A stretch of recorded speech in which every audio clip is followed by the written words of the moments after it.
Hi, welcome back guys. This is your friend, the fanfiction guy. Back with another fanfiction. This is the first part of What If Deku Had the Zero Relativity Quirk. Now before starting, please give this video a like and subscribe to the channel if you want more videos like this. Now let's get into the fanfic. Shadows danced across the battlefield. Flames once controlled by allies now raged out of control without care for who or what they consumed. It was hard to determine who was simply injured and who was dead in the commotion. His classmates had fought back-to-back with pros, their difficult school years giving them the edge they needed to stand alongside seasoned veterans. He shuddered to think of how many wouldn't make it to their graduation in less than a week. To come so far and fall short. Deku clenched his hand, feeling the stretch and rebound of One for All as it bounced around his ligaments, pushing and pulling against itself to keep his body in check. He could feel all of the quirk's former wielders at his back. The specters of Shimura Nana and Yagi Tashinori flanked either side of his shoulder, points of light in a dark vista. Kaken was still up and heaving, sweat running down the side of his face mingling with blood on the way down. Deku knew the other hero was at his limit. They were being overrun. Shudo, on the other hand, looked to be standing on his own. At least for now. One less thing for Izuku to worry about. Izuku, we can't keep this up much longer, Shudo panted, kicking another villain down using all his elemental advantages, throwing out a spray of ice to cool Bakugo off. We just need to hold on a little bit longer. Reinforcements are coming, Deku shouted from where he fought. Tamura zeroed in on what was taking Midoriya's attention away from him and scratched at the sides of his arms. Large red welts raised along the seams of his skin. He laughed. Oh, reinforcements are coming, he growled. Midoriya followed Tamura's eyes, to see a tidal wave of villains approaching from the east. Shudo! Behind you! Midoriya screeched. They tumbled over the battered hellscape in roiling waves of body, each quirk melding them together in Midoriya's mind as they swarmed towards them. There was no way that they could take that many people on and still stop Tamura from reaching the device. Shudo turned to face the tide. Shudo, no. Don't even think about it.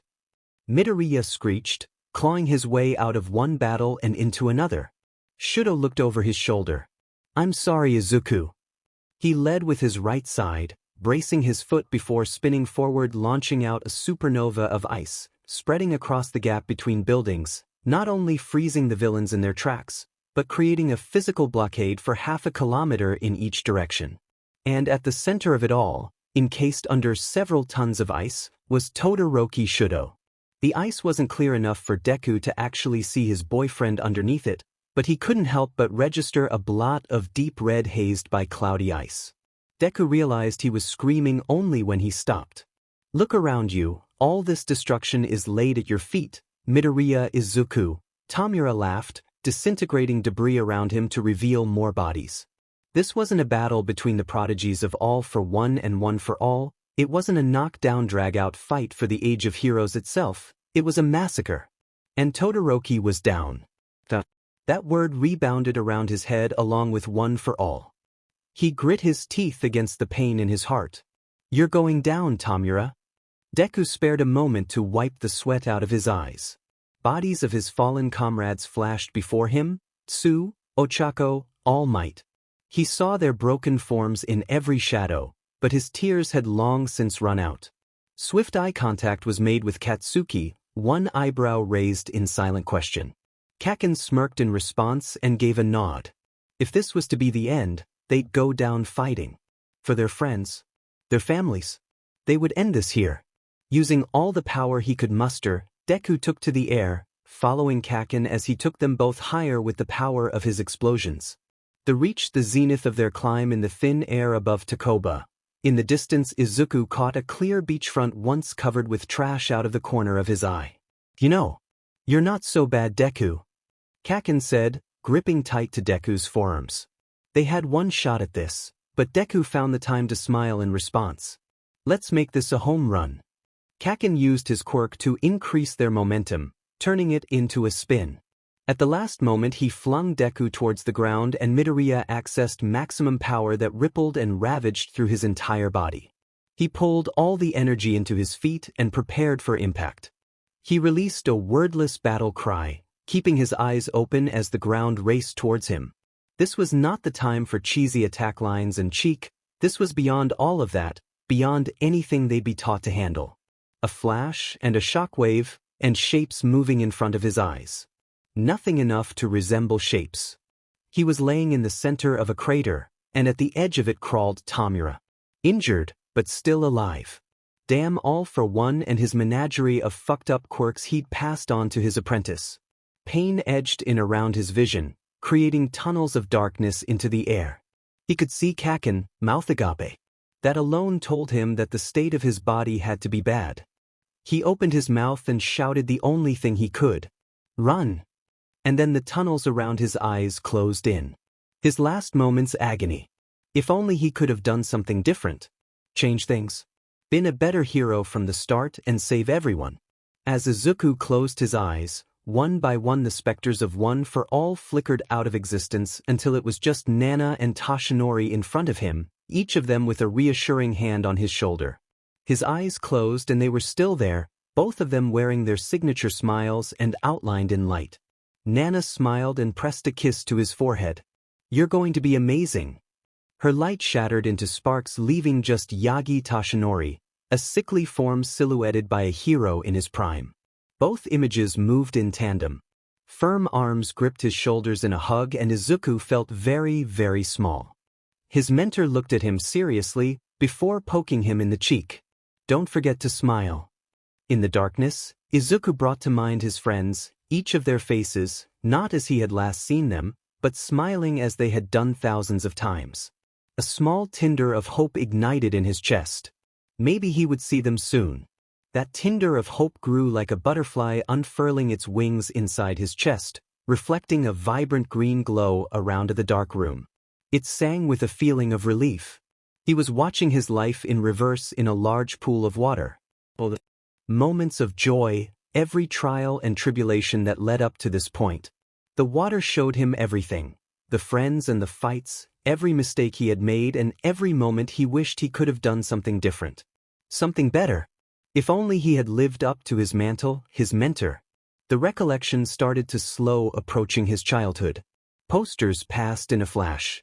Years of not speaking up when bullied flashed before his eyes, letting problems get out of hand. Flashes of working his hardest to surmount an unattainable goal. Deku closed his eyes and wished that he could have hugged his mother one more time. Out of anyone, his life had been the hardest on her. It would be no different in death. He sank backwards into the water. When he opened his eyes again, he felt the wetness on his face first, and then realized he was looking into the tear-filled eyes of his mother. I'm sorry, Izuku, I'm sorry. Izuku dropped his hands to the keyboard, accidentally canceling the replay of the video. He pushed his way out of the chair and away from his mother's arms. This was. He looked down at his hands, unscarred and small. This was that memory.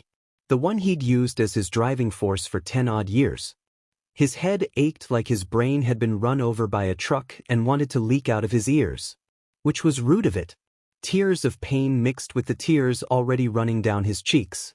The all-might calendar on the wall proclaimed it was the day his dreams were dashed, broken, and glued back together anew. It was also definitely a part of the past.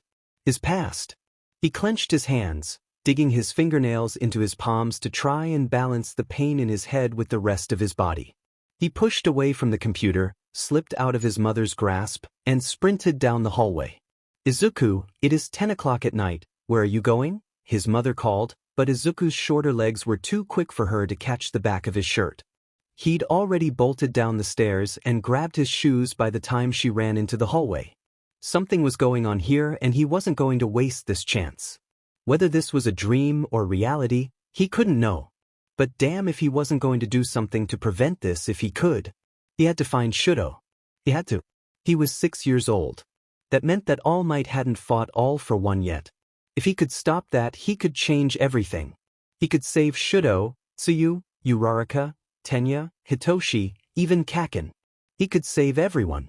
Trying to sort through the scattered thoughts in his aching brain, a flash of an explosion went off in front of him. It brought him to a halt moments from running into the street. Wind tore at his hair as a car passed, going too fast for the suburban neighborhood it was desperate to escape. Stupid Deku! What are you doing out so late?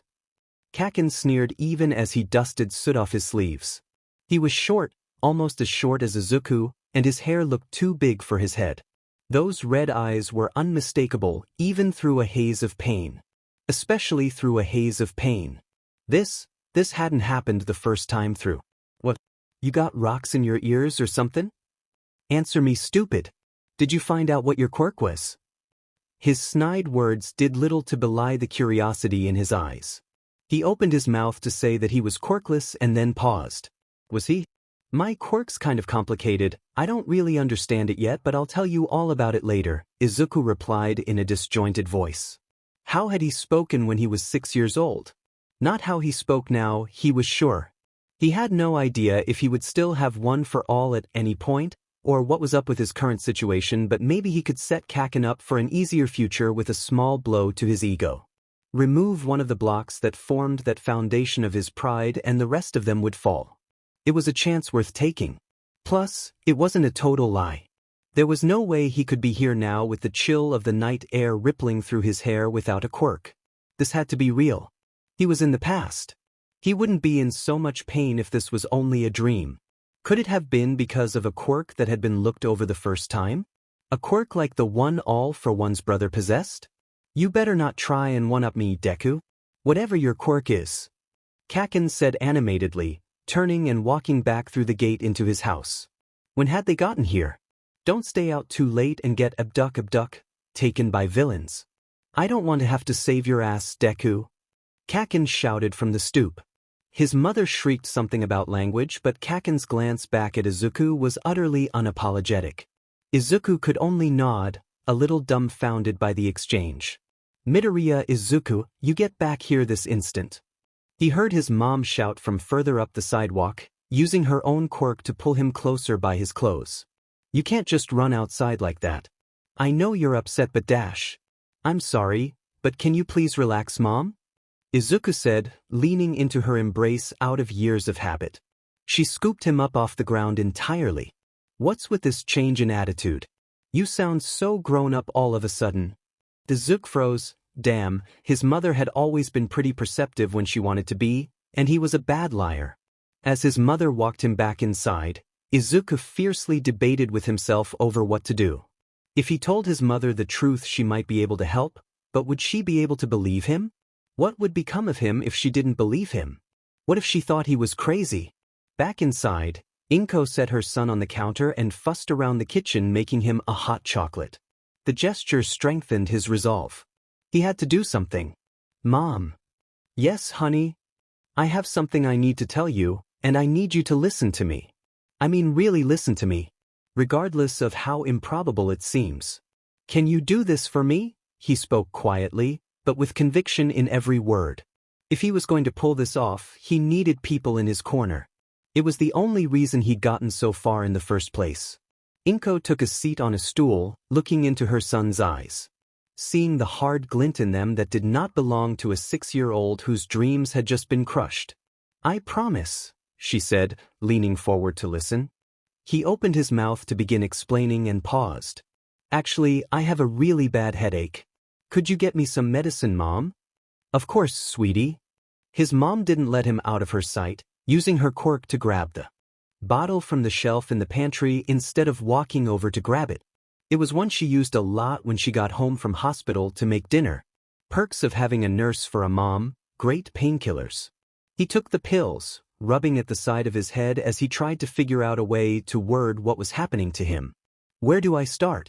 First off, I'm beginning to think that I'm not quirkless. At that, Inko choked a sob back. She wiped her eyes. Honey, I know you want to believe that, but no. Listen to me. I'm here because I died. Inko dropped the cup from her hands, catching it with her quirk before it shattered on the wood floor of the kitchen. Honey, I don't understand, she said as she brought the cup back up to the counter, bracing her hands on either side of it. I haven't let you out of my sight all day. Izuku ran a hand through his hair and sighed, a surprisingly adult gesture before waving his hand in the air. I'm not sure yet. This could still be a dream for all I know. Let me start over. Hi, I'm Midoriya Izuku, a third-year student at UA operating under the hero named Deku. I mentored under Gran Torino and All Might. My classmates included Bokugu Katsuki and Todoroki Shudo. We were a week away from our graduation when the League of Villains made one all-out attack to take me down. And in that battle, along with many others, died. Inko said nothing as she reached up her hands to cup her son's face, green eyes to green eyes, looking for a lie that she desperately wanted to find. The doctor was wrong about my quirk, or it wasn't something he could read. I think I travel back in time when I die. Actually, that could be totally wrong. Something happened though, and I'm here. I'm not going to waste this chance by sitting here trying to figure out how it happened. Izuku looked away from his mother's eyes, unable to bear the scrutiny there. Not when he was as unsure as she was. He wanted to backpedal all of a sudden, laugh and play it off as one big joke. You promised to me that you aren't playing pretend, Inko said. Swear to me on All Might. Izuku took a deep breath through his nose. I swear on the life of my mentor, Yagi Tashinori, otherwise known as All Might, that I have told you nothing but the truth. Inko's eyes filled with tears. Izuku froze. That seemed like a bad reaction. Why did he think this was a good idea? He hoped he didn't look as bad as he felt. The pills would take a while to start chipping away at the mountain of memories hammering away at his brain. Izuku looked away from his mom. If his age showed anywhere, it would be in his eyes. Izuku picked at the back of his hand, feeling for scars that were no longer there. Do you believe me? He said. Of course I do. I'll always believe you. The mug clinked against the counter as she set it to the side, forgetting about the hot chocolate completely. What do you need me to do? She asked, bringing herself up to her full height as she wiped the tears out of her eyes. There was steel in the posture of her spine. I'm going to do my best to save everyone and prevent all for one's rise. It starts here and now. Izuku looked up at his mother. This was his vow. He would start here and now. One for all or not, he would save everyone. Everyone. He couldn't get the vision of Shudo turning towards a tidal wave of enemies with a sad smile on his face out of his mind. Tamura had laughed. We need to track someone down, Shimura Tenko. He's about 10 years old at this time, I think. We also need to report Todoroki Enji for child abuse and spousal abuse. He would do everything he could to help Shudo, not matter what life threw at him. Then I need to tell All Might to protect his left side when he fights All for One. Fuck, that fight should happen in a few months, right around the same time he fights Toxic Chainsaw. I should probably take care of that before the Enji thing. Damn. Language. Inko chided. Izuku rolled his eyes with a small smile. Yes, Mom. Reaching across the counter, he took one of his hero assessment notebooks. The first few pages were filled with childish scribblings, a few tear marks scattered here and there. He had only gotten around to filling out one page about All Might. Muttering, he started writing down bullet points and critical intersections of his life that he needed to meet in order to stop the League of Villains before they began. He wrote down every important detail he could think of, his friends' names, their abilities, descriptions of the foes they had all faced. Whatever could help. He'd always been good at analyzing things. He continued to speak as he wrote in compact, neat kanji. I need to talk to All Might or you need to. He might listen if it comes from an adult. I know it's late, but do you think I could stay up and use the computer for a while? He was nowhere near finished writing everything down, and there were things he would need to look up to make sure he was right. He grabbed the notebook and pen in his hands. Just this once, because of extenuating circumstances, Inko booped her son on his nose. He seemed to be in higher spirits than earlier, at least. That was one thing she could find to be grateful for. Collecting him from the counter, she wrapped him in a bone-crushing hug. Thank you for trusting me. I don't know how much I can do, but I'll do what I can. She sent him up the stairs to his room, but Izuku stopped at the top of the steps and looked back at her. For a moment, the shadow of her son loomed high, looking like that of a grown man. I never told you, but to me, you were always one of the greatest heroes. Without another word, he turned and walked down the hallway. Inko felt the tightness in her chest break and the tears start to flow down her cheeks. On unsteady legs, she walked over to the table and slumped into a chair. It was all so much to take in one day. She repeated in her mind the three things that Izuku had placed the most emphasis on: Shimura Tenko, Todoroki Enji, and Yagi Tashinori. It was going to be one hell of a year. Up in his room, Izuku found the cursor blinking against the search bar. With steady hands he typed a name and began the first step on his plan for a better future. When he was 6 years old he learned that life wasn't fair, but you could always choose to fight. There were a few glaringly obvious holes where the white of the ceiling showed through all the hero posters he'd hung over the years, places where posters that included Endeavor had been torn down before he'd gone to bed. He couldn't sleep with that man's face looking down on him. Early morning light cast shadows over the face of his mentor as Izuku desperately thought through different plans to save him. So far, none of them seemed reasonable and within the means of a 6-year-old to carry out. At least his headache was starting to let up from deadly migraine to regular headache levels of pain. What chance did he have of meeting All Might again? It would be easy enough to track down Yagi Tashinori, but he wasn't sure that was the best idea. The circumstances of his first meeting with All Might floored him when he thought about the situation logically. The whole thing had been chance built on chance. If Bakugo hadn't decided to walk through town in that route, if he hadn't made the decision to hold on to All Might's leg, one wrong move and he never would have become a hero. He would have ended up becoming someone completely different. Maybe he was just thinking too hard about it, but he had to make a move soon. Before the fight with All for One, before All Might was injured. But what impact would extending All Might's hero career have on the world? He had no way of knowing what it would change. Would the war between heroes and villains break out even sooner? Was it morally right for him to change these events? Yagi Tashinori, for as long as Izuku had known him, had always done the best with what he had been given, had tried his hardest, and done everything with a smile. Was it right to take a life experience from someone, even if the experience would bring them harm? Was it wrong to fix an injury that had become a part of someone? Izuku knew he missed his own scars and the memories they had been attached to. They were important moments of his life, but those injuries had never stopped Izuku from being a hero. They had never taken his dreams. Only a handful of people had known that Tashinori's health had been in decline before he chose a successor. It was only because of Izuku and technically, Bakugo, that the world had learned of All Might's weakened form. The only outcome he could foresee, if he changed things, was his mentor having more time to pass on one for all to whomever he ended up taking under his wing. Izuku rolled over in his bed again, covers twisting around his legs. Maybe All Might had made the wrong choice picking him over someone like Togata Mirio. The covers bunched up under his fingers where his hands gripped the covers. He resolved that he wouldn't try to get All Might to pass his quirk to him at all in this timeline. Maybe that would help things. He knew now that he didn't need a quirk to be a hero. There were so many heroes that he had met that had amazing combat capabilities despite having quirks that weren't oriented for battle. Having no quirk was pretty much the same as having an unhelpful one. He could learn how to be a hero all over again his way.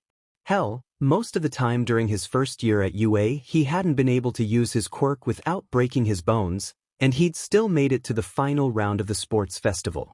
Now that he had the time, he could make a plan that would cover for his weaknesses and better protect his friends. With that thought in mind, Izuku got out of bed. Out of habit, he began to go through his morning routine of stretches and push-ups, dismayed to find out that he could barely do 15 without feeling exhausted. The lack of physical conditioning was something he could work on later. Grabbing his tennis shoes, Izuku flew down the stairs and into the kitchen. "Mom, can you take me to Dash?" Izuku was brought up short when he saw his mom sitting at the kitchen table. Next to her was Kaken's mom, looking like the morning sun. "Mom?" he asked, looking between the two women. "Mitsuki-chan here came over to congratulate you on your quirk. She brought cookies and they're only mildly burned," Inko teased, watching her childhood friend light up like a stoplight. He dropped into a quick bow before smiling up at Kaken's mother. "Thank you very much." "It's no trouble, I was just telling your mother how Katsuki's appointment went a few months ago. They recommended us to a psychologist to deal with some of his more explosive personality issues before his quirk strengthened." Mitsuki laughed. "I didn't think much of it at the time, but your old lady here has convinced me to give it a try." "I'm not old, Mitsu-chan," his mother gasped. brandishing a damp dish towel at Kaken's mother. For the first time he realized that they were close. He'd always known that they had gone to school together, but he'd always been so preoccupied with his own childhood that he never recognized what that meant. That his mom cared a lot about Mitsuki. The list of people he needed to protect kept getting longer and longer. Anyway, as I was saying, Shinsu-sensei seems nice on the phone, but I don't really put that much stock in Western counseling, you know? But if Inko-chan thinks it'll help, we can give it a try. She leaned forward conspiratorially to stage whisper to him. She's always been smarter than me. The world slowed to a crawl around him, Shinso. It might not be related, but it felt like the universe was throwing a boon at his feet. Someone else he could help. The list just kept getting longer and longer. Shuto, Toshinori, Kaken, and now Hitoshi if this lead panned out. Izuku chanted the names in his head. He was doing this for them. Last night he had thought out his life for the next 10 years, planning as best he could around what a child was capable of. Here he was, already throwing half of that plan out the window. Well, they say no plan survives contact with the enemy, and his enemy was time. Mitsuki-san, I could come with Kaken to see this doctor. It might make him more comfortable to have a friend there. Friend was stretching the truth of things a bit, but this chance was too good to pass up. Oh Izuku, that's so sweet of you. Mitsuki gave him a blinding smile. I'll set the appointment up for next week then. I think this will be good for him. Inko stood with Mitsuki and walked her to the door, shouting goodbye after her, before turning around and giving Izuku a once-over. Leaning back on her hip, she grabbed his all-might hoodie from the coat rack and handed it to him. I take it she didn't come to offer her congratulations on your quirk last time? Apparently Katsuki-kun told her about it last night. No, this is all new, he mused, mostly to himself as he put on his hoodie and walked with her out the door. Is it good change? I think so. In the week it took for Katsuki's appointment to arrive, little progress was made in the overall plan. Izuku continued his morning routine, pushing himself to try and regain more of the motor functions he'd mastered as an adult. The agonizingly slow pace was one he feared he would need to become accustomed to. 10 long years lay ahead of him before he even got close to the same level of ability he'd been at before the jump back in time. This time he'd be better, faster, more analytical. Of course, Kaken knew about none of this, so he sat in the corner glaring at Izuku's face. That was familiar at least. I don't see why you have to be here, idiot, he sneered. The effect was much diminished by the red plastic children's chair he was sitting on, as well as the fact that each time Katsuki sneered at him, Izuku couldn't help but remember the horrified face of a 17-year-old Kaken being told to run away. That more than anything cemented one part of Izuku's plan. This time, he wouldn't be Deku. He would succeed where Deku had failed. He wasn't sure who he would end up being in the long run. Maybe it was a good thing he was waiting to see a therapist. He needed one. Though he doubted anything she had to say about Kaken would be relevant to his situation. Bokugu-san and Midoriya-san? A woman with lilac hair poked her head out from the locked door that led to the therapy offices. We're ready for you now. Kaken sprang up from his chair, looking between the two people in the room. He opened his mouth for a pause, before holding out his hand to Izuku as he looked away. Izuku took the offered hand with a smile, feeling it tremble slightly as they both walked forward. The office was comfortable. A little warm, but open and bright with a large couch facing an armchair. The combination of neutral tones and warmth reminded him of how Shuto had kept his dorm room. All at once another wave of emotion crashed over him. He hadn't been making any progress gathering evidence against Todoroki Enji. It would require more resources than he had at his disposal. All he'd been able to do on the computer was find out that the traditional family compound Shuto had once joked about being a prison was still standing. He had no idea if they lived there presently. The voice of the therapist shook him out of his panicked reverie. Welcome, Bokugu-san, Midoriya-san. Please sit, she gestured to the couch in the room. Her lilac hair was piled on top of her head in a neat bun, and reading glasses hung from the neck of her cardigan. It wasn't until she smiled that he saw the resemblance to Hitoshi. I'm Shinso Mikoto, and I'm a licensed psychiatrist that also practices Western-style clinical psychology. Which just means that your parents won't have to pay out of pocket for these visits. She perched on the edge of the armchair as she talked. Kaken shifted on the couch cushion, his grip on Izuku's hand tightening until it was almost painful. "You're not going to make me take any fucking medicine, right? Kaken!" Izuku scolded, eyes wide as he did so. In his last life he never would have considered reprimanding Katsuki like this. But this wasn't his Kaken, not really. He'd never gotten a chance to sharpen his resentment against Izuku's lack of a quirk. Maybe this was Kaken's second chance just as much as it was his. The blonde just didn't know it. Deku's last act had been to try and save Katsuki. It was only fitting that Izuku would try and see the job all the way through. Small strands of hair escaped from her bun as she shook her head.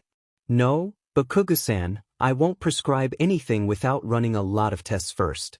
Since quirks can mess with brain chemistry, it's difficult and unreliable to help people that way. For now we're just going to be meeting and talking." "Shinsu-sensei Izuku began, only for her to hold up a hand. "Please, none of this sensei stuff, call me Mikoto-chan. I want you both to feel as comfortable as you can talking to me." She smiled, making a gesture for him to continue. "Both of us." Katsuki interrupted. "I sense that both of you need someone to talk to." She smiled and pointed to her head. "Part of my quirk." Katsuki and Izuku looked at each other, leaning away slightly. Izuku took the bait. "Can you read minds?" Her laugh echoed around the room like a bell. "Not quite, more like I get snapshots of a person's mental state. If they're speaking to me, the pictures can become clearer and I can guide people to the things they need to realize and confront." That made sense. Hitoshi's quirk was probably a variation of hers. He filed that information away for later analyzing. He couldn't help but think of Hitoshi as he had last seen him, blood caked to the side of purple hair. Eyes empty. Katsuki kicked his ankle lightly, making a face. Izuku stuttered for a moment. "Now, I understand that you've both recently come into your quirks," she asked in a firmer voice, not deterred by the surliness or reluctance of her patients. "Bakugo-san, yours is explosion, and Midoriya-san, yours is, oh, it's not listed here." She frowned. They weren't sure how to categorize it, so they're still working on coming up with a name for it. Izuku offered shyly. It was the easiest solution. His mom would file the paperwork for his quirk in a few months, complete with a vague name for it. She nodded at that, clasping her hands in her lap and leaning forward. "How did receiving your quirks make you feel?"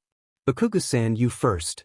Katsuki looked over at Izuku, eyes scanning across his face in a quick moment before grabbing the fabric of his jeans with one hand. "I guess I felt relieved. I always wanted to be a hero, but I was worried I would inherit my mom's quirk. It's really nice skin and it works for her, but it's not something you can use to stop a bad guy." "So you were worried about your dreams becoming impossible?" "Maybe." Izuku felt his eyebrows climb towards his hairline. So his reality had been Bakugo's worst nightmare.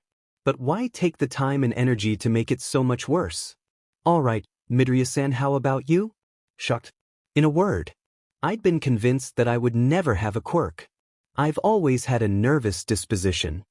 And wasn't that just hell in his current situation? He had an extra 10 or 11 years of what-ifs to worry about in his head now. But I guess it makes me feel hopeful. I'm going to do my best no matter what, and this is just another tool. "You sound very mature for your age, Midoriya-san," she nodded, a twinkle in her eye. "Shit." He laughed in a short burst, leaning away from both of them and looking around the room for something else he could bring up in conversation. Had he really just spilled the beans to someone with a mind-reading quirk? Mikoto raised an eyebrow at him, but said nothing. "Shit. It seemed to me like both of you are trying to plan far ahead for your future dash." He was totally busted. "And that can be a good thing, but it's important to remember that you're allowed to be children. Bakugo-san, you don't always have to be the best in order to become a great hero later on. Some of the best lessons in life are learned from failure. I want you to think about how you would feel if you had inherited your mother's quirk. Would you have given up on your dream to be a hero?" The reaction from Katsuki was immediate. "No." "So, there was really no reason to be so worried about it to begin with, right?" Katsuki frowned, looking to Izuku for some sort of answer. He settled for shrugging. "You both want to be heroes, right?" she continued to press gently. The boys both nodded to her and she continued. You're both probably aware of how dangerous that profession can be. Another nod. So I think that both of you should work together towards your goal. The two boys shared another uneasy look, and Izuku held his breath while he waited for the blonde to come to his own decision. You mean we're gonna be better heroes if we work together? Mikoto nodded. Kaken looked unconvinced but sprang to his feet anyway. Then we're gonna be the very best, he crowed, jerking Izuku up from the couch with him. Izuku caught himself smiling. It wasn't an immediate fix, but it was progress. Maybe, if he had Kaken at his side instead of working against him, they could change things. If they could work together for a few years without, killing each other. The session continued until Mitsuki opened the door to pick up Katsuki, leaving Izuku alone with Mikoto. The door to the office closed with a quiet click that spread silence throughout the small office. Izuku looked at the clock, unsure of what to do. When he looked back, he was shocked to see Mikoto bent over in her chair with teardrops staining the suede fabric of her skirt. Mikoto-chan, he asked hesitantly. She looked up at him, tears clinging to her eyelashes. You're going to stop it? Oh, for the love of all might, was there not a single adult that he could keep this time travel thing a secret from? Mikoto only seemed to get more frantic at the lack of a response. More hair falling from her bun to frame the sides of her face around dark gray eyes. You're going to save Hitoshibu, right? I'm not going to let any of that happen. I'll do everything I can to stop it, he promised. She seemed to pull herself together at that, brushing the hair back from her face and letting out a small laugh. I'm sorry. I'm supposed to be your therapist and I'm just putting more stress on you. It must have been a shock, he demurred. Well, you could say that, she laughed. I would say I've seen weirder things in my line of work, but this really puts them all to shame. A knock sounded on the door, causing them both to turn. As I was saying, I have a son about your age that I'm sure you'd love to meet, Mikoto said calmly, reaching over to get the appointment book from her desk. It was a quick recovery, but he knew his mom would still suspect something. Izuku smiled, shaking his head. Mikoto must not have seen that his mom already knew about his situation. I'd love to meet him. Inko poked her head in through the door. Izuku? Are you organizing playdates behind your mother's back? She faked a gasp, clutching at the front of her sweater. The betrayal. Giggles followed, leaving the office a happier place when all was said and done. Therapy had helped more than Izuku ever thought it might. Mikoto quickly worked out that each boy needed both group help with each other and individual time with her. Under the new schedule they were making incredible progress. He hadn't expected therapy to actually help both of them. Talking about what had happened to him, even in vague terms, made his demons easier to bear and eased his anxiety from extreme to still pretty bad but now sort of manageable. It was almost enough to make life as a 6-year-old feel normal. But that complacency would get him killed, and he had less than a month to warn All Might about the fight with All for One now. He couldn't help but feel like he was wasting time he could spend preparing for the fight, or better yet, finding evidence against Endeavor. If only the circumstances weren't so vague. He couldn't reach Endeavor right now. Even if he wanted to strangle the man, there was nothing he could do without more information or more help. Neither of which he had time to cultivate right now. There wasn't much he could do sitting under a tree in his local park watching Kaken try to use his quirk. All he had to go off for saving All Might was the toxic chainsaw fight, and that was in a week. That had to be his focus. An idea started to form. He could interrupt the fight, feign an injury or anything, something to get All Might's attention after the fight and tell him to be careful of All for One's attack. Last time he'd clung to the man's leg for God's sake, but that was when he was 14, not 6. It was still worth thinking about as a last resort. Izuku watched as Katsuki attempting to control the output of his explosions. The other boy was struggling to make them any larger than an apple. Hey, try and explode this, he called, tossing a small stick in Katsuki's direction. A relatively large explosion sounded. The stick was incinerated before it even came close to Katsuki's face. Katsuki was frowning. Why'd you do that? You made a bigger explosion defending yourself than you did attacking something else, Izuku pointed out. Why wait 10 years for Katsuki to come to that conclusion on his own? Small hints wouldn't hurt anyone. Katsuki just stared, and for a minute he wondered if the other boy was going to find a stick to throw back at him. He grinned instead. Do it again. Find another one to throw at me. For a moment, Izuku wondered if another face should have overlaid Katsuki's in his mind. An older, scarred face, but he couldn't recall the exact expression that was supposed to be there. He knew in his mind something should be there, the face he'd last seen on an adult Bakugo Katsuki, but nothing clicked in his memory. Izuku cast his eyes around the clearing of the His hair picked up all the green in the surrounding area, turning even lighter as it reflected the warmth of the day. He walked around the trees and grabbed armfuls of sticks to hurl at his friend. For the first time in his life, the relationship between him and Katsuki actually felt like a friendship. It was no longer a one-sided rivalry full of abuse. It never had the chance to become that. Funny that he should think that while gathering ammunition to throw at him. We should do this with baseball sometime, he shouted over Katsuki's explosions. His friend stuck his tongue out at him in retaliation. A few minutes into their game, a dark-haired girl in a short yellow sundress and rain boots wandered closer to the two friends from the sandbox. She inched closer every time Katsuki exploded something, looking between the two boys and the rest of the park. You two really shouldn't be using your quirks, she said quietly. She had a firm voice, and for a moment Izuku was plagued with the sense that he'd met her before. He couldn't for the life of him pin down the feeling. We're practicing to become heroes, Katsuki proclaimed loudly. Her expression brightened immediately from disapproval to interest. Really? My big brother just joined an agency. He's the turbo hero Ingenium. Izuku froze, snapping the branch currently in his hand. Both kids looked at him curiously, but Izuku's eyes were far off. The start of it all. The real kickoff to the League of Villains amassing power. He hadn't even thought to see if he could do anything about stopping Stain before he started to murder heroes. Sound filtered through the sunlight like water. He was dimly aware of hands on his arms pulling him down towards the ground. For a moment he thought it was the souls of all of his friends dragging him down to where he belonged. And then an explosion went off in front of his face. He recoiled, looking wildly around. Katsuki and the girl were both staring at him. Are you okay? She asked softly, causing Katsuki to glare at her. Yeah, I'm sorry that was rude. I'm Midoriya Izuku and this is Bakugo Katsuki, he said.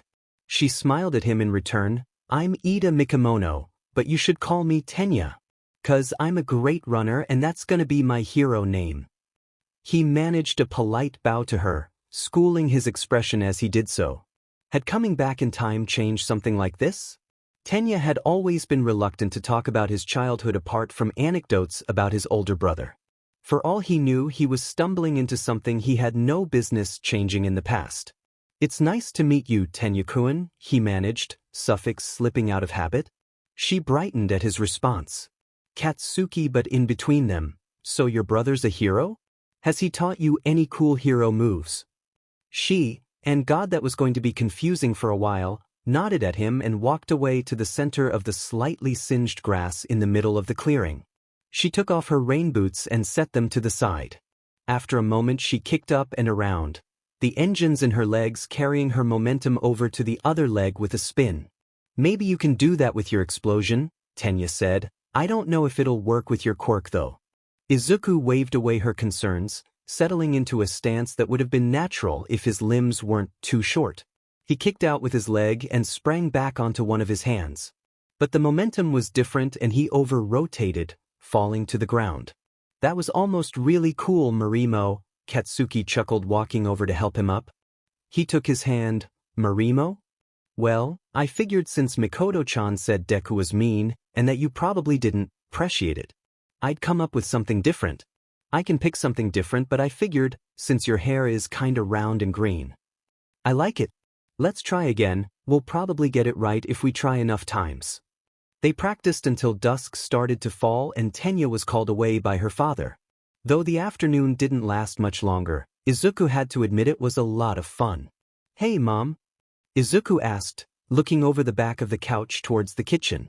Yeah, she called back from out of his field of view. I think I figured out what I'm going to call my quirk. How does zero relativity sound?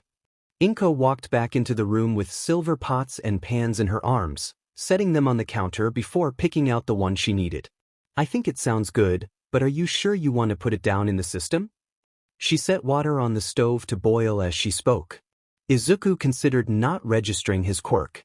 There was something to be said for the element of surprise, but if he couldn't figure out his quirk, he doubted anyone else could use the knowledge of its name against him.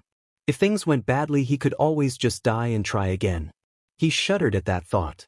It was a dangerous mindset to have. Complacency like that got people killed. He'd seen it happen to other heroes that got too confident and put civilian lives in danger. What if he had to fight against someone like Eraserhead? What if his quirk was tied to a part of his body? For that matter, what if he didn't have the energy to use it the next time he died? He could be shortening his life every time he made a jump back in time. If this trip wasn't a one-time deal to begin with, he couldn't waste his second chance like that. He owed it to everyone to see this through to the end, if he could. I'm sure it would be more suspicious to not have a quirk than to put one down. After all, I'm not sure what it does, so anyone else probably couldn't plan against it just by knowing its name. All right, I'll put in the paperwork tomorrow.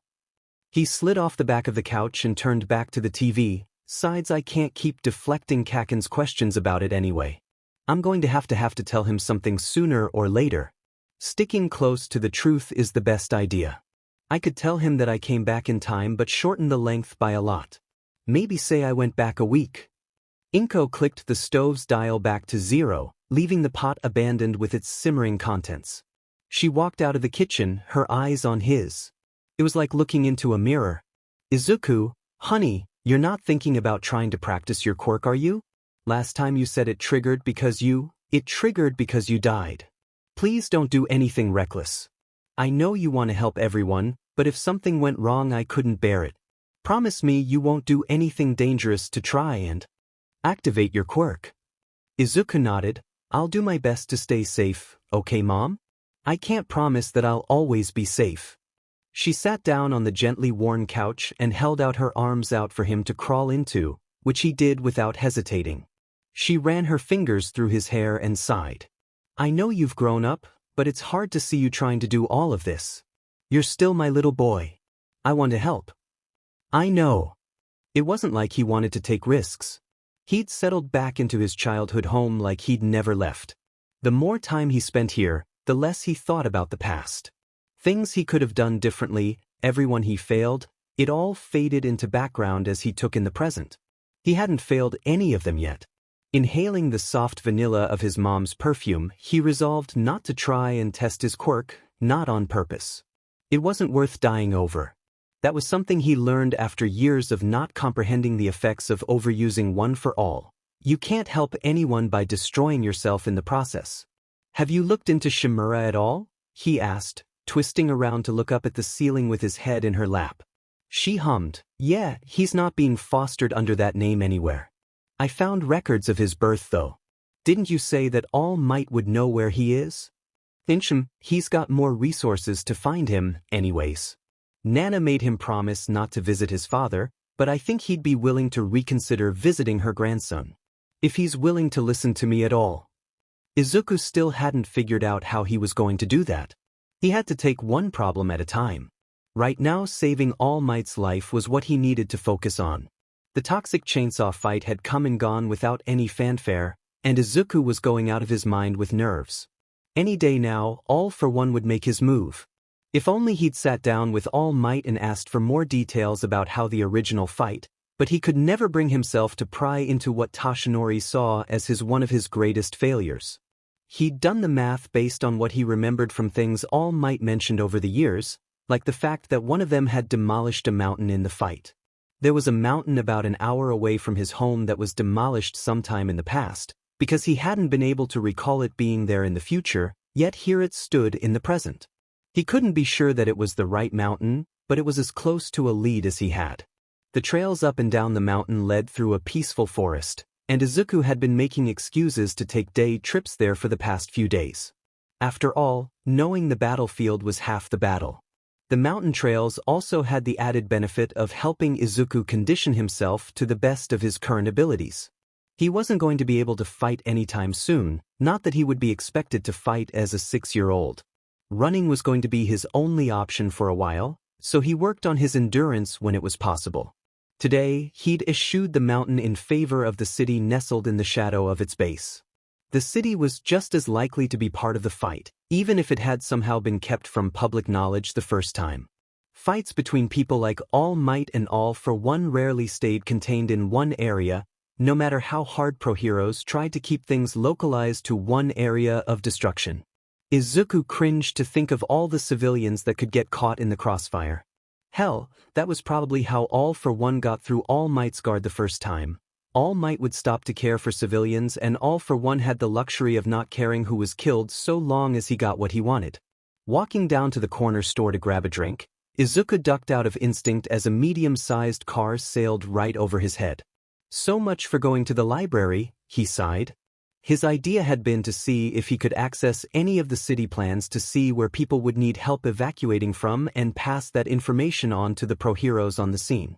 He flattened himself along the sidewalk, crawling to an alley nearby. Using the wall as cover, he took in his surroundings. "All right, new plan. Think on your feet, Izuku," he said to himself. Aside from the smoking car stuck halfway through a wall, everything looked normal. If that was true, then the car must have come from a fight further away. That fit the information he had about the fight. This was it, and he still had no plan. Izuku rubbed his arm where a small piece of shrapnel caught him in a glancing blow. No plan he could work with so long as he took action. He crawled into the damaged building and pulled the fire alarm, waiting for the first person to make out into the lobby before going to prop open the front doors with chunks of concrete. Tell everyone to get to the subway if you can. If you need help, call the hotline for villain attacks. Warn the people in the nearby buildings to get out before the fight spreads here. Izuku yelled, before turning on his heel and sprinting down the street. He didn't have time to check if the person had followed his directions. As he skidded around a corner towards the unmistakable sound of battle, he realized that he hadn't smiled at them either. Izuku found the battle by sound. It wasn't hard, not with present mic, present. He was shouting out information, collaborating with the other groups of heroes. There were hundreds of them, and Izuku wondered how on earth this battle had been kept secret from people the first time around. Izuku wove through debris half on instinct as his mind stayed 14 steps ahead of his body as he approached his old teachers. "Do you have anything from All Might?" Mike asked, leaning over. He was using a quieter voice, but it was still easily audible over the sound of pro-heroes fanning out and clearing the city. They were setting up defensive points and delegating tasks. A handful of police officers were collaborating with them, speaking into radios. Eraserhead shook his head. Shorter black hair whipped around his face like a halo of shadow, his black eyes scanning around the place. "You know how he is, never calls before coming over." He heard a whistle followed by a rumbling bang. "Or dropping by." Concrete dust whirled in the mid-morning sun. It shimmered around a form that Izuku hadn't seen in years. Well, not counting posters. All Might pulled himself out of the crater, smile still on his face. He turned his head to the right to look over his shoulder. Is the city clear? His right shoulder, leaving his left side exposed. Izuku sprinted forward before his brain finished connecting the dots. His All Might sneakers lit up the concrete dust around his feet with blue and red like a police siren. A roar of sound drumming against his ears as he pushed himself forward. He skid along the concrete, coming to a stop in front of All Might's left side just in time to see an open fist framed by a midnight blue suit hurtling towards his face. He braced himself, knowing at least that this time All Might wouldn't be fighting his own body every step of the way. His career would continue and he'd have time to pass on the mantle to someone who was worthy. Again, Izuku was hit with a wave of emotion. He should have called his mother when the car had come hurtling across the street. At least then she'd know what had happened to him. There might not be anything left of him to find after this. A second passed, then another, and Izuku opened his eyes onto a smoking car breached halfway through the wall of a small high-rise. His mind reeled against the sudden backlash. He hadn't died. There hadn't been a moment of pain or contact. He didn't need to die in order to activate his quirk. He just had to feel like he was going to die. He'd gone back less than an hour. He was back on the street where the car had crashed into the building. People were starting to flee from the buildings, forming groups that escorted each other down to the subways. Those with more protective quirks looking out for those without. He had time, and more importantly, he had a plan. His skull felt like it was splitting in two, but Izuku couldn't worry about that right now. He sprinted towards the battle again, pausing to drag Eraserhead out of the conversation he was currently having alongside present Mike. Mike could handle himself. If not, he could always call for reinforcements. "Aizawa-sensei, you need to erase All Might's quirk when I tell you to," he shouted, dragging the teacher by his scarf to the car park that was about to become the main battleground. The pro hero looked stunned at being dragged along by a child. "Kid, what the hell are you doing here?" "Aizawa-sensei, please just trust me. There's no time." Izuku positioned them both to the left of where All for One had come crashing down into the earth, and All Might's left side minutes ago. He could see the terrain in his mind, overlapping with his present vision like a rewound tape playing over something currently being recorded. There was a sound like a baseball hurtling through the air, and Izuku tapped Eraserhead's thigh.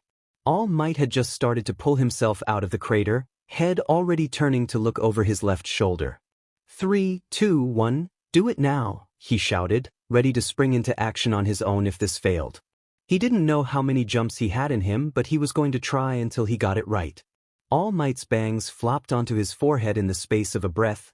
Yagi Toshinori wasn't quite as small as he had been when Izuku had first met him, but his quirkless form was still sizably smaller than his typical All Might form. Still bigger than Aizawa, but small enough that All for One's attack slipped past his side to hit concrete.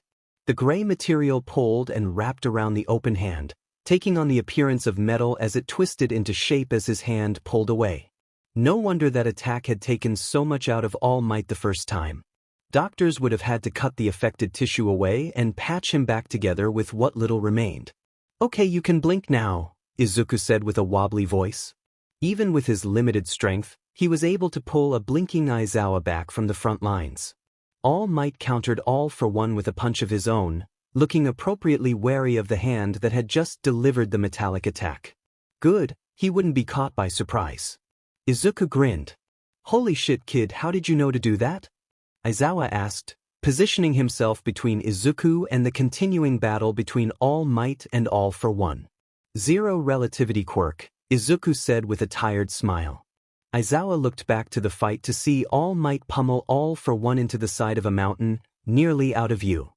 His thin lips were set in a frown when he looked back. What does that even mean? Izuku shrugged with sluggish shoulders, opening his mouth to answer as the black around the edges of his vision swam forward to consume him. A voice boomed in his head, rattling the edges of his mind and dragging him back to consciousness. It was conferring with a quieter voice, and a not-so-quiet voice.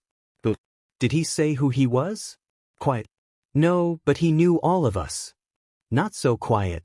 That's not very suspicious. We're all pro-heroes. Quiet. He called me Aizawa-sensei. What did he say his quirk was? Quiet. Zero relativity. Not so quiet. Is that some kind of space-time thing? We'd have heard about it if someone had been registered with that powerful of a quirk. Quiet. Not if they were editing existing quirk documentation. Izuku repressed the urge to groan. His entire body felt sore. More than that, he had a splitting headache. 5 more minutes, he managed through a throat that felt caked in grit. My boy, can you open your eyes? The groan that Izuku suppressed slipped out as he uncurled along the ground, holding a hand in front of his face to protect his eyes from the sun. He was looking up into 3 familiar faces, 2 blonde and 1 with a messy patch of black hair. All 3 of them looked tired. The sun shone directly overhead now.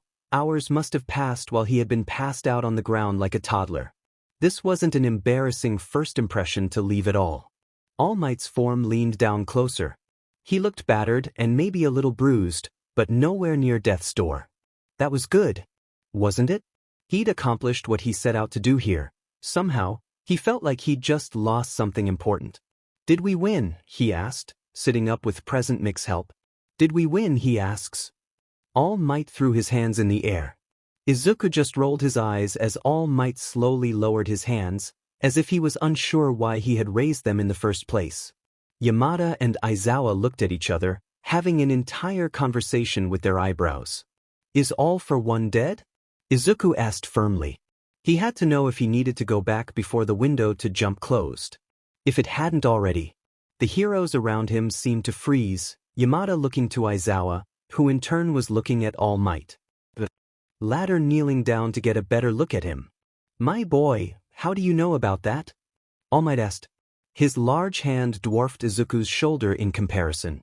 An echo of an image overlaid All Might for a moment, a smaller form with a frail hand on his shoulder. "Remember to smile." Midoriya Izuku ached at the reminder. Toshinori had been nowhere near this size when he had last seen him, and Izuku had to wrestle his emotions back into submission after being faced with him looking healthy and whole. He could not act on the instinct to share everything with his mentor. Izuku brought his knees up to his chin. "I'm thinking that because we're all just sitting here, All for One is either dead or he's gone into hiding after a heavy defeat, or you think he's dead and he's really just in hiding," he said to avoid the question. All Might looked between Aizawa and Yamada, gesturing for them to give him a moment of privacy. He sat on the ground, not minding the cloud of dust that rose up in a puff around him and settled on the dark blue of his uniform. Izuku felt his lips twist into a small smile. It was better than no smile at all. "Remember to smile. You seem to hold a lot of mysteries, young man," All Might said softly. What could he say? What would All Might accept as an answer? Maybe it was naive to think he could change history and slip away with no one the wiser. "I lived a future that I would like to prevent from happening," Izuku began, still smiling up at the sky. "I saw my friends, UA students, die fighting a collective of villains that was created by All for One's protege." He paused, waiting to see if All Might would say anything. When it was apparent he was waiting to hear him out, Izuku continued, "I managed to set the clock back, but there are things that I need to tell you. Today was the first step in changing the future, but the next is one you must take." "That is a heavy burden to bear," All Might said. Izuku gave him a wry smile that looked out a face on a 6-year-old, like being the symbol of peace. "I imagine so," All Might laughed. "I've taken the first step, several steps actually, but the next step is one that only you can take, Yagi Toshinori." All Might leaned back, bracing his hands behind him. "It seems you have me at a disadvantage, young man. You know me, but I do not know you. You seem to know how my quirk works, but I have no knowledge of yours. Well, you can call me Marimo. My quirk is zero relativity and you're welcome to try and figure it out because I sure haven't," he said, rubbing at his temple. "And did you use your quirk today, young Marimo? Was the battle not going well?" he asked.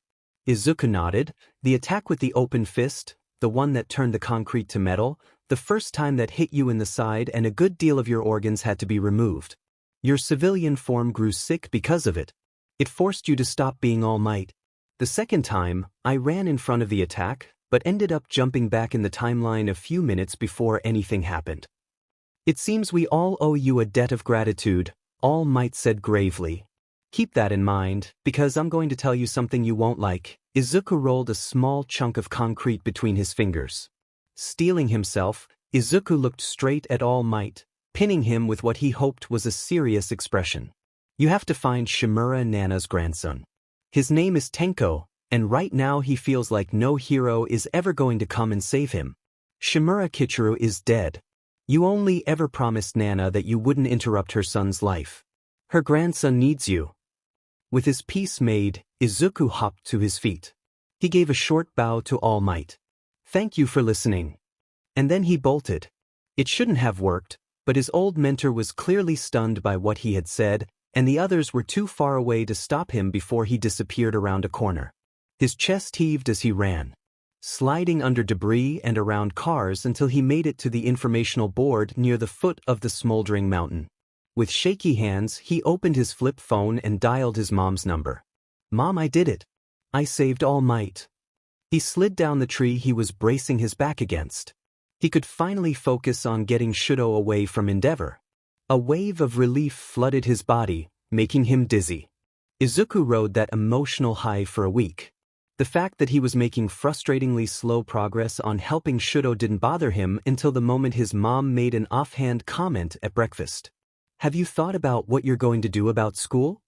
He had not, in fact, considered it. Because his 6th birthday had been after April, he didn't start school last year.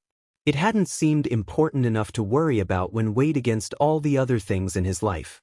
He'd be starting school in this upcoming April. For the 2nd time. What a nightmare.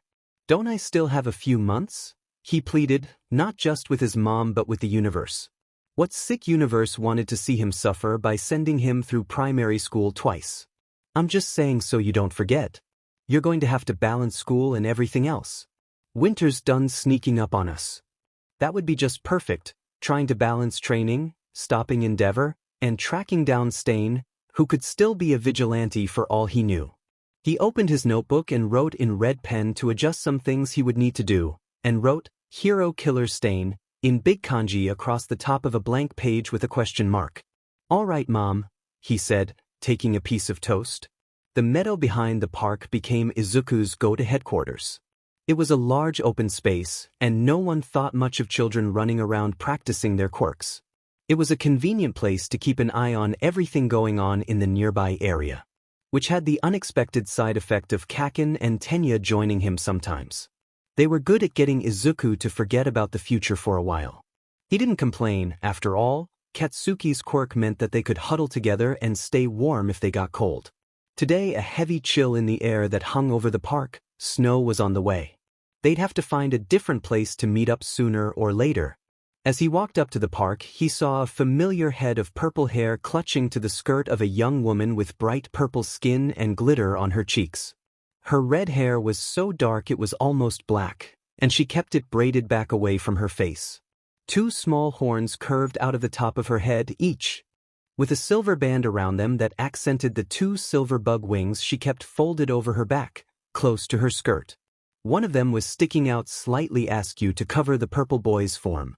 He was faced with the rare moment of not knowing who someone was. Obviously, the boy was Hitoshi, but he'd never seen this woman before. Hitoshi seemed content to stand close to her. Maybe she was his babysitter? No one would expect him to show up in their clearing for a while yet. He told Katsuki he would be late, hoping to catch a few moments of peace to plan his next move. The only idea he had right now was breaking into the Todoroki family residence to gather evidence. He'd already gotten his hands on a camera, but what if that wasn't enough? Who would take evidence from a 6-year-old with anything more than a grain of salt? This was the number 2 hero he was talking about. Who knew how many friends he had in high places? Shudo would chastise him for becoming so obsessed with this. If he were here. He wasn't, but Izuku had friends that were here. People he could help just by existing. Marching up to the boy, Izuku held out his hand for the purple-haired kid to shake. "I'm Midoriya Izuku, but you can call me Marimo." He waited until the other boy tentatively took his hand before continuing. "Do you want to play?" The boy looked at woman who nodded sweetly. "Go play Hitoshi-boo. I'll be right over here on this bench, okay?" She patted his head and kneeled down so that they were the same height, planting a small kiss to his forehead as he mumbled a response. "Okay, Mama." His voice was much quieter than Izuku remembered. He must not have started school yet either. No one had a chance to make fun of him. Maybe no one had put the idea that he was destined to be a villain in his head yet. But Izuku would see Hitoshi become a student at UA again, and not just as the star of the general studies course. "Great," Izuku said with a bright smile as he pulled the boy over to the swings. Hitoshi stayed quiet for a few minutes, content to sit on the swings with someone. "You're not afraid of me?" the purple-haired boy asked after a moment. "No. I don't think I should be either," he said, kicking at the sand underneath the swings. "But the other kids say I look like a bad person, and some of them are scared of my mom," the other kid said, stalling his swing. Izuku looked over to him and shrugged. "I think it's stupid to judge people before getting to know them." "Oh." Hitoshi went back to swinging. The other boy looked up at the sky, watching as the clouds lazed across the sky. It might snow today. There'd been a few very cold winters when he'd started primary school. "Hitoshi." Izuku looked back to his friend. "My name is Shinso Hitoshi," the boy offered again. "It's nice to meet you, Hitoshi-kun," Izuku said, right before a blonde blur slammed into the side of his swing. Hello, Kaken, he said, laughing slightly. The blonde boy looked at the purple-haired boy, eyebrows crawling down his face like angry caterpillars. They regarded each other uneasily as Katsuki stepped closer to Izuku, nearly knocking him out of the swing. Hitoshi-kun, this is Kaken. We're both working to become heroes together, Izuku said quickly. The other boy nodded, daring Hitoshi to say anything to the contrary. That's cool. I think I want to be a hero too. He kicked at the sand beneath his swing again, sending it back into motion. Katsuki frowned, looking between the two other boys for a minute before sighing. I can't fucking leave you alone for 5 minutes without you finding more hero wannabes. The sun shone down to the three of them, reflecting off Katsuki's hair the most. The rest of the park was quiet. A lot of kids preferred to be inside rather than face the chilly winds of early winter. Because of that, Katsuki's vulgarity seemed to echo around the park. Hiroshi's mother looked up from her book, startled, but she didn't seem to be able to tell who was swearing, only that it wasn't her son. Midoriya shushed him. Maybe it's part of my quirk, he joked, trying to keep Kaken from repeating his more colorful language. Both boys turned to him, Katsuki with his arms crossed and Hitoshi with open curiosity. You never talk about your quirk? Kaken complained. That would be because he didn't understand it, but there was no way he was telling that to anyone who didn't already know. A promise was a promise though, and Kaken's patience wouldn't last much longer. Months had passed since he promised to tell Kaken about his quirk. Months he'd been living in his past. Months it had taken to save All Might. Possibly changing the future. Months he hadn't been able to help Shudo. Well, that stopped now. Okay, but not here, Izuku said, taking both boys by the hand and hauling them off to the clearing they frequented on a regular basis. Tenya was already sitting there waiting for them. She was wearing pants and a puffy jacket, and her hair was cut short to her head. Tenya-kun, your hair looks great, he yelled as he approached, causing her to blush. No distractions. Katsuki yelled, taking lead of the chain and pulling all three of them to sit down beside Tenya. Marimo's gonna tell us about his quirk, finally, Kaken said to Tenya. She nodded while Hitoshi mouthed the word, Marimo, to Izuku. He shrugged. The undivided attention of all three children fell on their green-haired friend, the only sound in the clearing being the wind in the trees. My quirk is called Zero Relativity, and it lets me travel back in time. No fucking way. Katsuki jumped up, losing control of his explosions for a minute. Tenya reached over to tug on Katsuki's pant leg so he would sit back down, completely unfazed by the loud pops. That's really cool, Midoriya. When Katsuki's explosions stopped simmering, the clearing was a good deal warmer than it had been. Unzipped jackets were piled together in the center of the group. He was stalling, but no one else needed to know that. Like I said, I go back in time, but only my brain does. If I take a jump back in time 2 hours, then I wouldn't still be in this clearing. I'd be wherever my body was 2 hours ago, he said, leaning forward to put his chin on his knees. A pile of grass slowly built up where Katsuki was ripping it out of the group. There has to be a downside to something like that, Hitoshi spoke up to the shock of the rest of the group. All of them turned back to Izuku, who frowned. I get headaches after jumping back, and I can't really use my ability on purpose. It usually only happens if I feel like I'm about to be hurt. As soon as he said that, Kaken lunged forward on his knees to try and tackle Izuku. Nice try. Izuku laughed. It would take a lot more than Kaken being mildly violent to trigger a jump. The last one had been caused by All for One, and Kaken, for all his determination, was nowhere near the level of the greatest villain of all time. Could you try and do it on purpose? Hitoshi asked. He had pulled the jackets from the center of their group and onto his lap, as if to keep them all away from Kaken's flailing and sometimes explosive limbs. Izuku shrugged. All right. Tell me something secret and I'll try to go back 30 seconds. I exploded my stuffed bear with my quirk on accident when it manifested, Kaken said, looking away from all of them. I'm scared of my quirk and I have 2 moms, Hitoshi offered. Tenya looked indecisive, as if she wanted to share something but shook her head in the end. Izuku breathed in, trying to feel within himself for that thread of emotion, a desire to protect his friends. To see them safe. He yanked on it. And nothing happened. Frowning, he hissed out a breath. He'd never yanked on it before. He'd sunk into it. Like sinking into a pool of water. Izuku let himself fall backwards in a smooth sensation, visualizing himself falling off a dock into a peaceful lake. And gasped as he felt the vertigo of jumping back into his own consciousness. His vision was doubled again, seeing both timelines at once. He held out his hands in a gesture for everyone to stop before they told him anything. Before he could speak, Kaken was crawling forward, looking at him weird. "Your eyes are green." Yeah." Izuku leaned away, hitting his shoulder against Tenya's.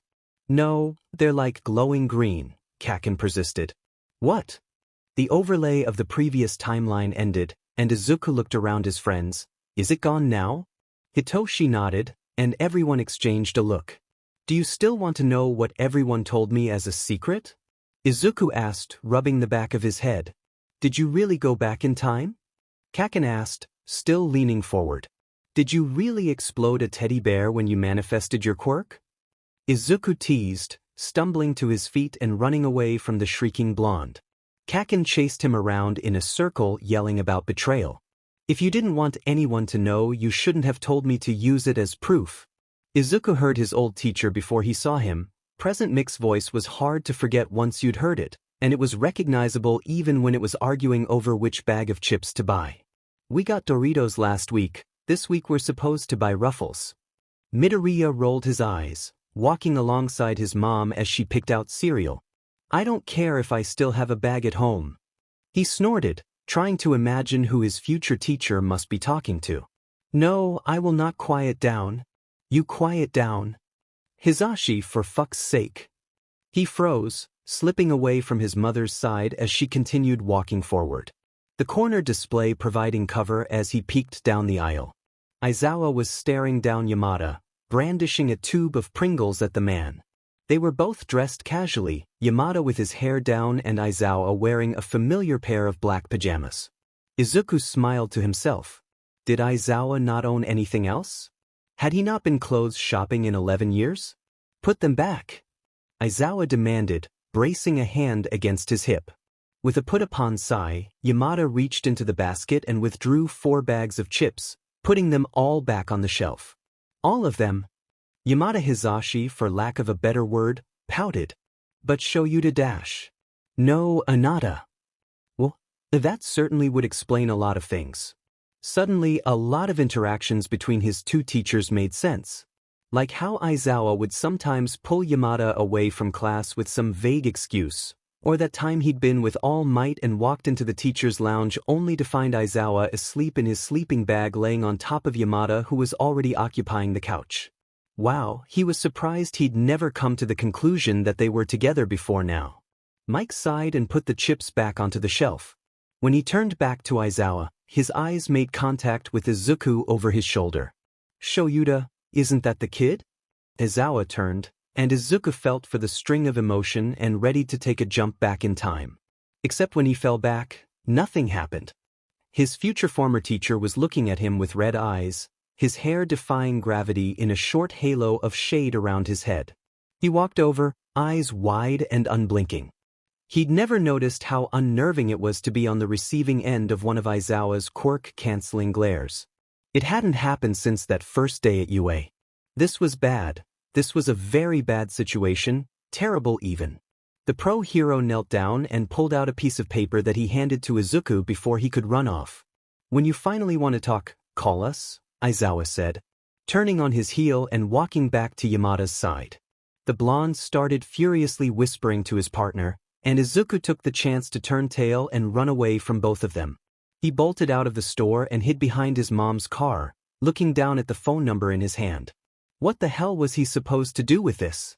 Winter set its teeth into Japan with vigor, and visits with Shinso Mikoto got harder to book as her clientele increased with the approaching holidays, but both boys were still going to see her when they had time. Katsuki was showing up for regular sessions every other week and Izuku went about once a month. Their group sessions ended entirely as Mikoto saw the grown in their friendship and teamwork.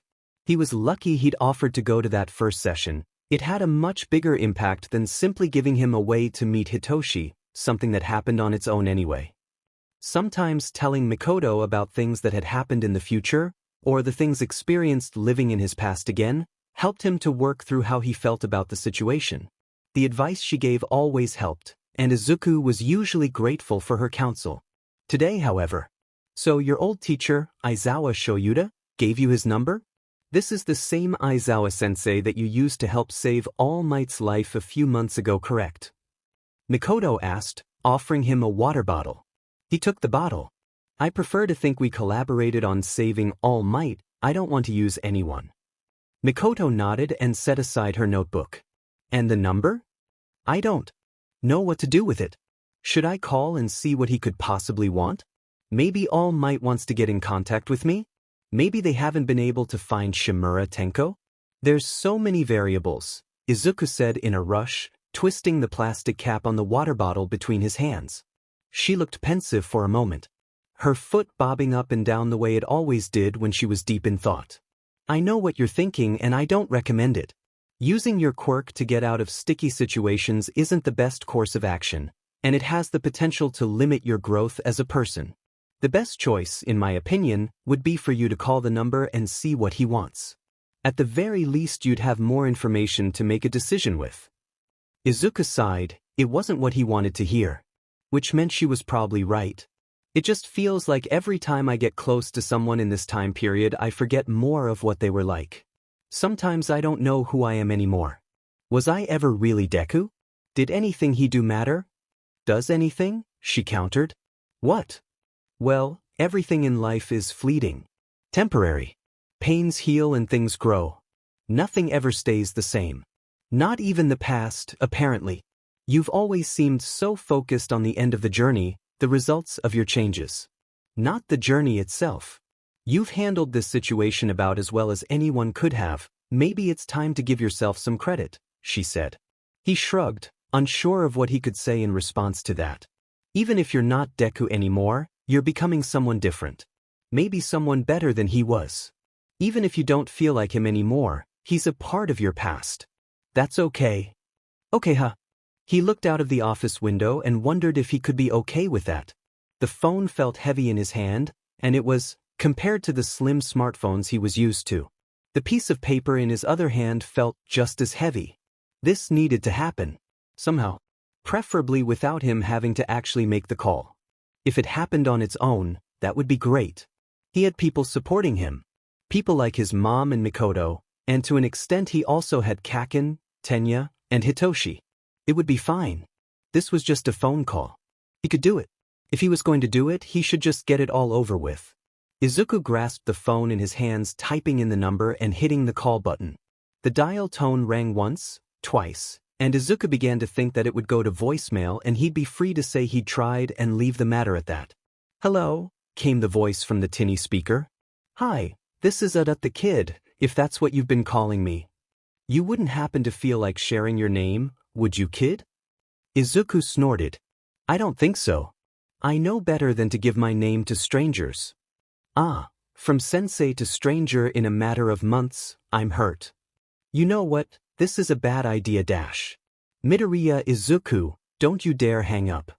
Izuku froze, feeling the emotion well up in his chest. It would be so easy to grab that thread and fall back. He'd try things Mikoto's way. At least just this one time. How do you know that name? You told me the name of your quirk. It was easy enough for a pro hero to look you up from that.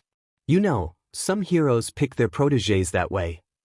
Izuku frowned, chewing on the skin near his nail. I'm not going to tell All Might unless you want me to. Tell All Might what? That you're his son. Izuku dropped the phone.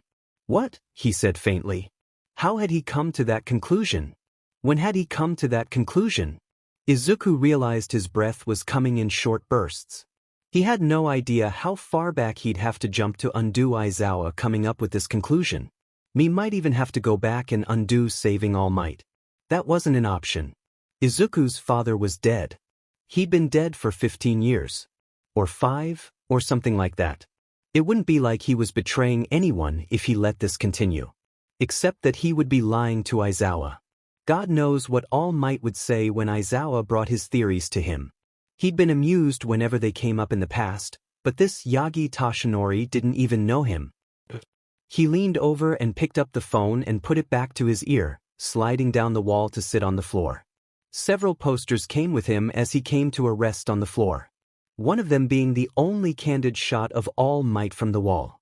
His face frozen in a small smile instead of a wide grin that graced all the other posters. Kid. Izuku took a deep breath, trying to even out his breathing. How did you come up with that idea? You know, the doctor's visit was in the file too. The toe joint was in there, and the doctor's conclusion that you would never manifest a quirk. All of that. It was overwritten by the new information about your quirk, but if you pull on a thread hard enough it unravels. The only other person I know with a jointed toe and a quirk is All Might. Add that to the fact that you appeared from nowhere to save him and didn't stick around to take credit for it, things start pointing in that direction. Like the fact that you had knowledge no one but All Might should have had. You must have gotten that knowledge from your mother who got it from him. The phone's crackling speaker, it didn't appreciate being dropped, relayed most of this information without emotion. Izuku found himself briefly contemplating jumping back in time to before his birth just to escape this situation. He couldn't let his therapist down. Growth as a person and all that. All Might isn't my dad, Izuku said faintly. Sure, kid. I'm serious, Izuku protested. Aizawa sighed on the other side of the line. Listen, kid. You wouldn't have called if you didn't want to hear something.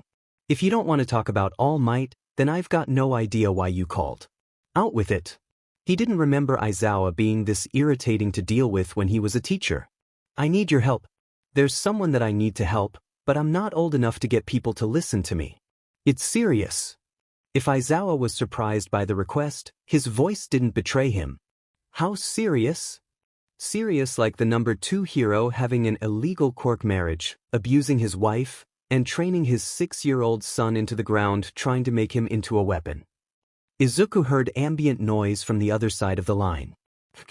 You don't do anything by halves, do you? He snorted. No, not really. You're certain about this? Beyond a shadow of a doubt.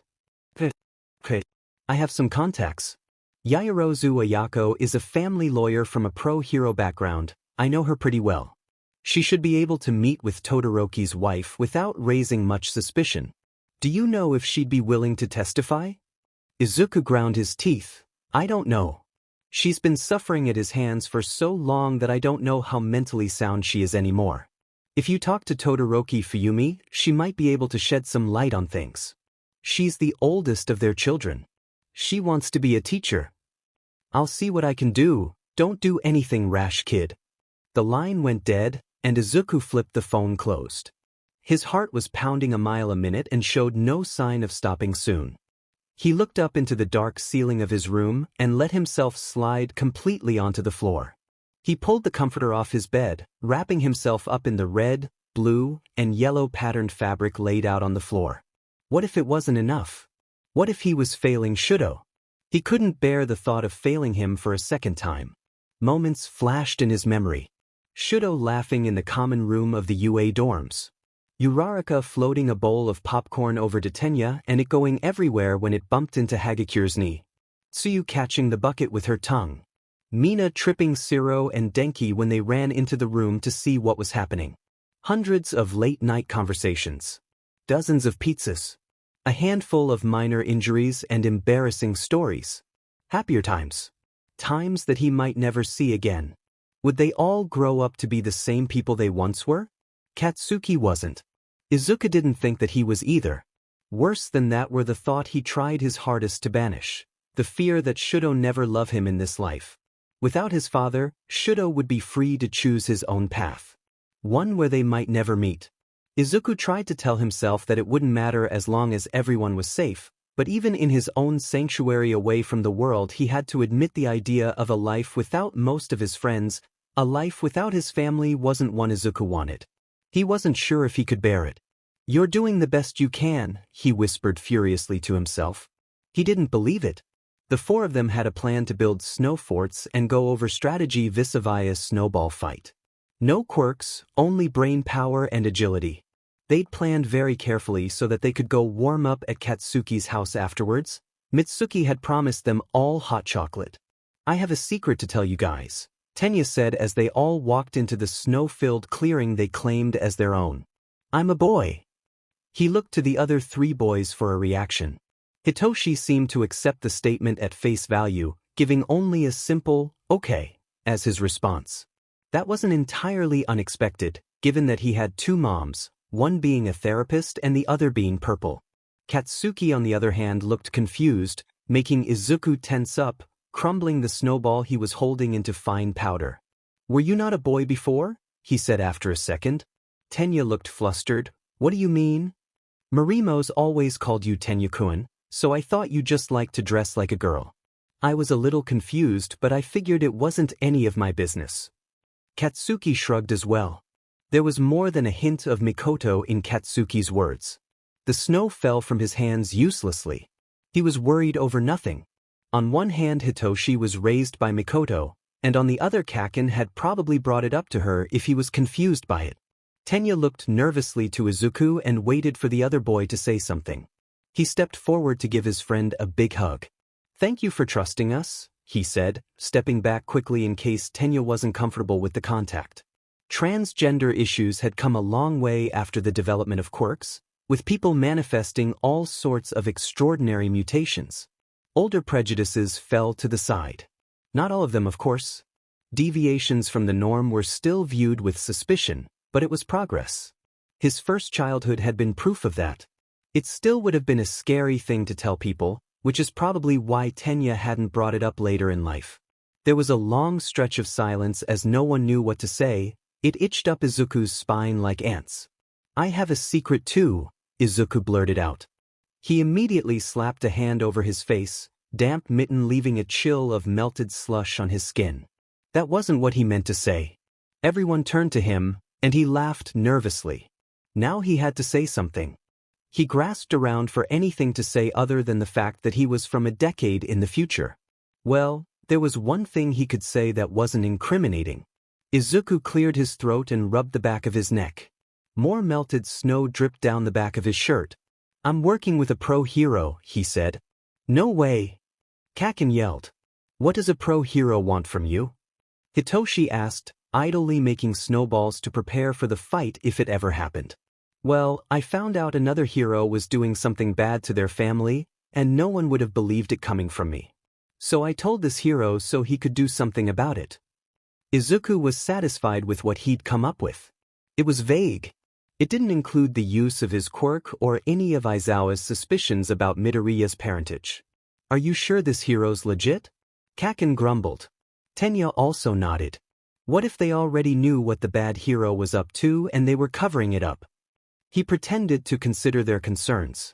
Maybe if he hadn't known Aizawa for years before coming back to the past he'd have some of those same concerns, but Shudo had told him about how Aizawa had tried to get information on how Endeavor was treating him when everyone moved into the dorms. He could be trusted. At this point in time Aizawa was the only option he had to help Shudo and the rest of his family. Family that excluded Enji, of course. I think it'll go okay. After all, I can just jump back in time if it goes badly. We've only been talking on the phone since our second meeting, he said. One of us should go with you, Hitoshi said, already getting started on building his fort. Yeah, the buddy system, Tenya said from where he was kneeling on the ground. He had realized the wisdom in Hitoshi's approach, and had also began to pack snow together in another corner. Okay then, whoever wins can go with Marimo to see this pro-hero guy and check out if he's cool, Kaken declared. With that he ran off to an unclaimed corner of the meadow to start setting up his fort. Wait, what if I win? Izuku said, eeping as he was pelted with snow from 3 different directions. He scrambled across the clearing towards the trees. With no time to make his own fort, he had to rely on existing environmental conditions. It was a good day. One that made Izuku feel silly about how much anxiety he was having about the future, the past, and everything in between. Maybe things wouldn't turn out the same. Maybe Shudo would never love him the way he had before, but as long as he was okay it didn't matter to Izuku who he found his happiness with. The same had to be said for All Might. He'd saved his mentor and in doing so completely obliterated all events that led up to Deku becoming the next symbol of peace.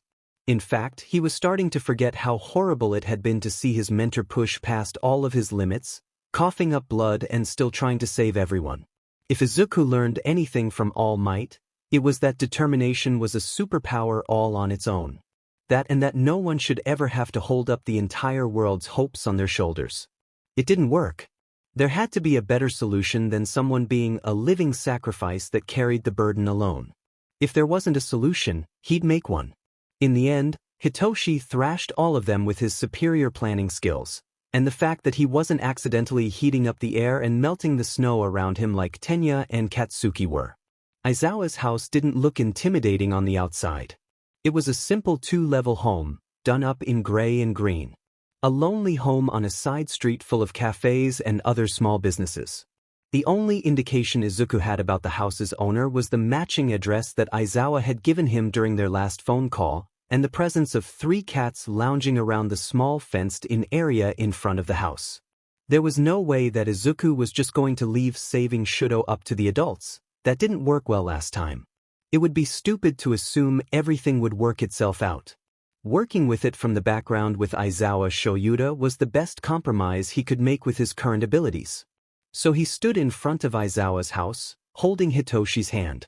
"You didn't have to come," Izuku said. "Well, if it was a bad idea you'd have come back in time and told me about it, wouldn't you?" Hitoshi reasoned, already walking forward and climbing over the gate to approach a large cream-colored cat curled up in a flower pot. "You didn't say he had cats," Hitoshi accused. Purple eyes scanning the entire front of the house. "I didn't know, Hitoshi-kun," Izuku said. Izuku pressed the buzzer and clambered after Hitoshi, who already had the large cat in his arms. White fur neatly fell all over his dark felt coat. Mikoto was not going to be happy about that.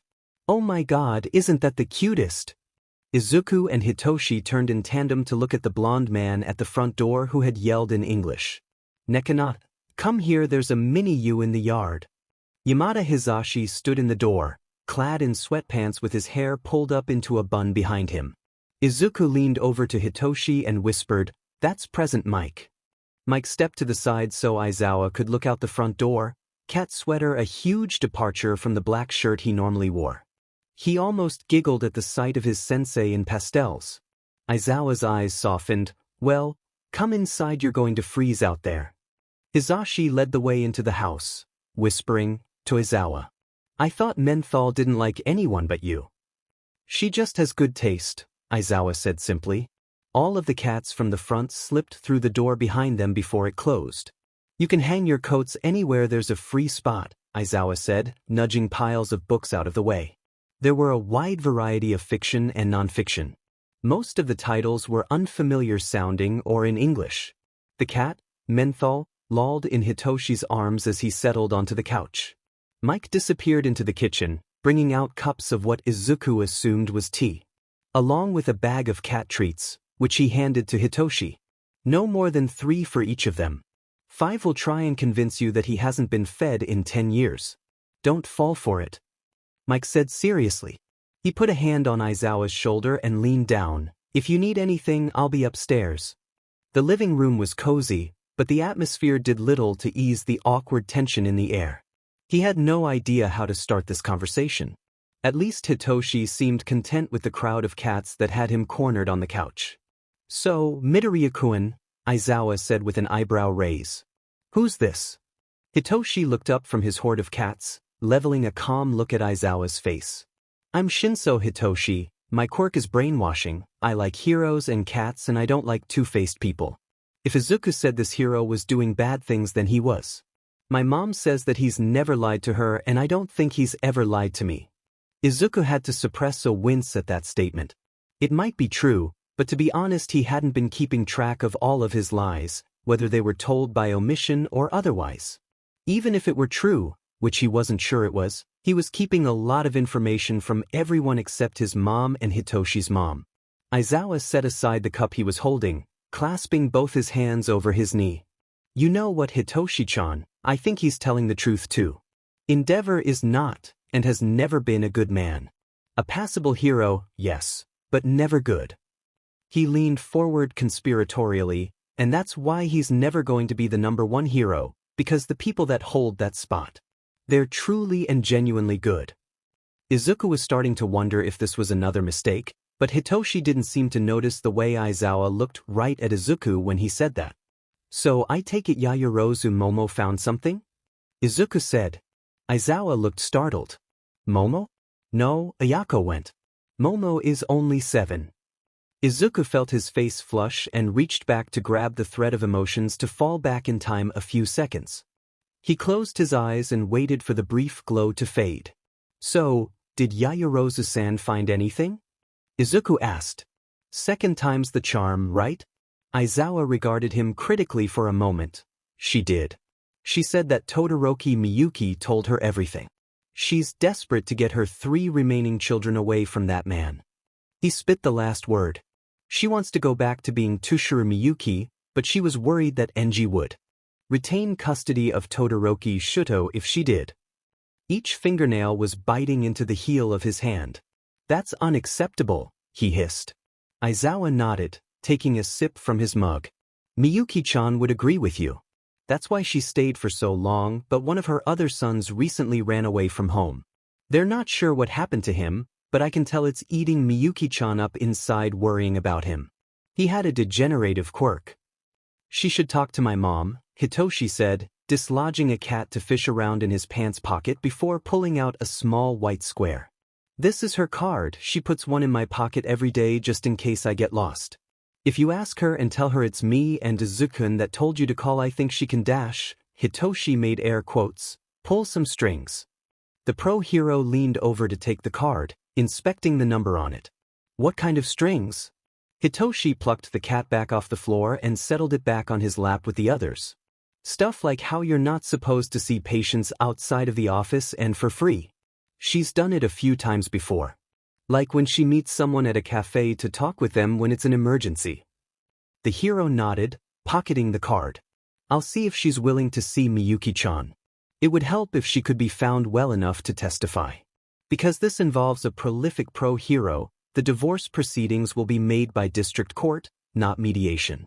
They'll probably favor Miyuki-chan for custody. Domestic abuse is still a very big problem in Japan, so the court may decide to make an example of Endeavor. Izuku nodded, his heart in his throat.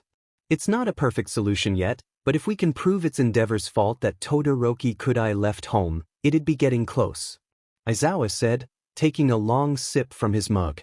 The room was quiet but for the soft sounds the cats were making as Hitoshi tried to please all of them at once with scritches behind the ears. Well, that's settled. Izuku drummed his fingers against his glass. He was looking between Aizawa and Hitoshi. It felt like there was something he needed to piece together. The former was watching the latter interact with the cats, a strange expression passing over his face. You know, Hitoshi, Aizawa has a really similar quirk to yours. Both of the room's occupants turned to look at Midoriya. Aizawa's eyes widened with something close to fear, and then to suspicion. He turned to Hitoshi. He can stop bad guys from using their quirks by looking at them, and you can stop bad guys by speaking to them. He hid his expression behind his cup as he watched the both of them size each other up. How do you fight if you can't use your quirk for it? Hitoshi asked. Aizawa tapped the side of his temple. Usually, I work in a team with other heroes covering the close-range fighting. But I've come up with some ways to compensate. It requires a lot of strategy and a ranged form of attack. The purple-haired boy nodded, looking serious. So like a gun? Izuku spat tea all over his shirt, choking a bit. He wiped his mouth and set the cup down. Excuse me, he said. He bolted from the living room down the hall, finding the open bathroom door and seeking refuge within. He grabbed some tissues to wipe the mess off his shirt, flushing them into the toilet when he was mostly dry. The idea of Aizawa with a gun was terrifying. The idea of Shinso with a gun was even worse. Maybe he shouldn't have left them alone without supervision. Izuku poked his head out of the bathroom, looking down the hall. Hitoshi was standing up, dwarfed in one of Aizawa's scarves. He looked like a mummy in it. He could hear Aizawa's voice from down the hall. Now you should probably think about choosing a darker color. 1, you don't have to wash it as much. 2, it's more stealthy. He's something, isn't he? Mick's voice startled Izuku. Izuku turned to the blonde man. You know, he told me what he thinks about you, you know? With the All Might situation. Hisashi was using the quietest voice Izuku had ever heard from him. For the record, I don't think he's right. I've told him that, but he won't listen. How do you know he's not right? Izuku asked, leaning against the door frame. Because the truth is usually stranger than fiction, and All Might talks when he's drunk, a lot, and I don't drink. He snorted at Izuku's wide-eyed stare. Whatever it is you're up to, you saved All Might's life. You knew Shoyuta, you recognized me. You've been helping even if most of us don't realize it. I don't think they know, but with some distance it's easier to see the pattern. Also, I read lips, and All Might came into Yaoyorozu-san's office the other day and had a very interesting conversation with her about adoption papers and prosecuting a sad excuse for foster parents. He sighed out his nose. So All Might found him? That's a relief.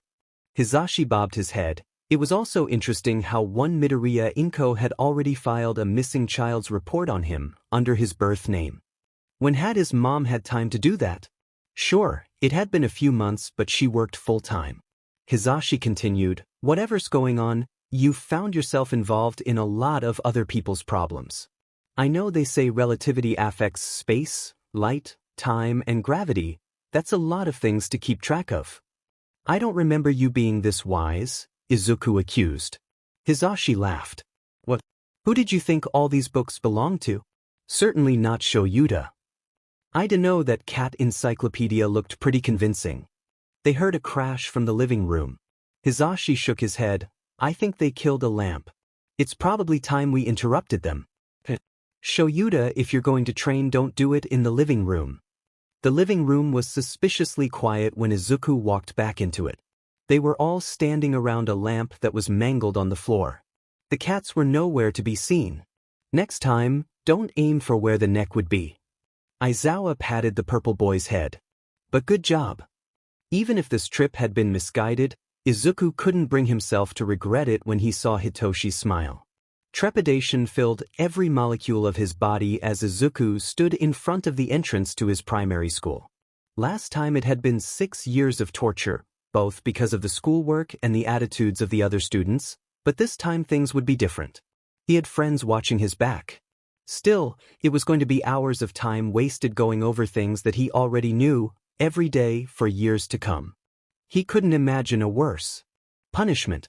The wasted time wasn't the only thing bothering him about the situation. He had to be careful not to show how much knowledge he had.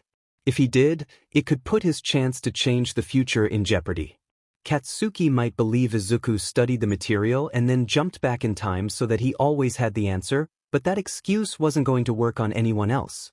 New day, new start, and a new share of problems to deal with. Winter had come and gone in a flash of playing with his friends and visiting with Aizawa to check on the progress of Tushiro Miyuki's case. He finally felt like he was making progress on helping Shudo, and it calmed some of the demons in his soul. 1 step forward, 2 steps back. He couldn't help but return to the feeling of dread in his stomach. It was going to be 9 long years of reliving school. The gulf between who he was and who he needed to become had never felt so large before. Kaken held his hand in a firm grip, pulling him through the gate. The reassurance that someone was there for him made him feel a little better. He wouldn't be alone in his suffering this time. Hitoshi was waiting for them inside, dwarfed by a long purple scarf despite the fact that the weather had turned warm for spring. At the last minute his moms had decided to pull him from another school so he could attend with his friends instead. Izuku still didn't know much about Hatoru, Hitoshi's other mother, but she was present today along with the rest of their parents. She seemed nice. The sakura blossoms were yet buds on the trees, having been chased deep into their boughs by a bone-chilling winter. Usually, they'd be out in force for a child's first day of school. Some parents were taking it as an ill omen, but not theirs. Behind them, Mitsuki and Inko were joined at the hip cooing over the photographs they'd taken a few minutes ago with the whole family. They'd crowded everyone in front of the school gate for a group photo, and then made them do individual family photos and one of just the boys. It had taken over half an hour and pissed off more than a few other parents that were waiting to make commemorations of their own. After that, the thought of wasting another half hour to get through the entrance ceremony was abhorrent. At least the first day of school would only have twice, maybe 3 times in his life before he was free of school. Izuku was going to do everything in his power to never repeat all 12 years of schooling ever again. No matter what the outcome of this was. Otherwise he'd just get stuck in a never-ending cycle of compulsory education until he died. He was not about to spend his entire life in high school like that American comic book character who kept getting movie reboots.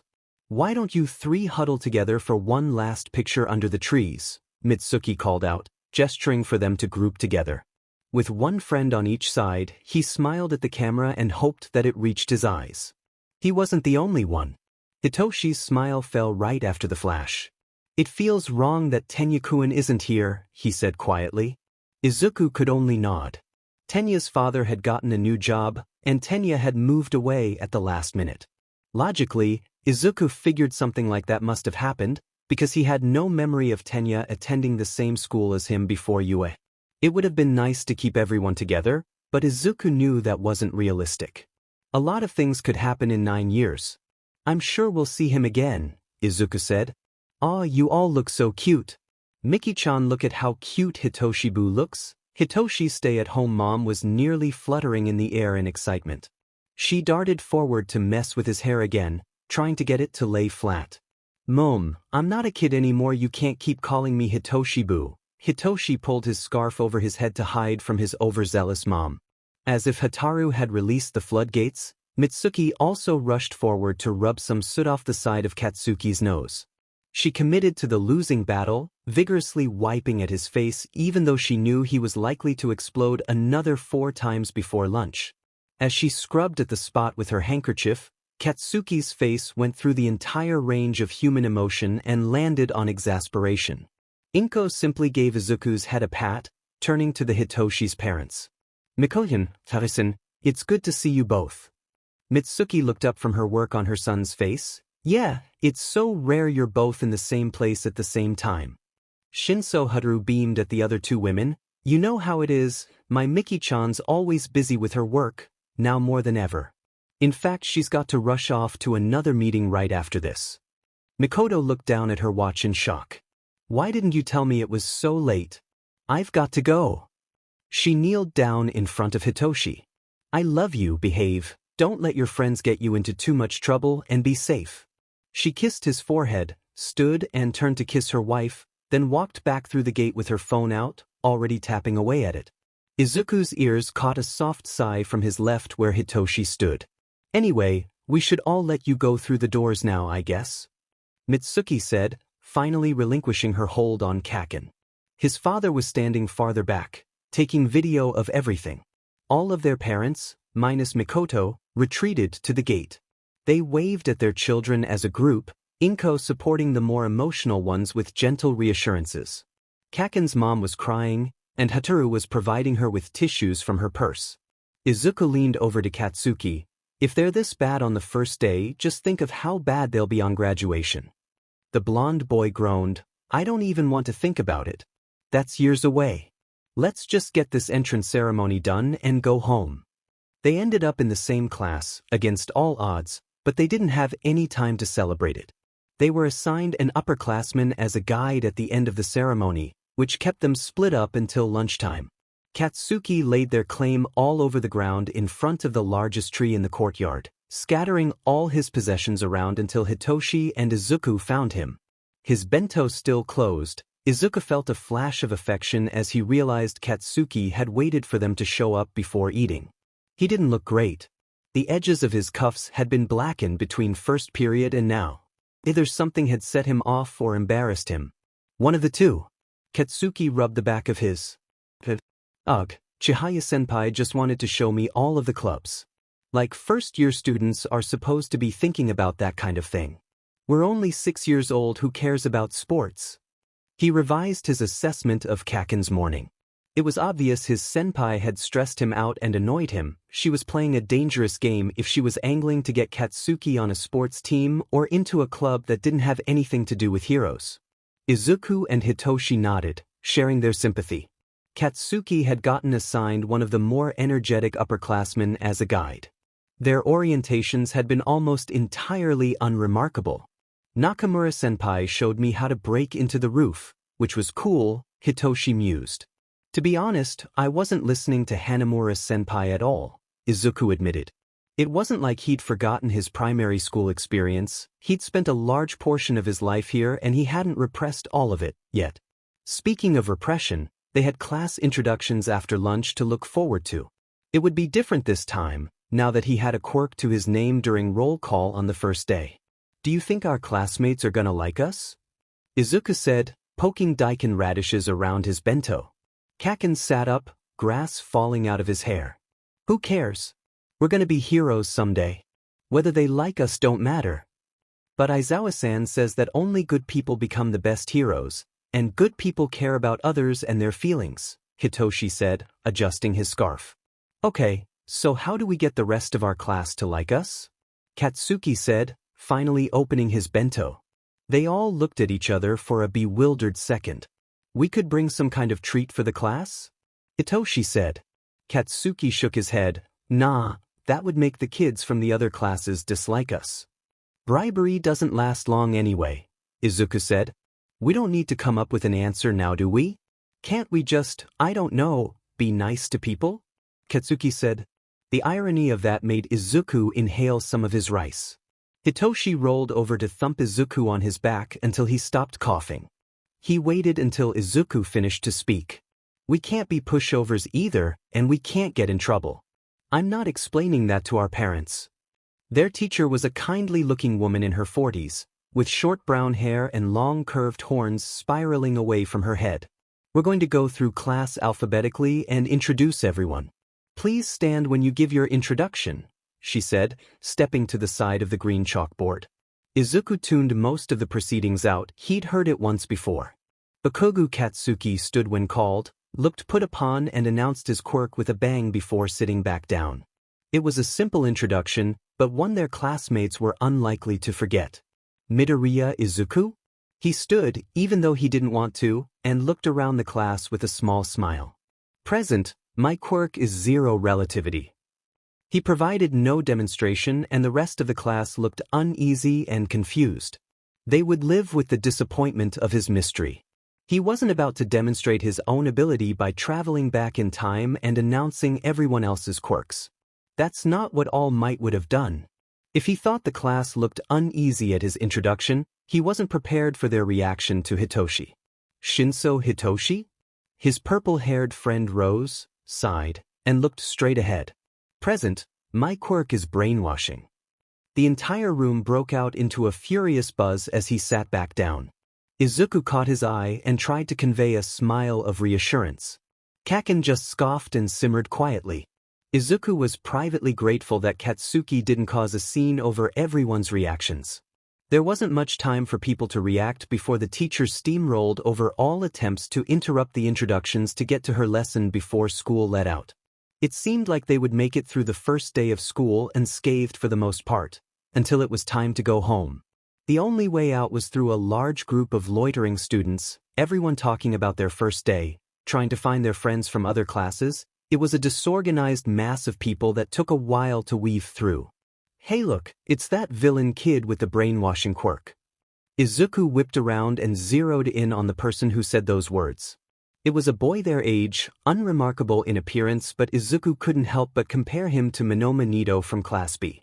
It was the same insufferable arrogance born from injured pride. Just once he would love for someone to actually work through their issues instead of projecting them on other people. Izuku chose not to self-reflect that last statement too much.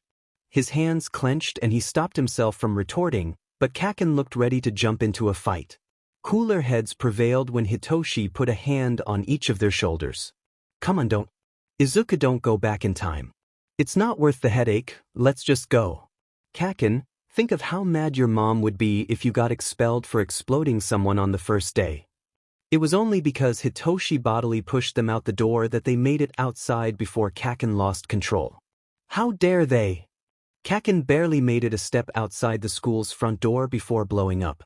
Quite literally. At least he'd dropped his backpack on the ground, which meant his homework was still safe. His uniform, on the other hand, was not. It was to be expected. It's not like they generally made explosion-resistant clothing the norm for elementary school uniforms.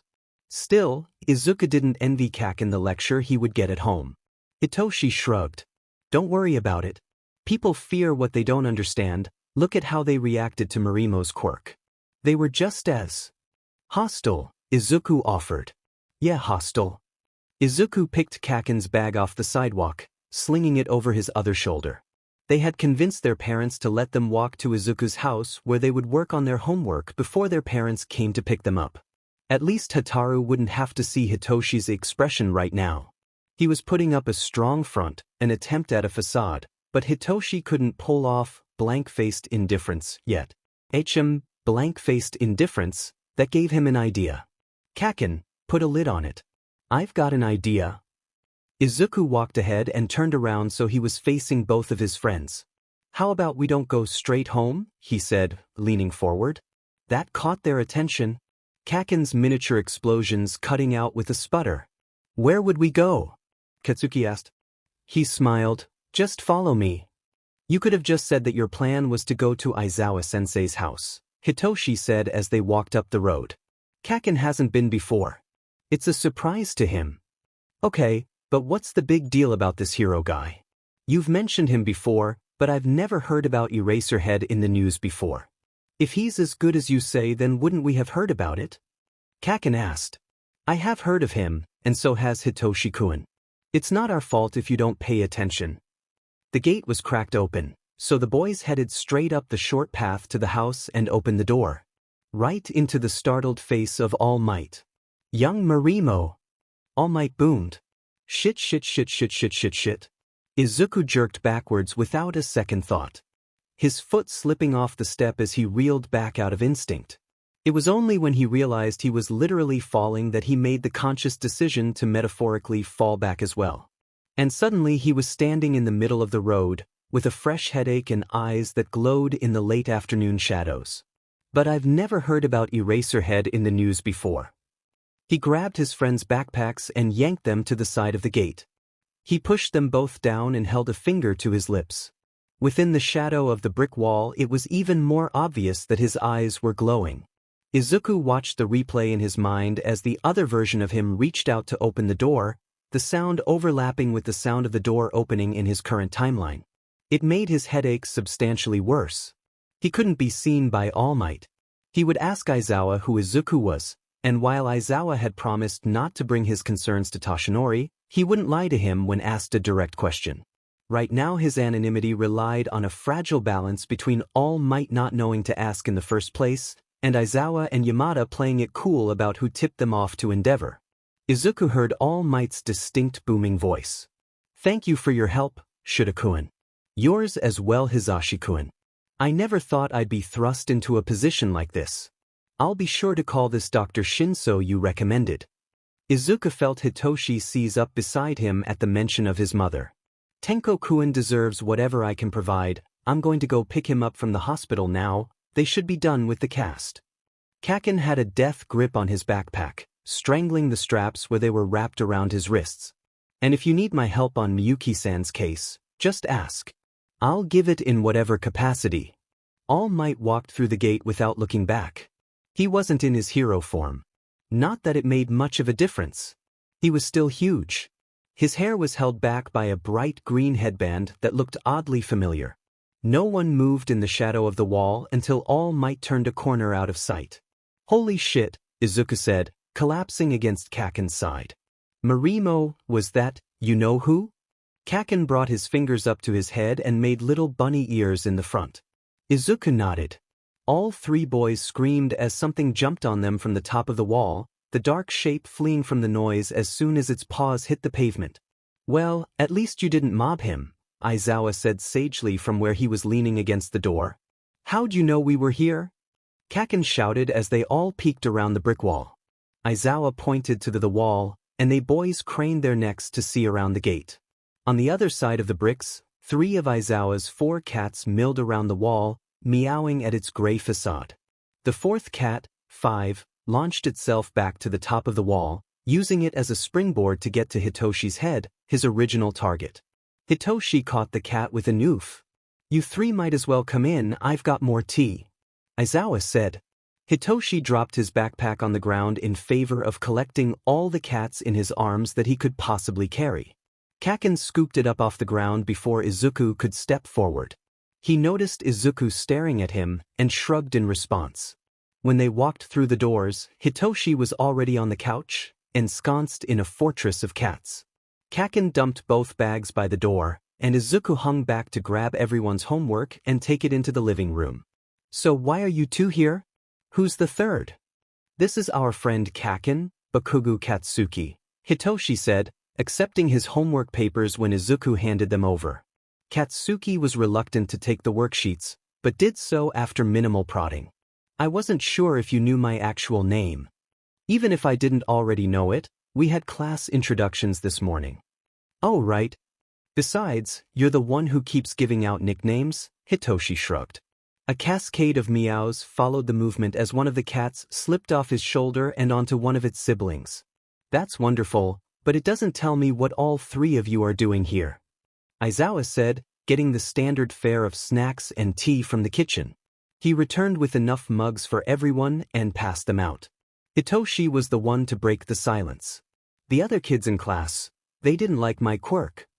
Aizawa sighed imperceptibly, and Izuku wouldn't have noticed if he hadn't already been listening for it. They shared a glance and Izuku shrugged at him. This was really an area Aizawa would have better advice for. No one had ever actively disliked Izuku for his quirk before, just the fact that he didn't have one at all. Somehow, the latter didn't lend much advice to the former.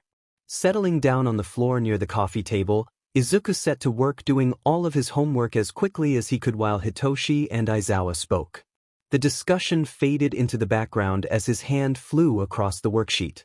His pen strokes flew across the paper in neat, compact kanji until he ran out of page and flipped it over to work on the back.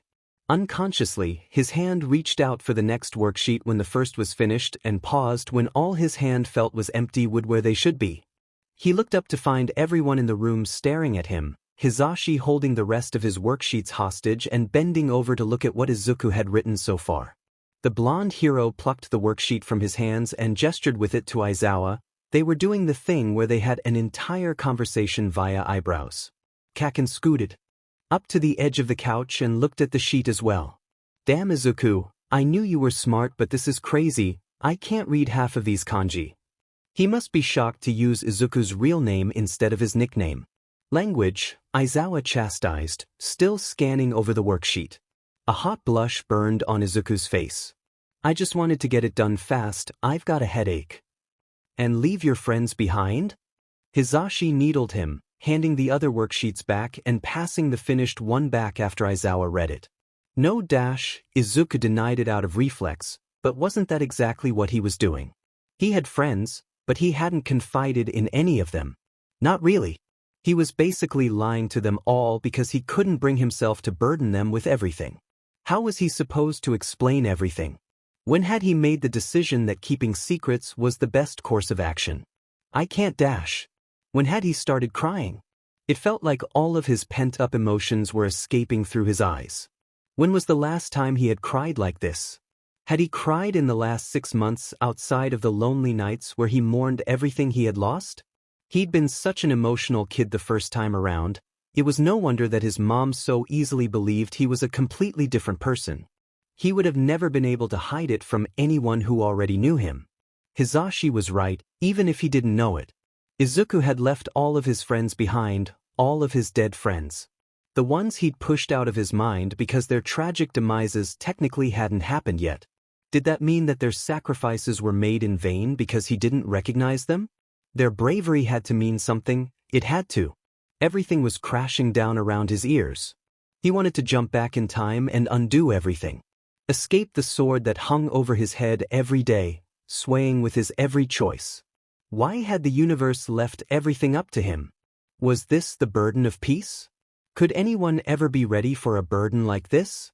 One that wanted to snap your bones and suck the very marrow from your existence. Purple invaded his vision. Izuku, the blob in front of his face shouted. What? Izuku shrieked back. He felt the crawl of something in his mind, freezing him in place for a minute. It wasn't a familiar sensation, but he had felt it once before. "Breathe," Shinso said, an older face overlaying the younger's in his watery vision. It was simple to listen, let his watery emotions escape from his grasp completely until he felt nothing. Izuku breathed, the blackness creeping away from the edges of his vision with each breath in and out. Sleep. Then everything went black. Returning to wakefulness wasn't peaceful. Izuku knew the moment he woke that this was going to be one of those situations where it would ultimately be better to roll over and go back to sleep. "You gave your friends a fright." It was Aizawa, using that soothing voice. The one he brought out when something bad had happened and he was trying to keep the entire class from rushing off to help the heroes. He opened his eyes to an unfamiliar ceiling. "Hisashi says that yelling usually fixes all your problems, if you do it long enough. If you wanted to try that." Izuku smiled in spite of himself and sat up. "Is there some sound-canceling room in the city that he does that in? Or do you just drop him in the ocean and let him terrify all the fish? Do you want to talk about it? Hisashi-san scaring all the fish? No. You're just going to tell Hisashi-san later, aren't you? Do you think I could ever keep something secret from him? No." His hands fiddled with the blanket on his lap. Aizawa sighed. "Well, if you don't want to talk, how about I go first? I've revised my initial assessment of you. I think that you were telling the truth to me when you said you weren't All Might's son. After all, you know things that All Might himself didn't know, like the thing with Endeavor and the fate of his mentor's son." That wasn't much better. It must have shown on his face, because Aizawa quirked an eyebrow at him. "Fuck it. The first time I jumped back in time was a hell of a longer than half an hour. Do you want to hear about how lost 11 years of my life in a time jump I had no control over?" Izuku-kun dash. "No, let me finish. I'm All Might's protege from the future. Is that what you wanted to hear? That I don't really know how I got here, or why it happened? I've got no idea whether it was one for all, or whether it was something dormant in myself, or any combination of the two. All I know is that my quirk hasn't been responding like one for all used to, with sentience. I haven't seen any of its previous avatars since I've been in this time, and I don't know what's happened to them." The bones in his hand creaked audibly as he clenched the blanket beneath him. "Or maybe you want to hear about how I've seen the deaths of nearly everyone I've ever cared about, including yours? Including Hisashi-san's? Do you want to hear about the fact that the love of my life entombed himself under several hundred tons of ice to buy me seconds to make a counterattack? Do you want to hear about the fact that All Might could barely speak without coughing up blood, due to the organs he lost in the battle with All for One 3 months ago? That the only reason he'd passed his quirk on to me was because I asked for it and he was at his limit? Do you want to hear about how I failed everyone? Absolutely everyone. I've got no idea whether I've eliminated that timeline entirely or if I'm simply not there anymore. Did I abandon everyone's sacrifices? Did I leave Kaken alone in a hopeless world to die?" He thought that he would shout, that he would feel anything, but the words just spilled out of him in a voice barely above a whisper. He didn't even look at Aizawa. And for all I know, I might get to watch it all happen again if I'm not good enough, fast enough, and strong enough to stop it. Aizawa scrubbed his hands over his face, sighing, "Kid, that's a hell of a lot of things to process. I don't even know where to start." Izuku didn't say anything, he just sat there wondering at the empty sensation in his chest. It had been so full of worry, stress, and misery for so long. 6 months of living without answers, doing triage with his mental health, but that was all it was, triage to stop him from bleeding out. At some point he'd run out of bandages to stop the bleeding. "You need to tell All Might," Aizawa said after giving him a minute. Izuku, for lack of a better word, squawked, "What?" "I can tell you right now, he is the only one that will understand the kind of burden you're dealing with. Unless you know anyone else that tries to carry the entire world's miseries on their shoulders." Aizawa looked like he needed a drink. "Who else knows? My mom and Mikoto-chan. I wasn't processing everything at my best when I came back. Mikoto-chan found out because I didn't take steps to guard my mind, and she made me think of Hitoshi-chan." Aizawa reached and grabbed Izuku's shoulder, pulling the small boy into a hug with both arms. He curled into the contact, letting himself feel small and share the burden he'd been tasked with by fate, even if just for a few moments. He'd take it back when he got out of bed. The green-haired boy wiped at his burning eyes.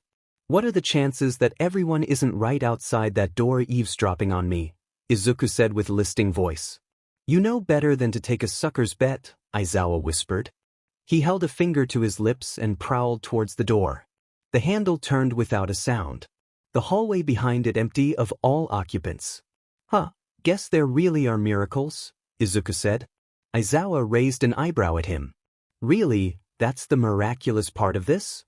He hadn't stayed in bed for much longer after that. He felt bad that he burdened Aizawa with everything. He couldn't deny that it helped to vent to someone about it. He always asked Mikoto-chan for advice, but he'd never let himself go and talked about how he really, honestly felt. Never stopped to acknowledge the bitterness behind the hope in this second chance. Izuku trudged down the stairs, stopping on a landing as he heard voices. "Hitoshibu, you know better than to wear your shoes in someone else's home. At least your son came home with shoes. I'm beginning to think I'm going to have to clothe this child entirely in Kevlar." He tiptoed down the last step to see shimmering silver and purple crowding around the couch. "Is this why you've been asking for a cat so much?" He overheard Hataru ask as she fussed over her son. Something about her demeanor seemed off, but Izuku couldn't place it. Her wings fluttered in an expressive manner, rather than staying neatly by her side. "We called your friend's parents, we tried yours, but Midoriya-san said that there was no way they'd let her off the hospital's rotation tonight. You never said your mom was a nurse." Hizashi offered from the doorway of a room that looked like a study and a music store had a one-night stand in a wind tunnel. "It never came up," Izuku said honestly. Hataru spotted Izuku in the hallway. "Look, he's fine," she said mostly to Hitoshi, both hands on his shoulders as she leaned down to his level. "You didn't do anything bad. In fact, I think you did a very good and brave thing using your quirk to help your friend, even though it scared you to do so." "Are you sure?" She nodded seriously. "You can ask him yourself." Hitoshi looked nervous. "Izuku, are you okay?" He opened his mouth to say he was fine, but thought better of it and settled on a neutral response instead. "I feel better than I did earlier. Thank you for helping me." Hitoshi smiled, and Kaken wriggled between Hataru and Hitoshi to get to Izuku. "See, I told you he wouldn't be upset.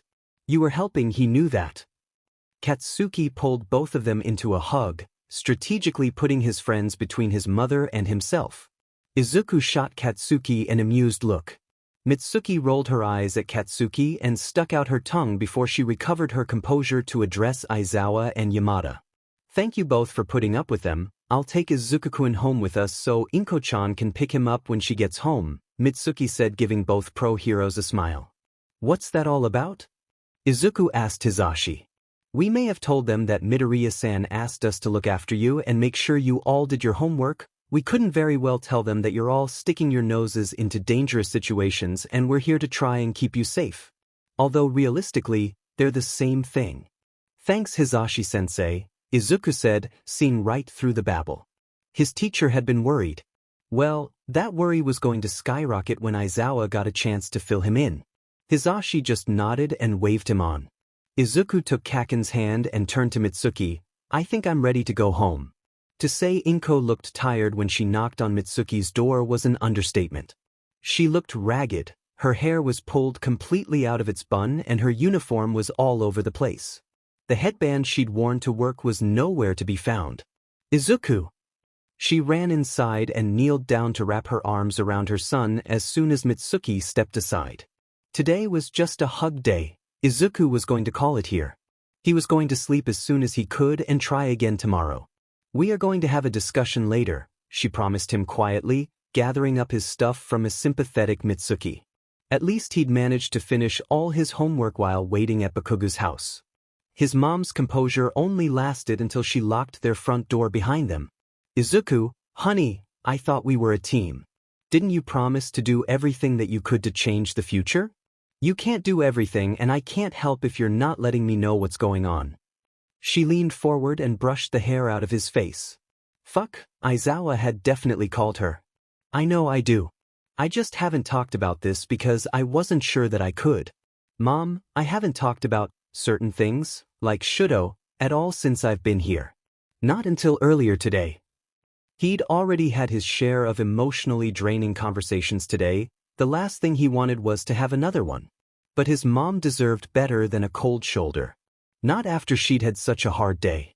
He pulled his mom over to the couch, gesturing for her to sit down as he got a bottle of water out of the fridge for her.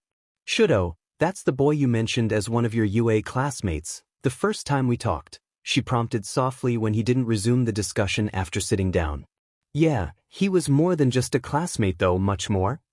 Inko's face was unimpressed. You're acting like I'm going to get on your case for dating when you were 17. A startled laugh burst out of him. I guess I did expect that. You have a pretty expressive reaction the first time, but I guess you did kind of, walk in on us. Inko laughed, holding her hands over her. I didn't. No, you did. You were concerned because the school called you after I was injured during class. Very mild injury, by the way. Compared to some that I'd had.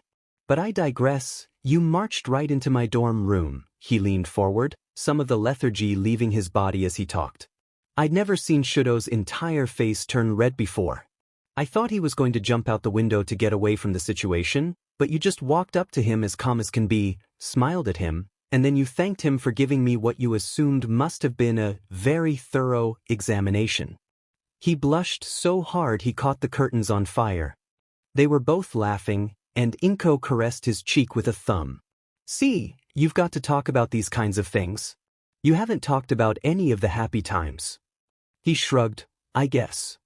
He did feel better between this conversation and venting to Aizawa. Now, I've got a story of my own to tell you, she said with a twinkle in her eye. I met Yagi Tashinori today. He brought in his son with a broken arm that needed to be set after a quirk accident happened while he was sleeping. Yagi-san was very distraught about the whole situation, seeing as how it was the first time Tenko-kun had been injured in his care. It seemed only right to sit down and have a chat with him to calm his nerves while the doctors did x-rays. One parent to another. Izuku jumped up on the couch so he was standing on the cushions, pointing an accusatory finger at his mom. You gave him your headband. His mom's face turned entirely pink. How did you know that? I hadn't gotten there yet.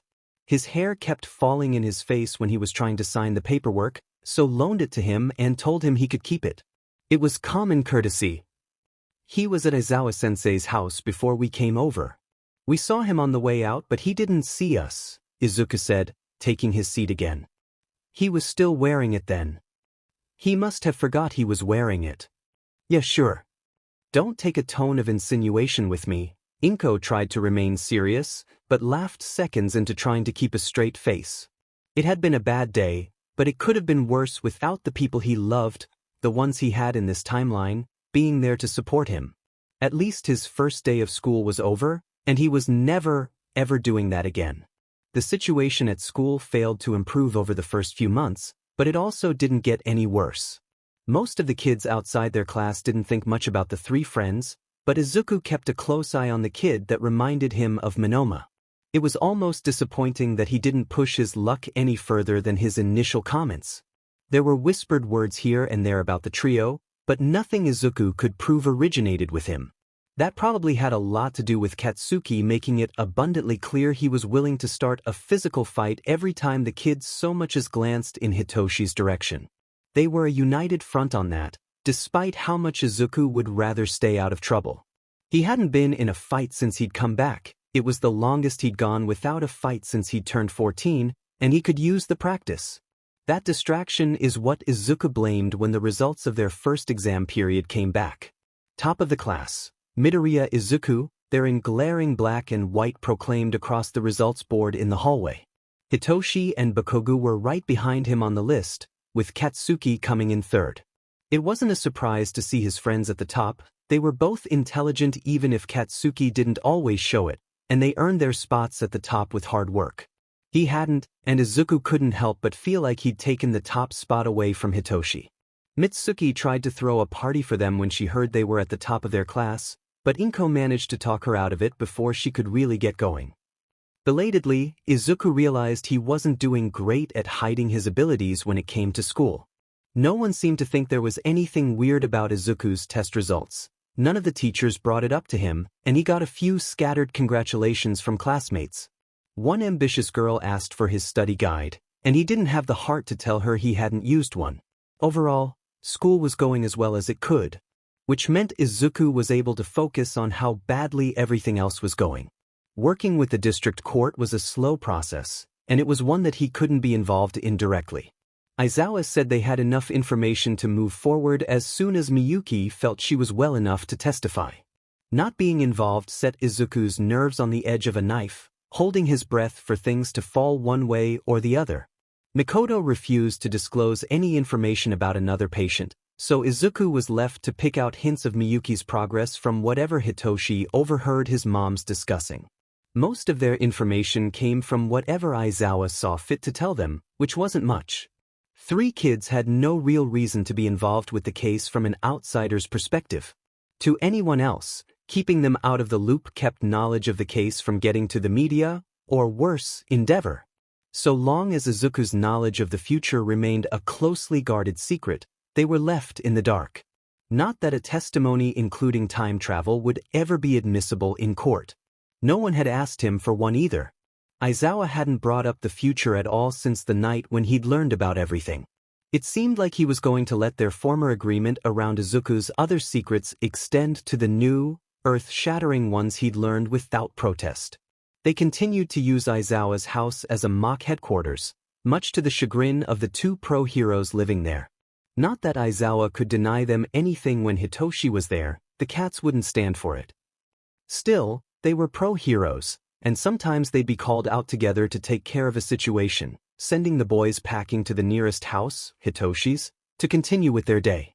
Those days were mainly used for getting through homework, rather than planning for their future as heroes.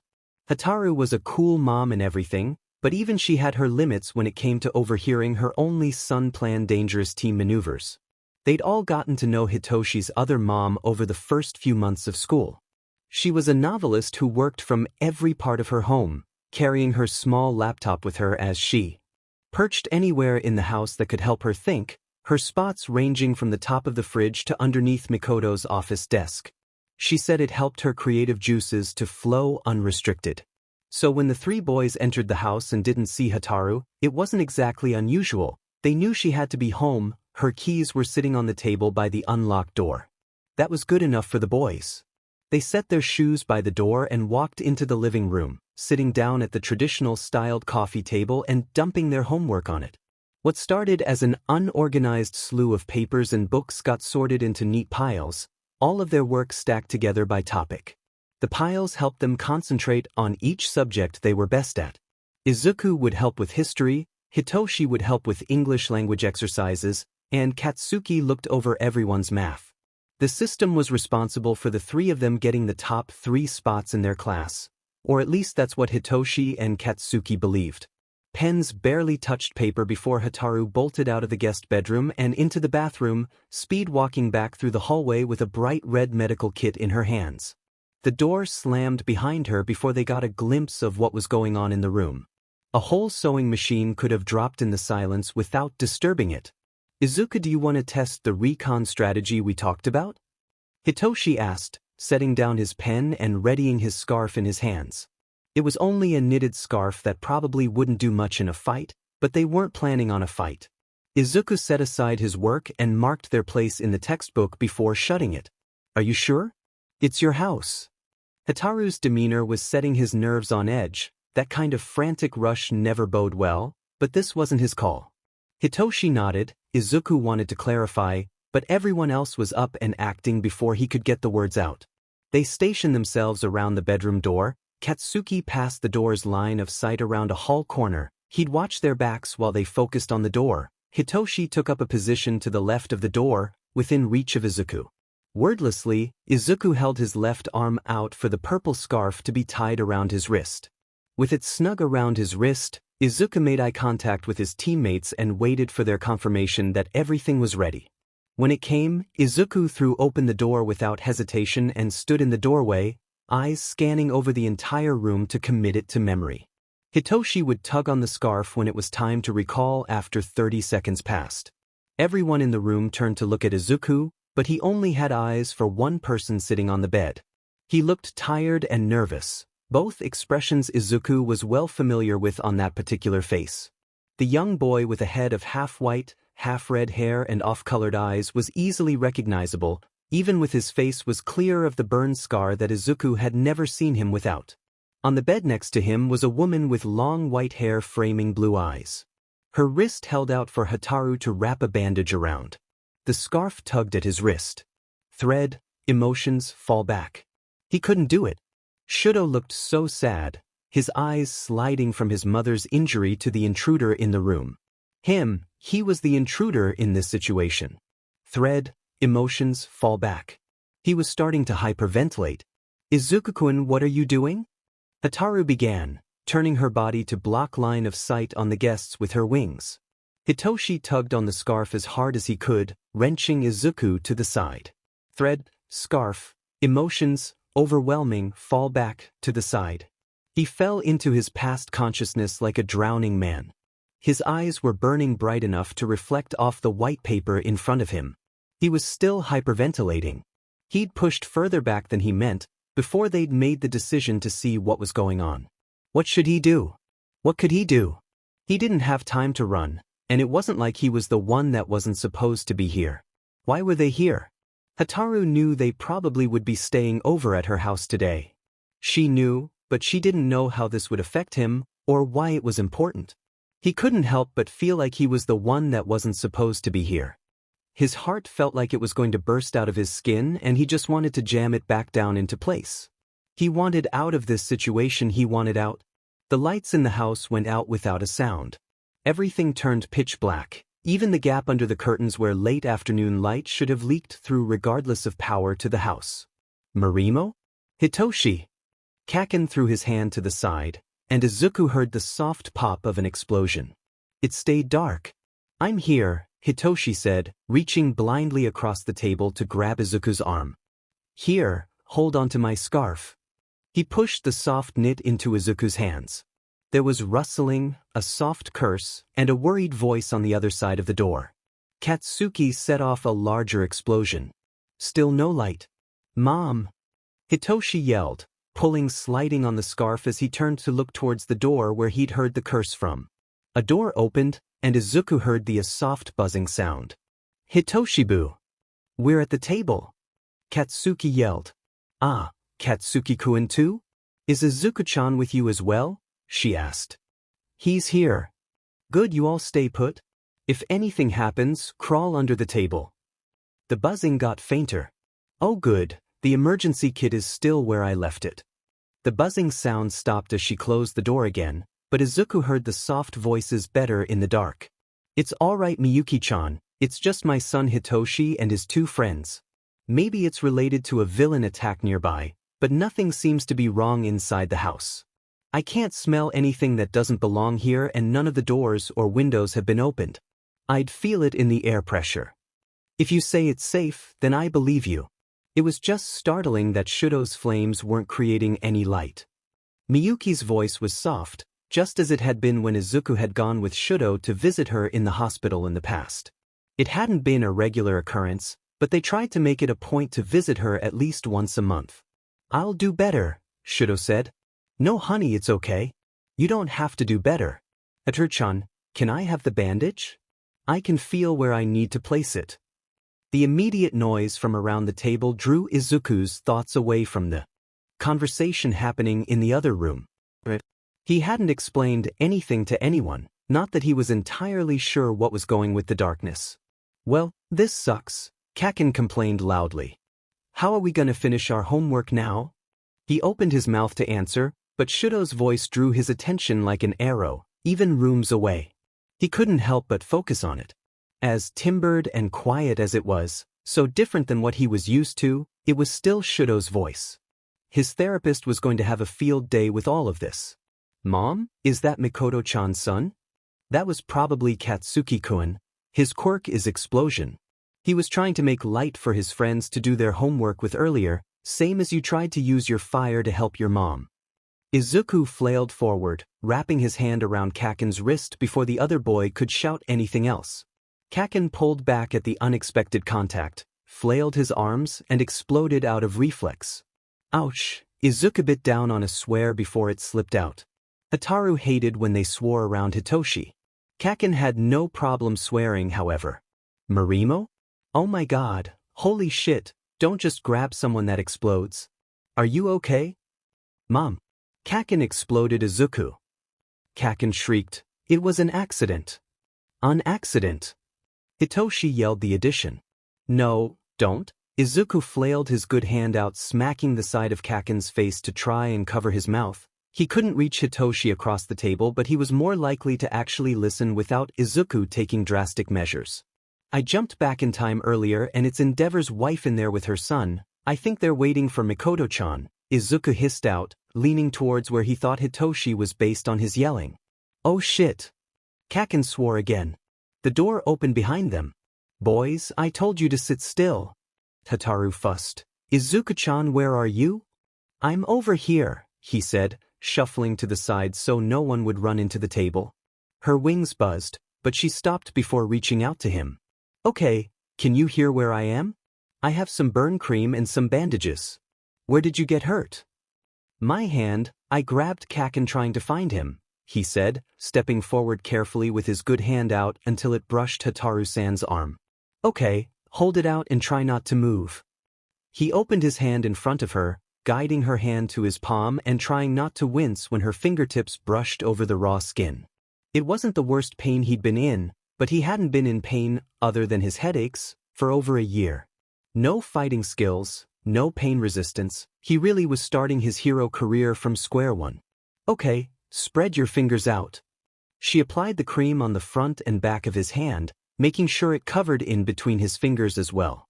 She tucked the burn cream away and grabbed the bandages from under her arm, unrolling the bandage and wrapping his hand with it. Does that feel better? Izuku flexed his fingers. It was a bulky wrapping that kept his fingers separated. His hand would ache later from being kept in the awkward position, but it was serviceable for now. Yes, thank you. Hataru-san. Izuku felt his breath catch. It was easier in the dark. He didn't have to look at Shudo's face. Remember things that would never be again.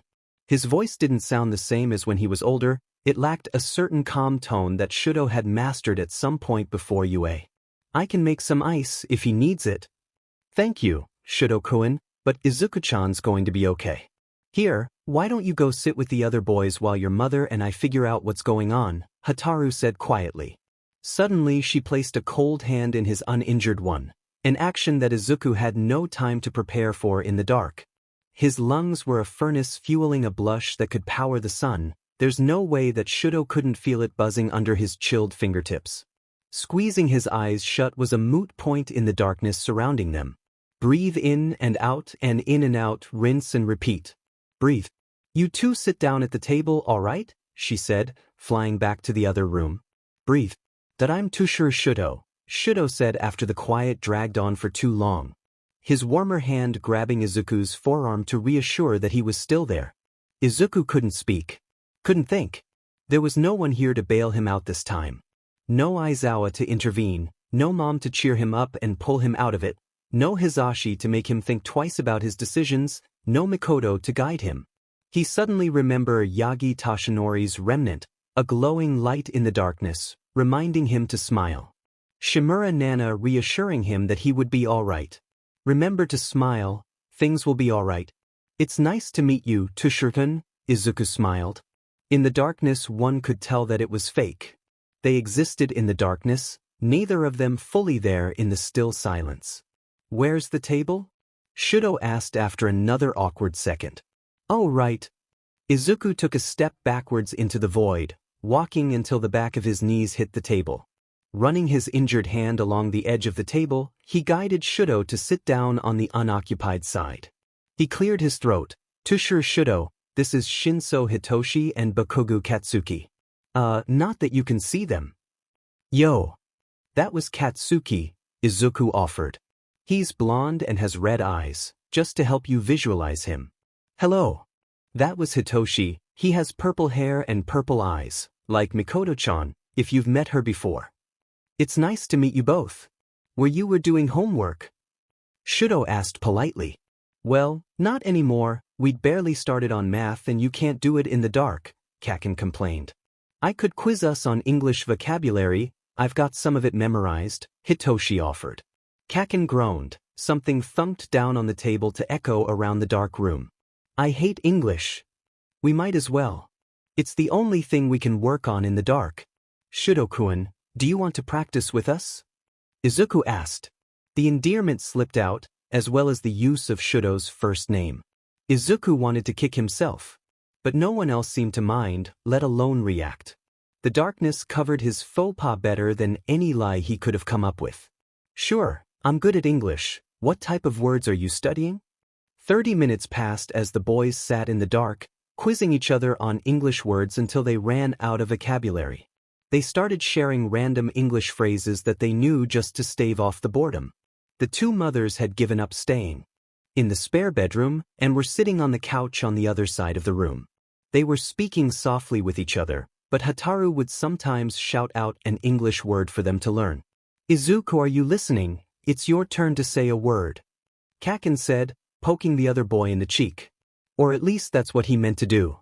What Kaken actually did was poke Izuku right in the eye. Izuku jerked to the side and the lights came back on. Izuku bit down on his lip and covered his eye with his hand. Everyone looked around the room at each other, startled. The room around them appeared normal. Nothing had changed, aside from the company, and the fact that Izuku now boasted 2 injuries. He uncovered his eye and blinked a few times. His vision was fine, so no harm done. Everyone looked around at each other, no one willing to break the silence around the low table. Well, that was weird. Why don't we call your parents over? Hataru said from the couch. She pulled out her cell phone and frowned at the screen.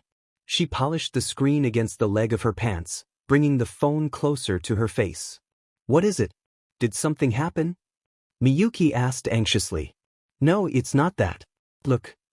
Hataru passed the phone over. Now both mothers were frowning at the screen.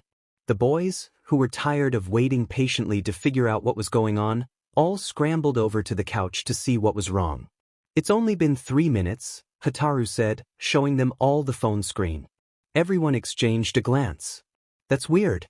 Can we finish our homework now? Hitoshi asked, with nonchalance only a child could master. Katsuki opened his mouth to argue, but Hitoshi stepped squarely on his toes before the words could leave his mouth. He turned to look at Izuku, eyebrows raised, and Izuku gave a small nod.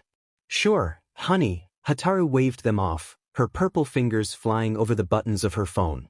She hadn't looked up while the boys were having their silent conversation. On the other hand, Miyuki was watching them with a strange expression on her face, almost like she was trying to keep a frog in her mouth. She covered her mouth with a hand and coughed, letting out a snort of a laugh along with it. Hataru looked up to Miyuki's ice blue eyes, the latter desperately trying to look like she wasn't verging on hysterical laughter. I'll send a text to the group chat and find out if anything happened and where Miki-chan is. Whatever that was. Doesn't matter until we know if everyone else is all right or if it was localized. Shudo looked torn between crawling on the couch next to his mom and staying with his new friends. Picking up on his feelings, Miyuki cleared her throat and ran her fingers through the red side of his hair. Why don't you go with them? You should learn how public school works, you might be going next year. He nodded and followed the other boys to the table. So, Shudo-kun, we've set up a system where we all help each other based on our strengths. What are you best at? Hitoshi took up the lead after Izuku sat like a bump on a log, not saying anything. He couldn't tear his eyes away from Shudo long enough to think, let alone put together an actual sentence. It was starting to get awkward. I'm best at calligraphy, Shudo said, looking at his hands. That's great. Izuku has the best handwriting, but he never did much traditional calligraphy. We've kind of been on our own in that subject. At the mention of his own name, Izuku managed to tear his gaze away from Shudo. Hey, my calligraphy is fine. Kaken laughed, setting off a room-wide conversion of nervous energy into laughter. They finished their homework several hours later. The wandering path they took through the subjects left Izuku feeling normal among his friends, for the first time in a long time. Even if Shudo wasn't the same, they were still going to be friends in this life. Izuku wouldn't let him slip through his fingers. Green hair was kept out of Izuku's face by way of a few small red clips as he looked over his notebook, the one where he'd written all about Deku's life. He'd been updating it at the beginning of every month with any extra bits of information he could remember. He was 2 weeks into July now, but he still couldn't think of anything new to add to the countless pages of highlighted text that cobwebbed all over the journal like a map. The color-coded markings likely wouldn't make sense to anyone other than him. All the better, its complicated nature made it less likely to fall into enemy hands. He'd sat in front of the journal every night waiting for something new to pop into his head that he could add to it. His mind drifted to his 7th birthday tomorrow. That thought alone hadn't concerned him, but then he started thinking about his Shudo and the Shudo he met the other week. The darkness event had been weird enough without all his other concerns getting wrapped up in it. The whole thing had prompted Izuku to grab another empty notebook and start writing down things that were happening in his new life. Things like saving All Might, the darkness event, and meeting Shudo for the 2nd time. Anything he thought might be important. More of a journal than a map, but still useful for reflection. Shudo had introduced himself as Tushuru Shudo. It shouldn't have surprised him.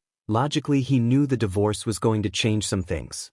He'd known that, and yet, when confronted with the actuality of the changes he had wrought, it had stung.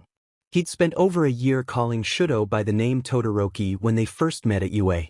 It felt like losing something, like the cost of Shudo's safety was Izuku's comfort. It was one he would bear with as glad heart, if it meant Shudo was happy. But the more he thought about Todoroki Shudo, the less comfortable he felt. It was like he was missing something he knew was important. He couldn't make the connection between the uneasy feeling and what was wrong. Thoughts of his 7th birthday brought to mind his 17th birthday. Making this, technically, his 18th birthday. He knew he had spent his 17th birthday with Shudo. He'd written it down in his recollection. He flipped the journal back to look at it, following the color-coded tabs and folded page corners to his destination. Wait, that can't be right. Horror dawned on him as he flipped the pages of the recollection back and forth. Had he been so focused writing down his experiences in the present that he'd forgotten half of the points written herein? Or was it more than that? He couldn't remember his fight with Shinso during the sports festival, or for that matter his fight with Todoroki afterwards. He couldn't remember anything about the Bakugo Katsuki he'd written in here. The idea of Katsuki being hateful and violent seemed so out of character as to be laughable. Sure, he was crass, and his personality could piss off a saint, but he wasn't cruel. The idea of him getting kidnapped by a bunch of villains because they thought he would be easy to turn was insane. They clearly hadn't known Katsuki very well. Or maybe Deku hadn't. Forgetting minor things didn't seem like such a big deal, but to forget fights that had formed the foundations of half of his friendships bothered him. Months ago, in a session with Mikoto, he'd brought up how he kept forgetting more and more about his old friends, mostly the ones he was close to now.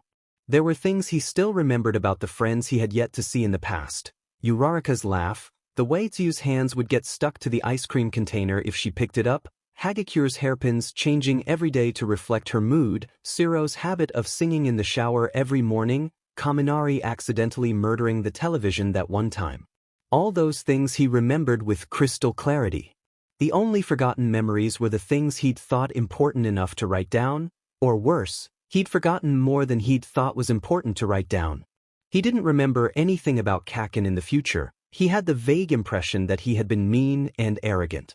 Like they hadn't gotten along. Likewise, he recognized nothing of the future he'd written down for Hitoshi here. Couldn't remember Tenya's hero costume or what Yagi Tashinori's sickly civilian form looked like beyond a light in a dark room, overshadowed by his larger form. And Shudo. His heart knew it was wrong. It was screaming at him. He should remember everything. You don't forget what it feels like to be loved unconditionally, even if the memories themselves are gone. Gone. Izuku slammed the book shut, pushing it away from him before it could burn him with any more realizations. The more he helped people, the more he lost. Everything he had changed in the past, saving All Might, making sure he reconnected with Tenko, becoming friends with Kaken and Hitoshi, even meeting Tenya must have contributed to this. The things he still remembered were spotty and nonlinear. The connections were there, it had just taken him a year to make the realization, And that realization had come too late. Even if he'd realized sooner? What could he have done? Written more down before he forgot? Now that he'd seen the results of his changes, it wasn't like he could go back in time and undo them. He couldn't do that to his friends. Not when Hitoshi was starting to believe in himself, that Kaken was believing in others, or that Shudo started to build an identity for himself outside of his father's control. Who knows what effect his choices would have on Tenya? He was harder to keep an eye on since he was so far away. He couldn't chance anything. Not now that he knew how deeply he was compromised. Going back to try and fix things for himself could just lead to making it worse for everyone. It was better if he was the only one that had to suffer. Everyone was coming over tomorrow for his birthday. He'd even convinced Aizawa and Hizashi to consider coming. They would all be there, happy for him. There was no way he could tell them this. He couldn't fall apart now. No one else needed to know the cost of their happiness. It was midnight, but Izuku couldn't vent his nervous energy inside his room. He had to get out of this box before it closed in on him. Grabbing a pair of shoes he rarely wore from his closet, he slipped them on and tied them so tightly that the laces creaked under the pressure. It didn't help him feel grounded. The painted windowsill cracked as he unlocked his window. He wrestled it open with as little noise as he could manage, which was still a lot. His window was about 10 feet off the ground, a distance Izuku didn't even blink at before climbing through. He slid down the wall, pushing off with a jump to roll away from the concrete walkway that surrounded his house. He dusted the dew off of his clothes and stood up. "Fuck," he said, looking up at the desk lamp he'd left turned on. "I'm not going back up there just to turn off a lamp." He wasn't going back to deal with anything right now. Izuku picked a direction and walked, looking at the pavement to navigate through haunted memories. The suburb he lived in went to sleep after dark. The only things that disturbed the night were the insects lining the trees near the park. One look at the meadow made him turn on his heel and go the opposite direction. There were too many memories there. Old ones, new ones, they all weighed heavily on his mind. The summer air carried the noise of the cicadas to his ears even as he turned and walked away from their mournful song. Had he done the right thing by trying to change the past? Was it his right to make those decisions for people? All he wanted to do was protect everyone, but was he actually accomplishing anything other than putting himself through torture? His feet took him down to the river. It churned in the darkness with more vigor than it ever did during the day. He could relate. Izuku slid down the slanted concrete lining the river as it meandered into the city. There was a small space to walk at the bottom, lining the bank with artificial support. Sounds took on an echoed quality next to the river, crackling with an undercurrent of white noise that made it easier for him to exist without thinking.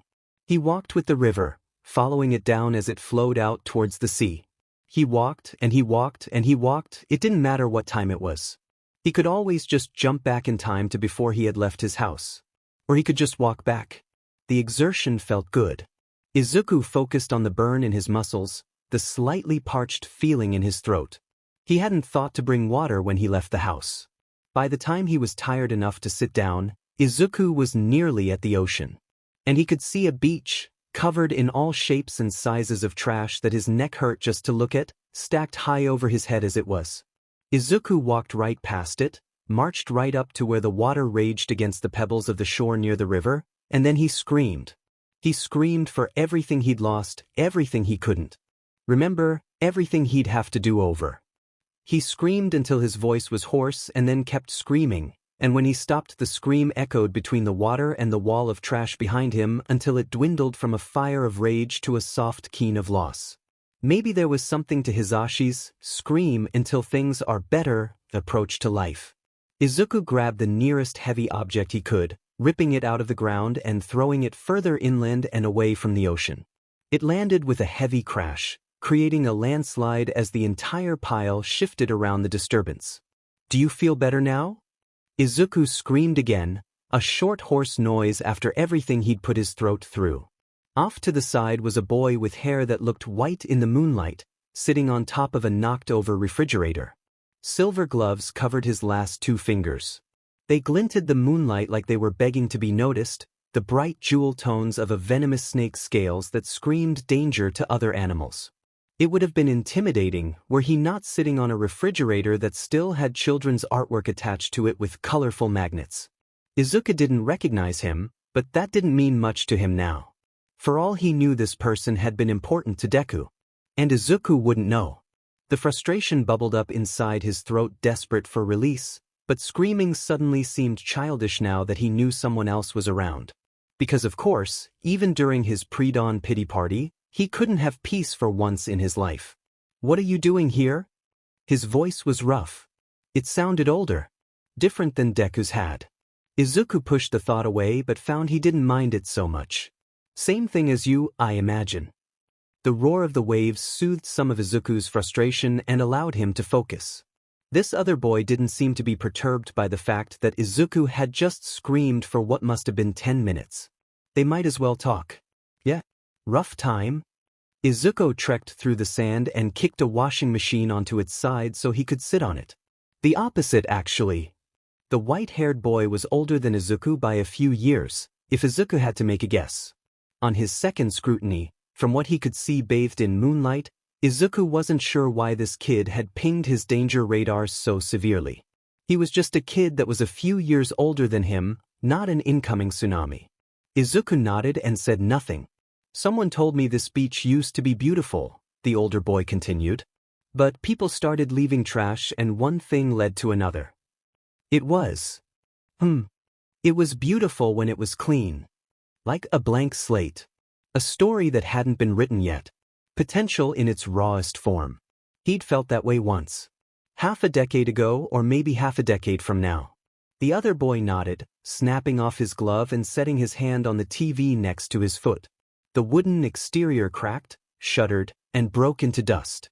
"It's not usually useful," the other boy said, taking note of Izuku's shock and attributing it to the wrong thing.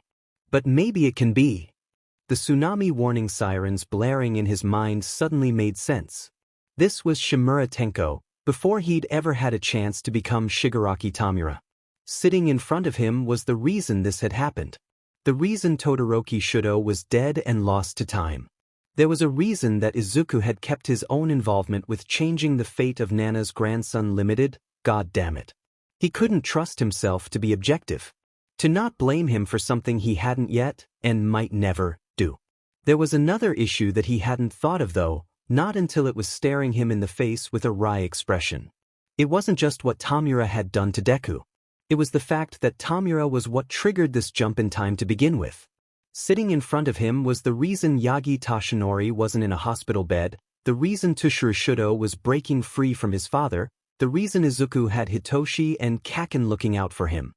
He glanced up at the stars like he would see the specters of One for All up there, ready to give him guidance. Any advice would be appreciated. The stars were silent. He was on his own with this one. Well, no sense in alienating a potential friend. Maybe this was one of those things he could help with, even if it wasn't something that needed fixing. A quirk like that is amazing, there's so many things you could use it for. It hurt to force the positivity in his tone. "You'd be the first to think that." Izuku barely avoided rolling his eyes. "Patience, remember to smile, no blaming anyone for the sins of the future. You know, my friend Hitoshi has a quirk most people think is bad. He can brainwash people if they talk to him. Do you know the only thing I've ever seen him use his quirk for?" Shimura Tenko shook his head. "I was having a panic attack, and he kept me from passing out," Izuku shrugged. "All quirks can be useful for something. You just have to have a little imagination." "Even quirks that can do nothing but destroy?" Shimura challenged. Izuku's laugh roughed his already raw throat. But he couldn't help it. It was like the universe had been setting him up for this conversation for the past year. Maybe this was why he was here, to help people make all their pieces fall into place at the cost of his own. "My other friend, Katsuki, his quirk is explosion. You should see how much he gets yelled at him for destroying things around the house, but he's also used his quirk to keep me from getting hit by a car. Like I said, all quirks can be useful with enough care. There's also pro-heroes with quirks that you wouldn't immediately think are useful," Izuku shrugged. "You could be a great rescue hero with a quirk like that. It wouldn't have the immediate destabilizing effect that Katsuki's explosion quirk would have on debris." You sound a lot older than you look, Shimura said, snapping his glove back into place. Izuku's feet kicked the side of the washer softly as he swung them. You caught me. My quirk lets me travel back in time. So I'm probably older than I look.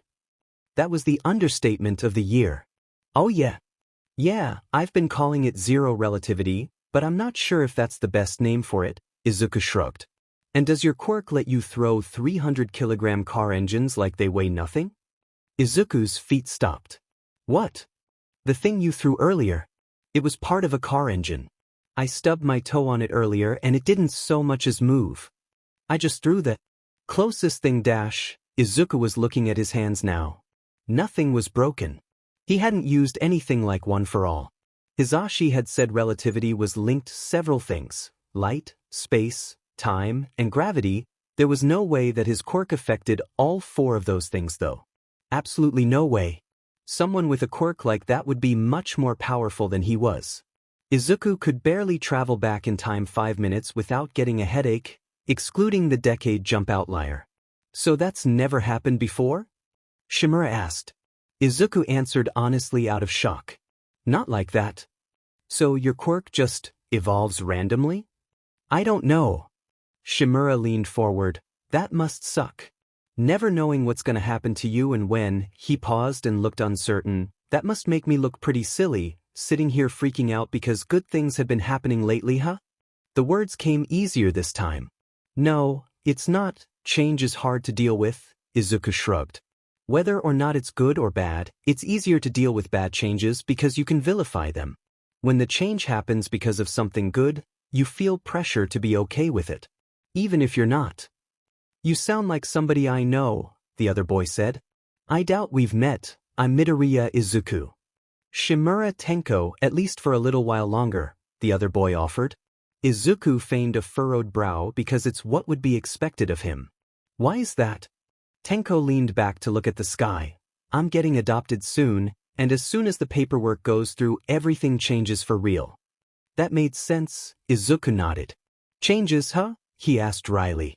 They shared a commiserating glance, and let the silence settle over them, washed by the buffering rush of the tides. Izuku ended up not traveling back in time. Tenko had been content to sit there and share in the silence as the stars spun around in dizzying circles. Whether it was the screaming or the company, Izuku felt better for after another hour of sitting on the beach. Both boys cleared a path back through the trash to get to the road, walking together. The gray light of dawn edged on the horizon above their heads as they walked back down the road in silent companionship. In the quiet of almost morning, everything seemed fresh around them. He looked at everything with new eyes. It was nice. Then Izuku heard a familiar deep voice yelling Tenko's name. The boy in question made a face. Busted. You better get going. You don't have to tell me twice, Izuku said, taking off down the street back to his neighborhood with a jaunty wave. Now was not the time to get caught by All Might and have to explain everything. He couldn't deal with that after tonight. When he got back home, his window was still open. Izuku ran at the wall, scrabbling up until he could grip the window ledge and swing himself inside with a quiet thump. He eased the window down into place with a click. The desk light went off with another click. Izuku stripped out of his clothes to put on different pajamas. He hadn't actually realized he'd worn his pajamas outside to begin with. They probably looked like sweatpants to anyone else, but it was still mildly embarrassing to realize he'd been running around in them all night. He crawled into bed, settling under the covers and facing the wall. Embarrassment was a step up from utter tragedy, frustration, and grief. He managed to fall asleep before he could think any deeper on the subject. Dawn rose over his sleeping form, the light of a new day cast above him on the wall as he slept on. Happy birthday, Izuku. The sun barely slipped through his window, a sign it was already high in the sky. He'd gotten to sleep in, which was great. After last night he needed all the rest he could get. The extra sleep didn't do much to soothe the aches from his late-night excursion. If anything, it worsened his condition until all he could feel were his sore muscles. He needed to get moving if he wanted to work out the stiffness and ease some of the pain. He rubbed his eyes and sat up, blinking at his mom. She was carrying breakfast on a tray stuffed to the brim with all of his favorite breakfast foods. He blinked again, reconsidered. I thought you could use the energy. It's not every day you turn 7. And next time when you think about running off in the middle of the night, just use the front door. Inko said, tweaking his nose and then walking back out of his room. Flabbergasted, he stared at the space his mom had just vacated. She knew?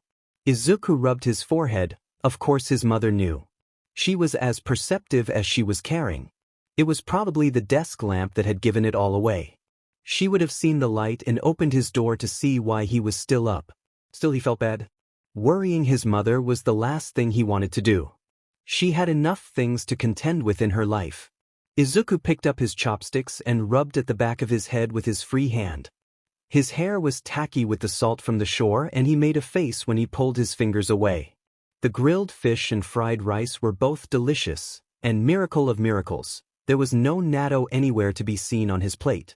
Finishing off his breakfast, he thought about what he could do to make it up to his mom. Mom?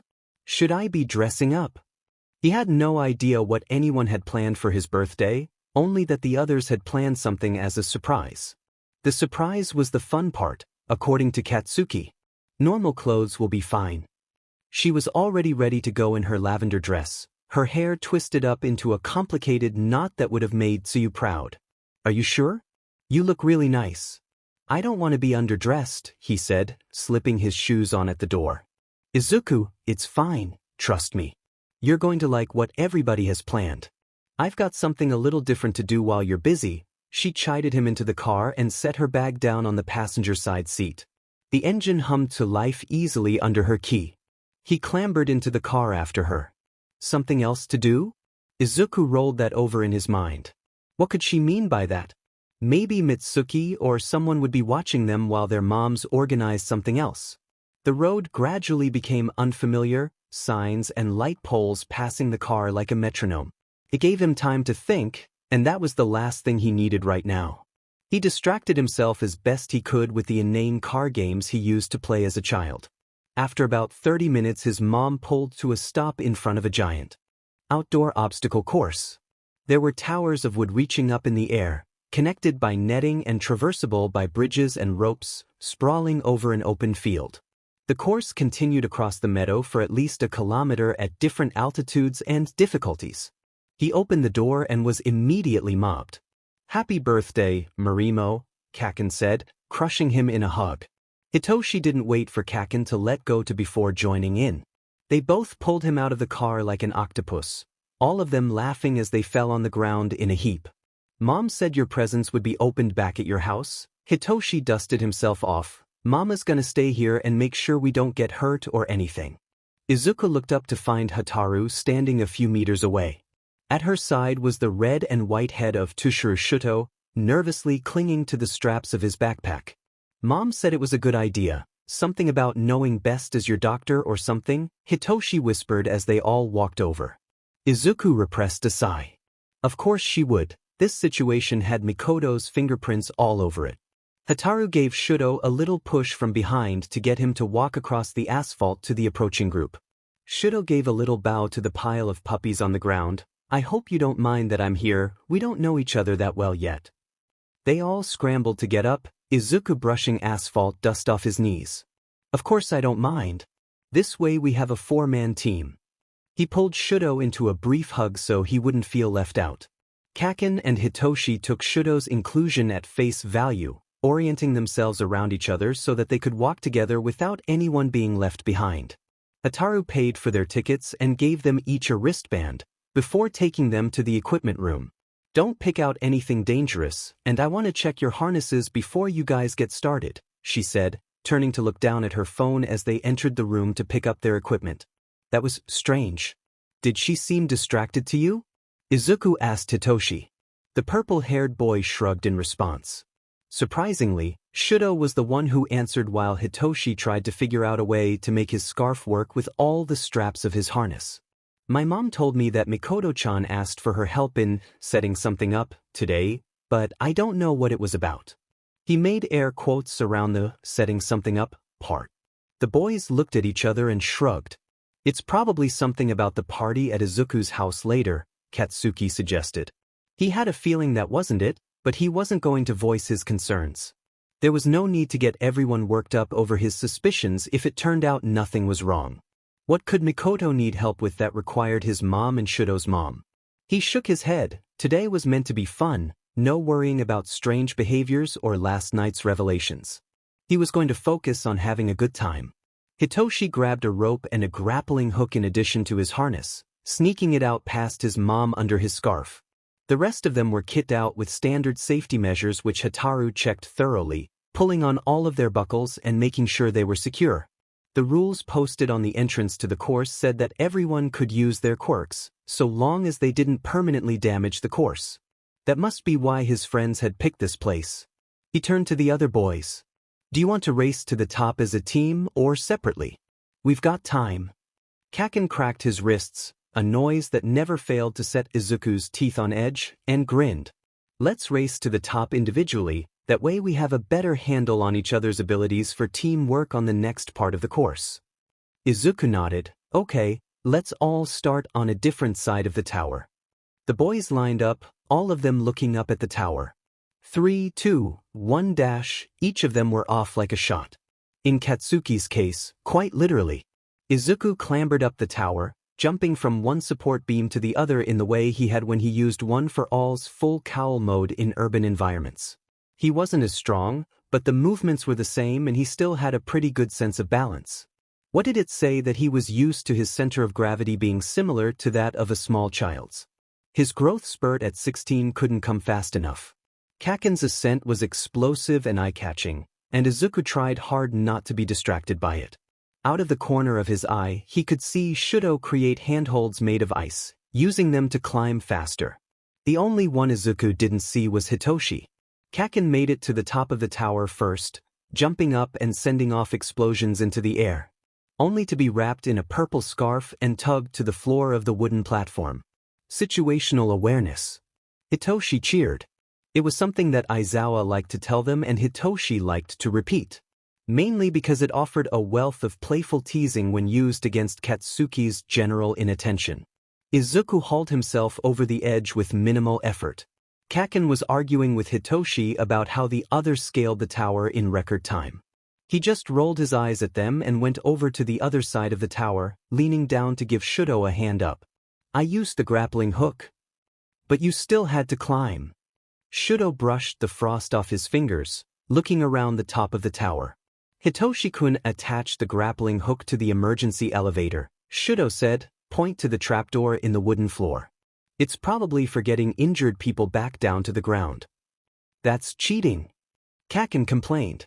It's using the environment to my advantage.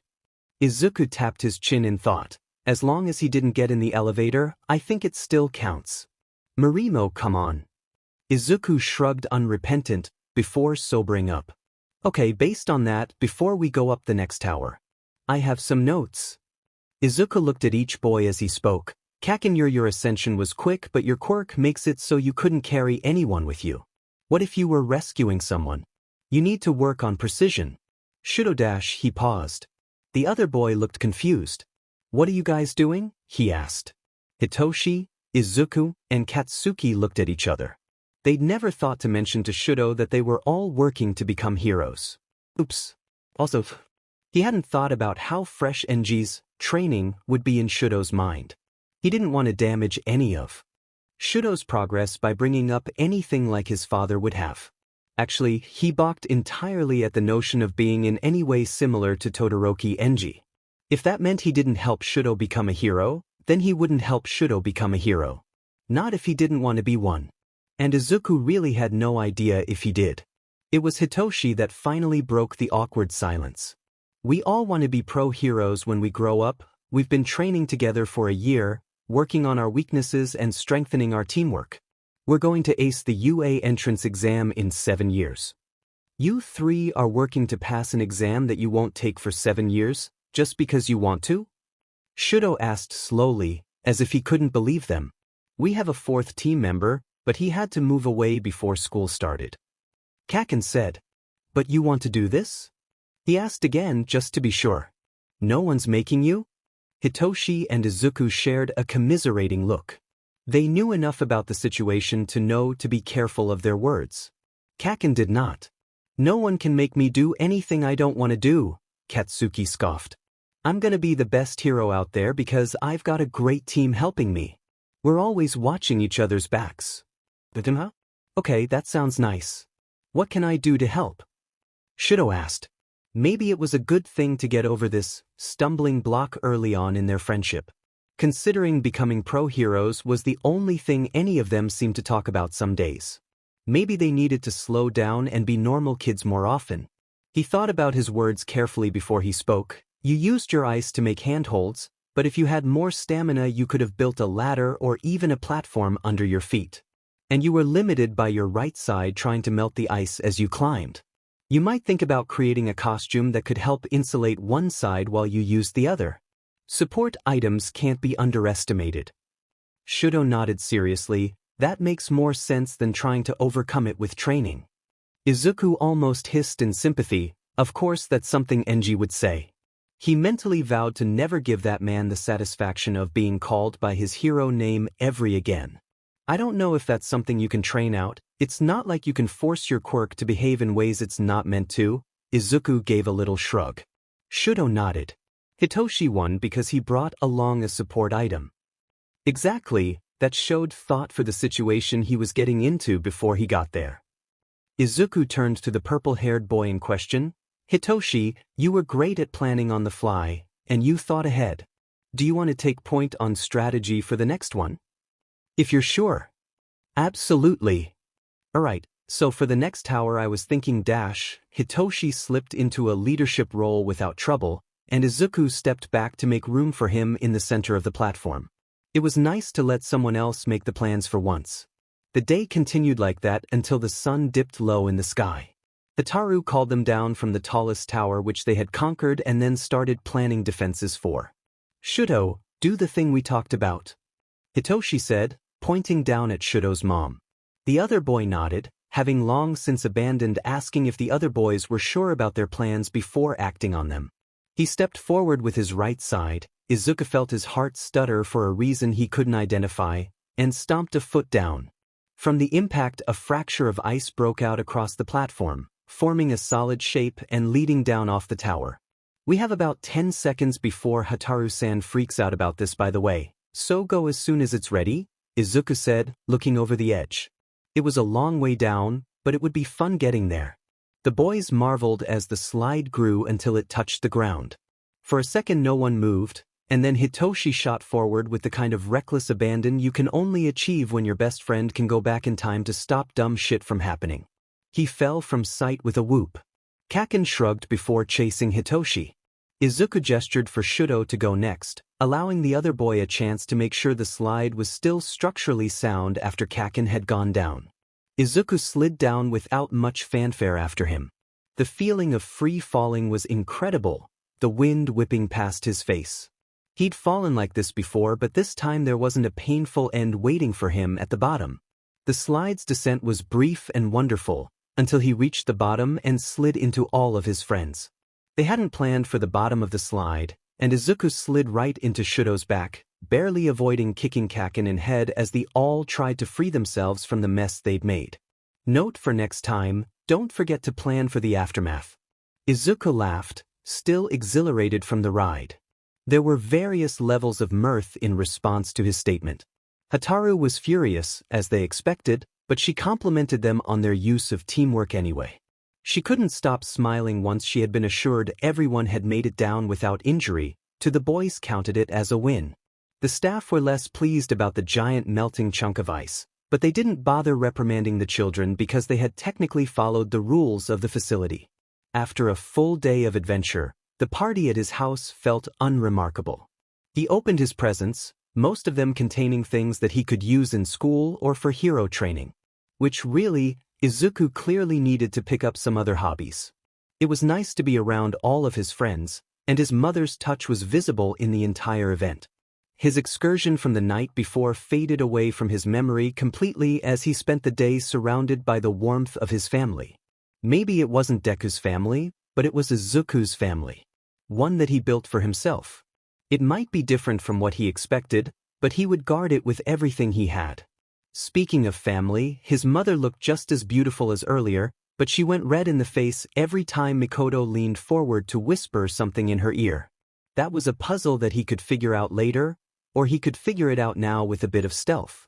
The idea was tempting. He made a hand signal to Kaken, using a low whistle to make sure the other boy saw. Once he had confirmation, he positioned himself. Kaken accidentally dropped his plate and the piece of cake on it. It shattered in a spectacular display of noise. "Katsuki!" Mitsuki shrieked. In the chaos, no one had seen Izuku move right before Kaken dropped the cake. So he rewound time until right before Kaken let go of his plate and whistled the higher tone that they used as a disregard signal. The blonde boy squinted, but stuck another fork full of cake in his mouth, making his cheek puff out. He was close enough now to catch some of what Mikoto was saying. "You thought he was so handsome though." "Of course I do, I have functioning eyes. Who wouldn't think he was handsome?" "I don't." Inko flailed a hand at Mikoto. "That doesn't count. You're a lesbian." "But you kept going on about how much he cared, and how polite he was." "That doesn't mean—" "Look, Miko-chan, it's more complicated than you know." "No, I know," Mikoto intoned slyly, ducking another flailing hand. "Then you know why it would never work out between us." "I wouldn't say that," Mikoto said with a knowing smile. "Just promise me you'll think about it. If it'll get you to stop badgering me, then sure." "Miko-chan, I'll think about it." No promises of anything other than that. Just thinking. It almost sounded like his mom had met someone. Someone she was interested in caring about. Izuku went over the facts he had on hand. Mikoto knew this person, and was encouraging her to pursue it. That meant his intentions were honorable to some extent. For some reason his mom thought it would be too complicated. Maybe a doctor at the hospital she was working at? Each proposed answer only left him with more questions. If his mom had met someone, Izuku wanted her to be happy. He knew that his burdens couldn't be easy on her. Every day she put up a strong front for him. On some level, knowing made her feel better about some of the dangerous situations he'd been in. But those situations were still dangerous, and she worried like any mother would. Maybe it was time he helped her to build something new. With Mikoto's help he could learn more about this man and see if it was worth giving his mom a nudge in the right direction. "So, are you enjoying yourself?" Izuku asked Shuto, who had taken to the more relaxed air of the party like a fish to water. The boy seemed content with wedging himself into the corner of the couch with his feet tucked up underneath him like a cat. Izuku ignored the way it made his heart flutter. "Shouldn't I be the one asking you that?" Shuto answered dryly. He shrugged in response. They sat on the couch together in silence as the minutes ticked by. It wasn't a comfortable silence, but it was easier than most. Izuku longed to break it but couldn't think of anything to say. Mercifully, Shuto had an answer to the silence in the form of a question. Unfortunately, it was also the worst possible thing he could have asked. "How do you know so much about me?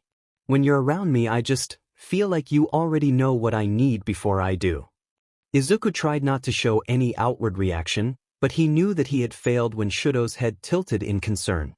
Suddenly Izuku felt like he was on that trash-covered beach again. Watching as humanity's refuse slowly slid into the water while he was helpless to do anything about it being sucked under the dark waves, sent off to poison other lands. He sighed. It was all he could do. "Ask me again later and I'll probably tell you.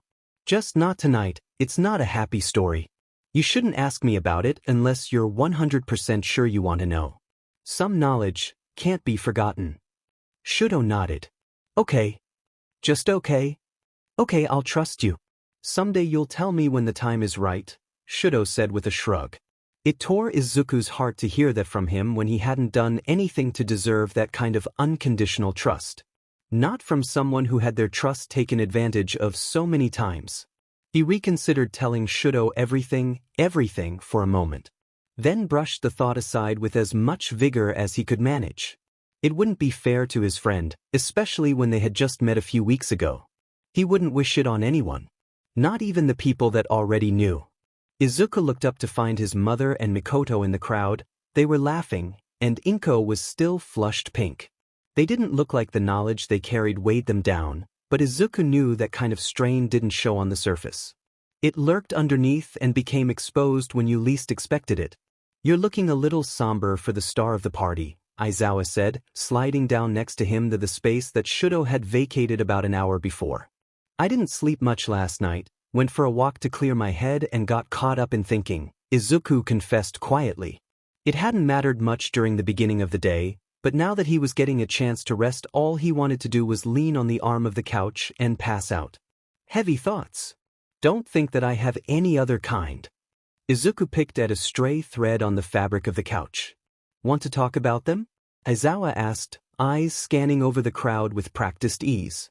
About a week ago, during Shinsu's birthday, Aizawa had given the boy a kitten, much to chagrin of both of Hitoshi's moms. It made sense that he was laying low. He was avoiding them. Izuku almost laughed at the idea of Aizawa, a pro-hero that had taken down heinous villains, hiding behind a couch because he didn't want to talk to someone's parents. Izuku pushed himself off the couch and gestured with a nod to the back door. His mentor raised an eyebrow at him but followed without comment. The small fenced-in backyard was empty, the sound of the party playing through muffled bricks. It gave the space an odd, dreamlike quality. The exhaustion certainly wasn't helping on that front. "What's up, kid?" Aizawa asked, looking awkward now that there wasn't any furniture for him to lean against. Izuku knew that there would never be a good time to talk. He'd learned that there was never going to be a good time for any of the serious conversations he needed to have. "You know that I've changed things since I've been back in the past. I know that I've changed things. But when I change things, I forget what happened before I changed them." Aizawa rubbed his eyes. "Can you rephrase that? 'Cause I didn't get any of it." He pulled on his hair. "That's the thing. I can't remember anymore. I can't give you an example because all I have to go on is what I wrote down when I arrived in this time. I loved Shudo, I loved him. I know that because I can still feel it in my heart, but I can't remember anything that happened. I couldn't tell you how it happened or when it started. I can't remember Yagi Tashinori any other way than he is now, even though I know he was different in the other timeline." "You're forgetting what happened in the other timeline because of the changes you're making now?" "I think so," Izuku whispered. The dark man whistled, looking up at the sky. "There's always a cost." It hurt to hear, but Izuku was grateful that Aizawa was treating him like he would any other hero. "I can't help but feel that the cost was too high," Izuku said. His arms wrapped around his midsection as if he was trying to hold everything in. Aizawa pulled the boy into a one-armed hug, ruffling his green hair softly. "Was it?" Aizawa asked, turning so they could look into the party through the glass door they'd come through. The lights inside cast a warm glow over everyone, one that resonated in his soul against the background of the summer cicadas.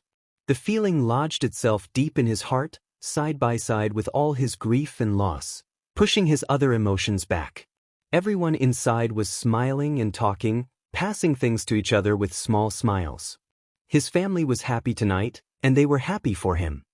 He spoke softly to keep from breaking the brief magic of the moment. "No, it wasn't." The months after Izuku's birthday passed in a blur of schoolwork and integrating Shudo into the team.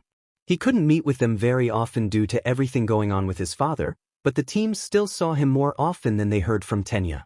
It required careful maneuvering to get Shudo away from the house without Endeavor knowing, but Miyuki was determined to keep her youngest away from him until everything was finalized. Endeavor still didn't know about the case being prepared against him, and Izuku wanted to keep it that way. They'd come too far to mess up now. During one of their strategy meetings, Aizawa pulled Izuku aside and told him they were close to completing everything they needed for Todoroki Enji's case. They would not only be serving him with the divorce, but there were also with plans to charge him criminally if he tried to appeal. They couldn't do both at the same time, but the way they set it up meant there was no avenue for him to regain custody of the children. Due to the complicated nature of the case and the individuals involved, Aizawa had organized for there to be a few pro-heroes instead of cops when the papers were served in case Enji became violent. Considering he was the number 2 hero, there was only one hero that could go toe-to-toe with him no matter the circumstance. All Might was going to be there when Endeavor lost everything. Izuku had no way of knowing how that would make him react. Sending All Might into the fight blind made him nervous. It would also be the first time Izuku saw All Might since the first day of school. So many pieces he'd shifted around the board were lined up. All of his carefully made immediate plans wove together into one picture. They were as ready for the upcoming confrontation as they could be, which meant he needed to look ahead, to the future. The notebook helped with that. He'd organized the information he had into a simplified timeline. When certain people were born, when he thought, based on his incomplete information, key events happened. After considering his options, Izuku decided the next problem he tackled would be Stain. His ideology had been critical to the League of Villains' growth. Hell, maybe he could stop the man from murdering pro-heroes before it started, one illegal quirk using vigilante to another. Somehow, he didn't think that he had it in him to rest and focus on training after taking down Endeavor, even if he wasn't directly involved. Downtime was important, but he'd never been good at Randar. If he wanted to help the next generation of heroes understand that working together was the only way to uphold peace, he couldn't burn out. He'd need to take time to rest. If he had his way, heroes wouldn't competing against one another for the top spot. There would be no number 1 hero to shoulder most of the burden, or any number 2 hero behind them entangled in jealousy. Never again would the system create another Endeavor. Things were looking up by the time the leaves started to turn gold and brown. After the party, Aizawa had talked him into upping his sessions with Mikoto. They discovered that Izuku was the only person who forgot the future. Everything he told to people, they seemed to remember just fine. Everything Mikoto had seen in his mind, she remembered. It made her an indispensable ally to have, so Izuku hadn't argued against the increase in sessions. This month's meeting with Mikoto reflected his cautious optimism, a feeling that followed him out of her office and brought a soft smile to his face. He walked right into someone, recognizing the silver gloves that reached out to take hold of his arms and keep him from bouncing backwards onto the floor. He smiled on reflex, "Oh, Tenko-kun, hello dash," and then he stopped.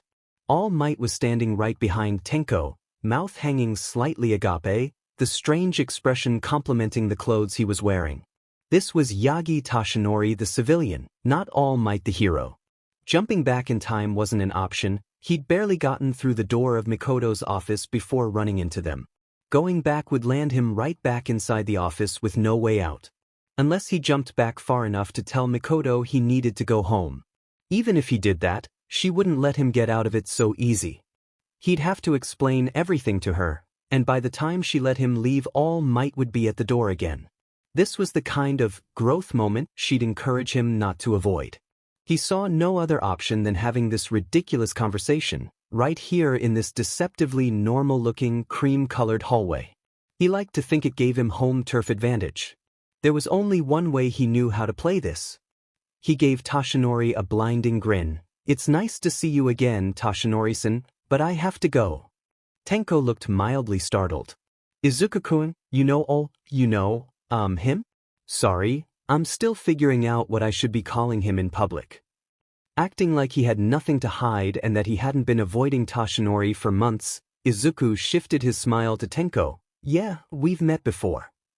"Young Marimo," All Might said with a small voice of awe.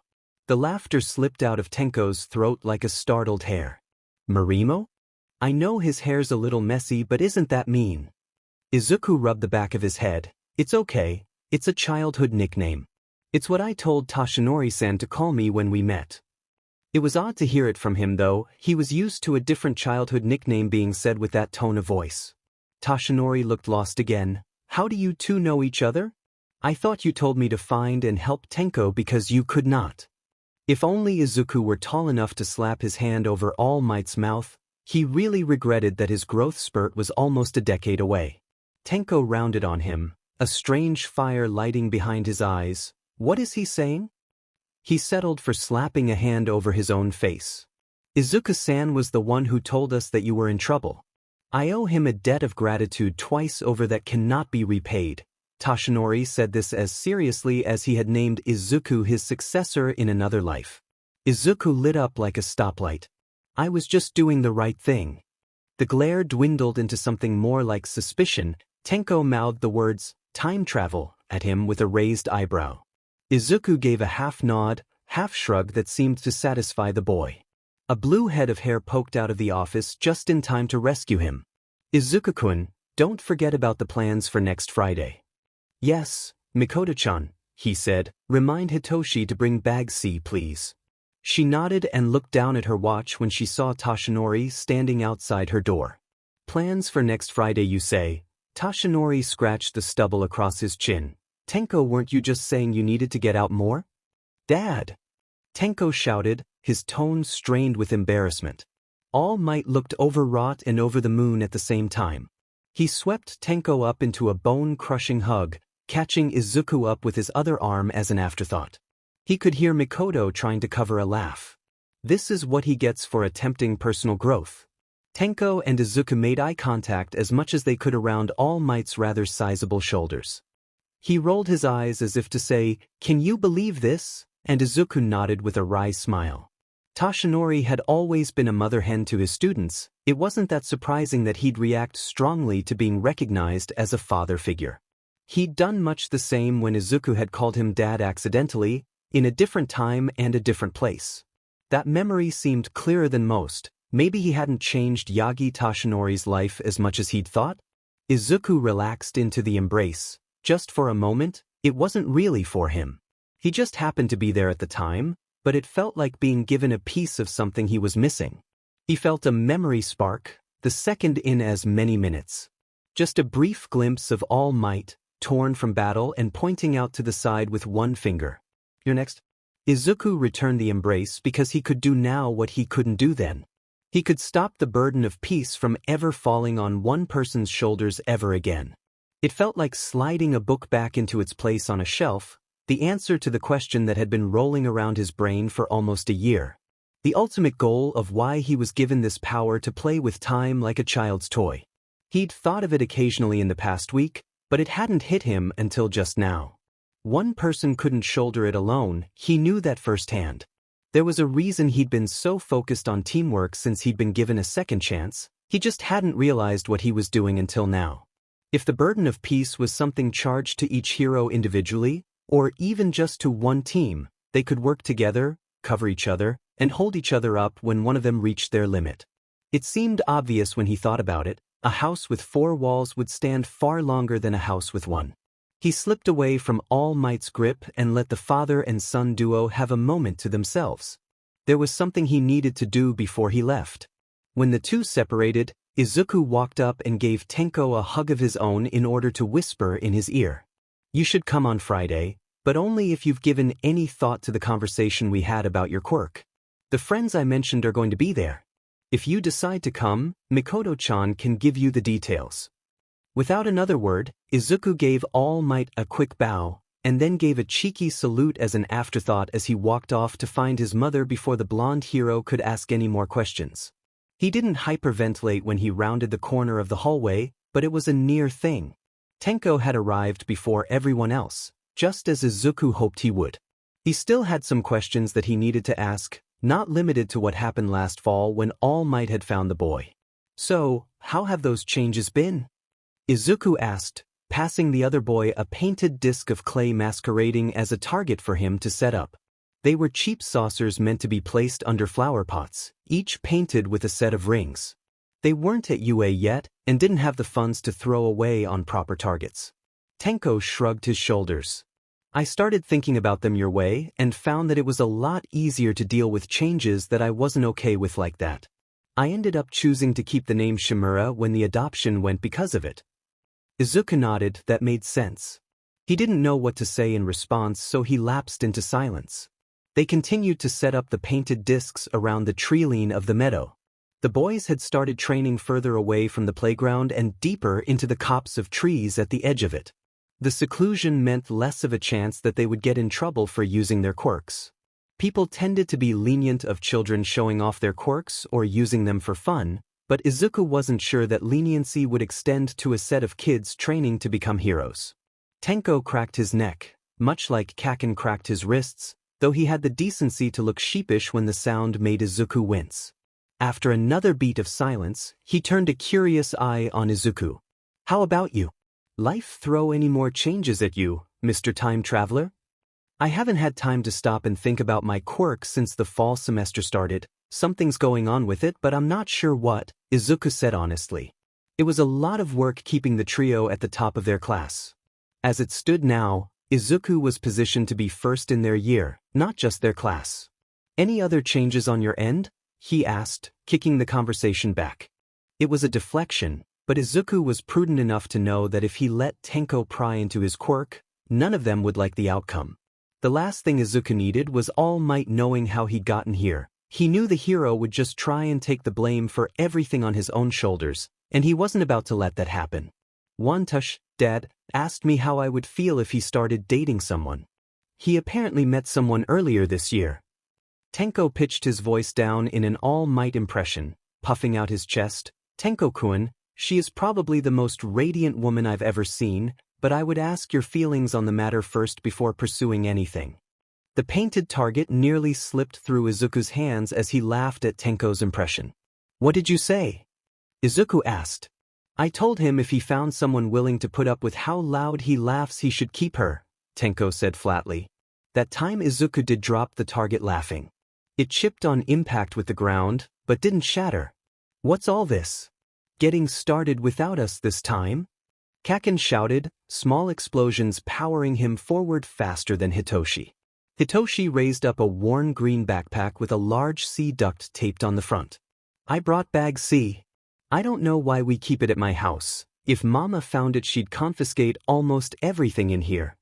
Izuku took the bag from Hitoshi and opened it, because you're the most competent out of all of us when it comes to support items, and you'd be borrowing things from the bag all the time anyway.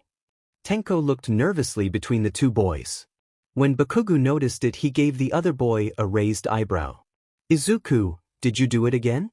Kaken asked as he reached over to grab one of the gauntlet prototypes they were working on.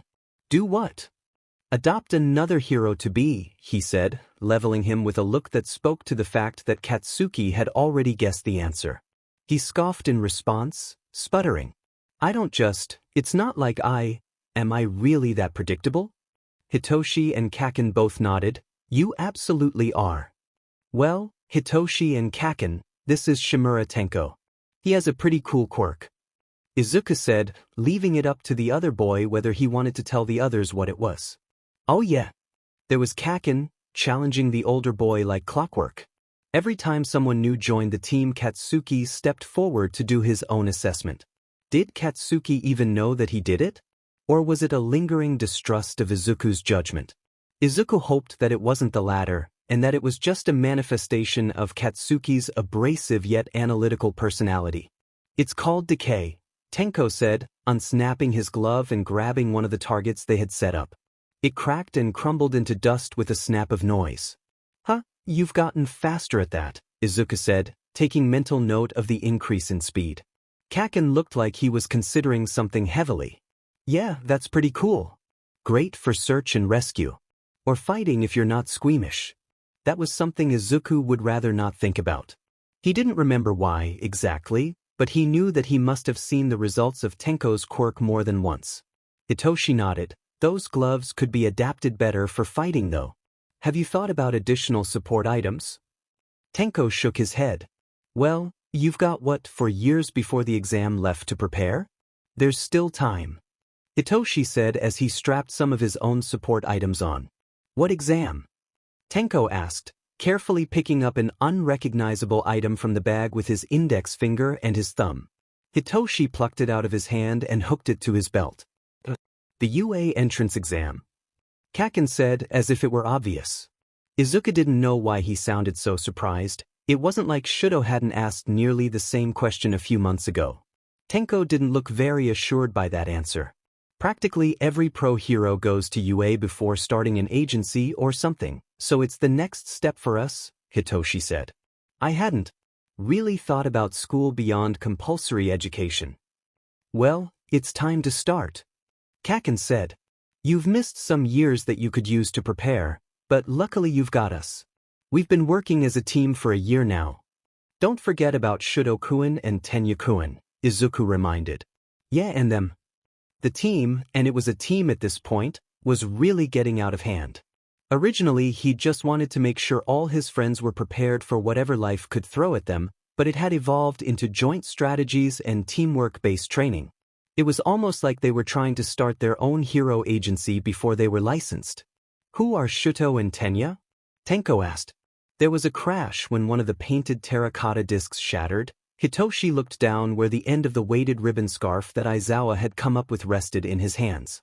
His face was almost as red as his mother's hair when he spoke. "Whoops, I didn't think that would work as well as it did."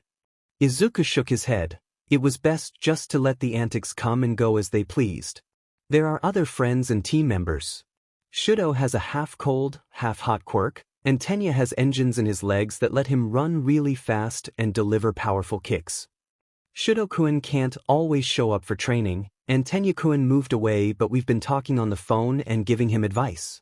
We're all gonna be in the same year at UA, so there's no use in not helping each other out, Katsuki said, pointing his gauntlet into the sky and pulling the trigger. There was a pop and then a giant fireball in the sky. Everyone was wide-eyed as the flames died out, looking at Katsuki and the potential for destruction he had just created. "You guys are really serious?" Tenko said in a strange voice. The boys nodded. Tenko looked down from the sky and shrugged. "What are we all sitting around for? Let's get started." Training with Tenko and the rest of the team ended up not being a one-time event. He kept showing up, shrugging whenever he was asked if he had other things he should be doing. Hitoshi, Shuto, and Katsuki seemed confused about why someone 3 years their senior had so much free time, but were willing to accept it. They usually started in a neutral territory, such as Mikoto's house, and ended up migrating to Aizawa's place, the meadow, or the beach depending on the weather and what they were working on. It had been Tenko's idea that they meet at the beach, considering they could destroy that area with less scrutiny than the woods around the park. Kaken's fireball had been noticed and the neighbors were not pleased.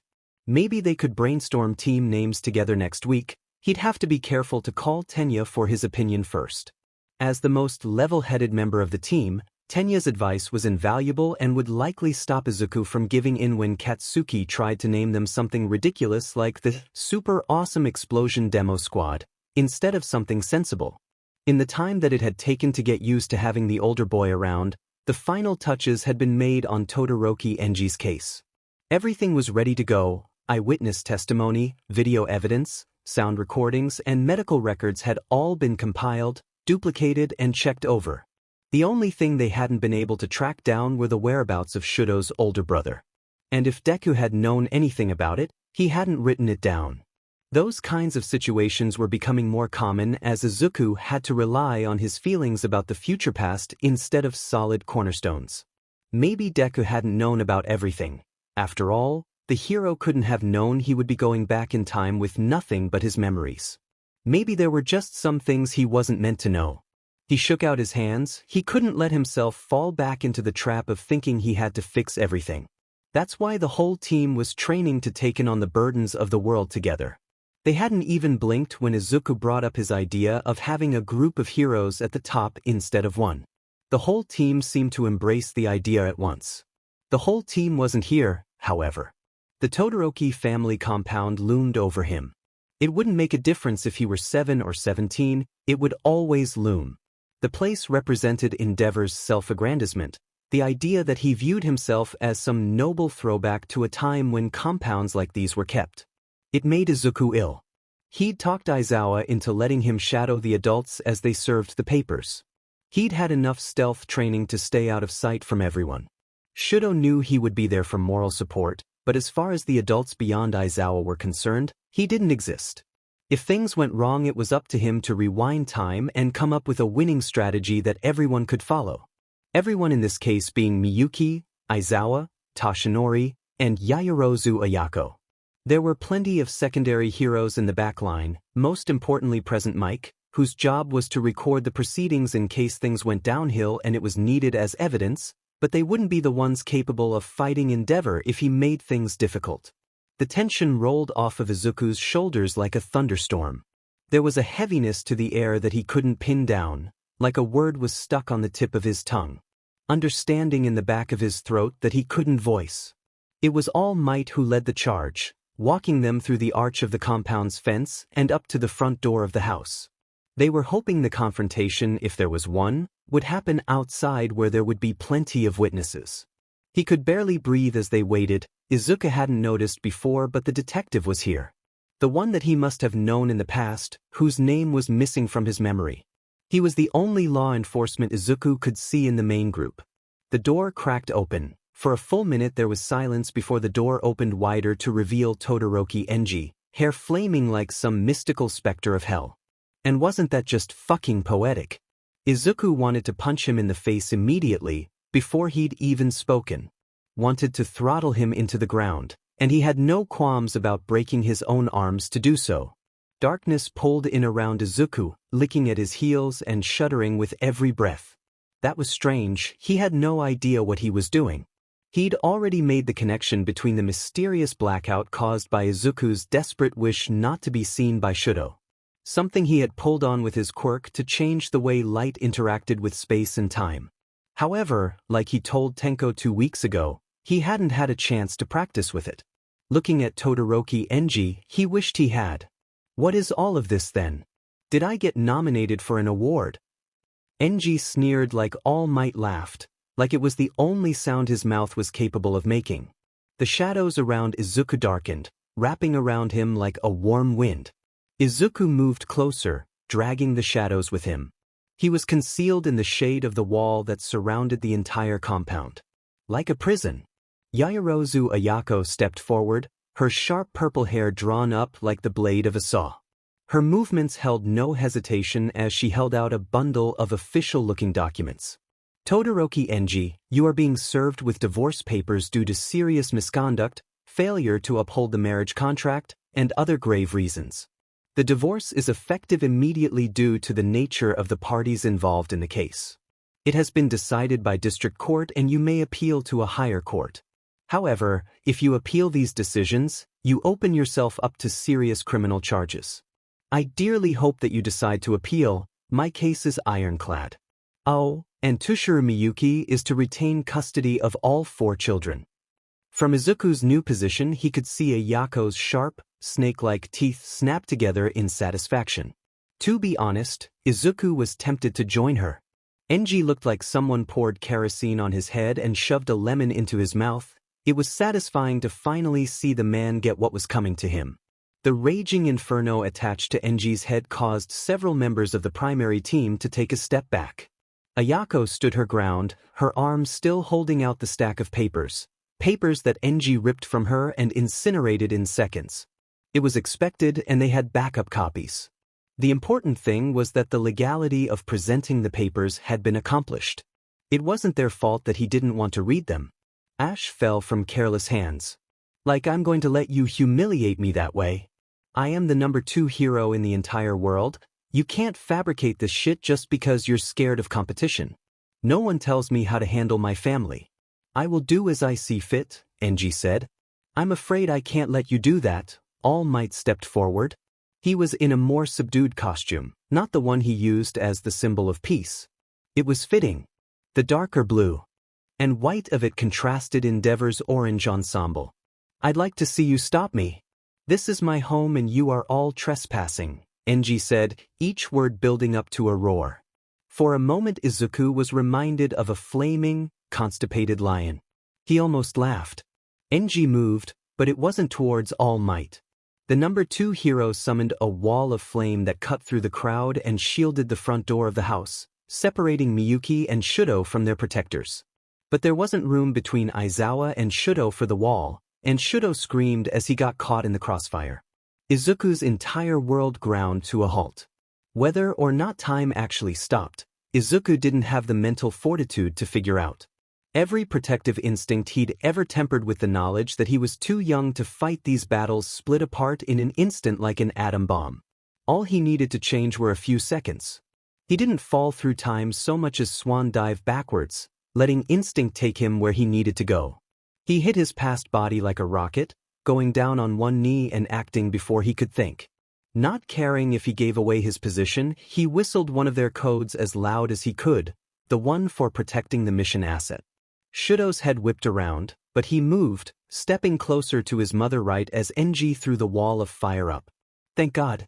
It nearly took the breath from his lungs to see Shudo sidestep the flames just in time. His heart nearly hammered through his ribs in relief.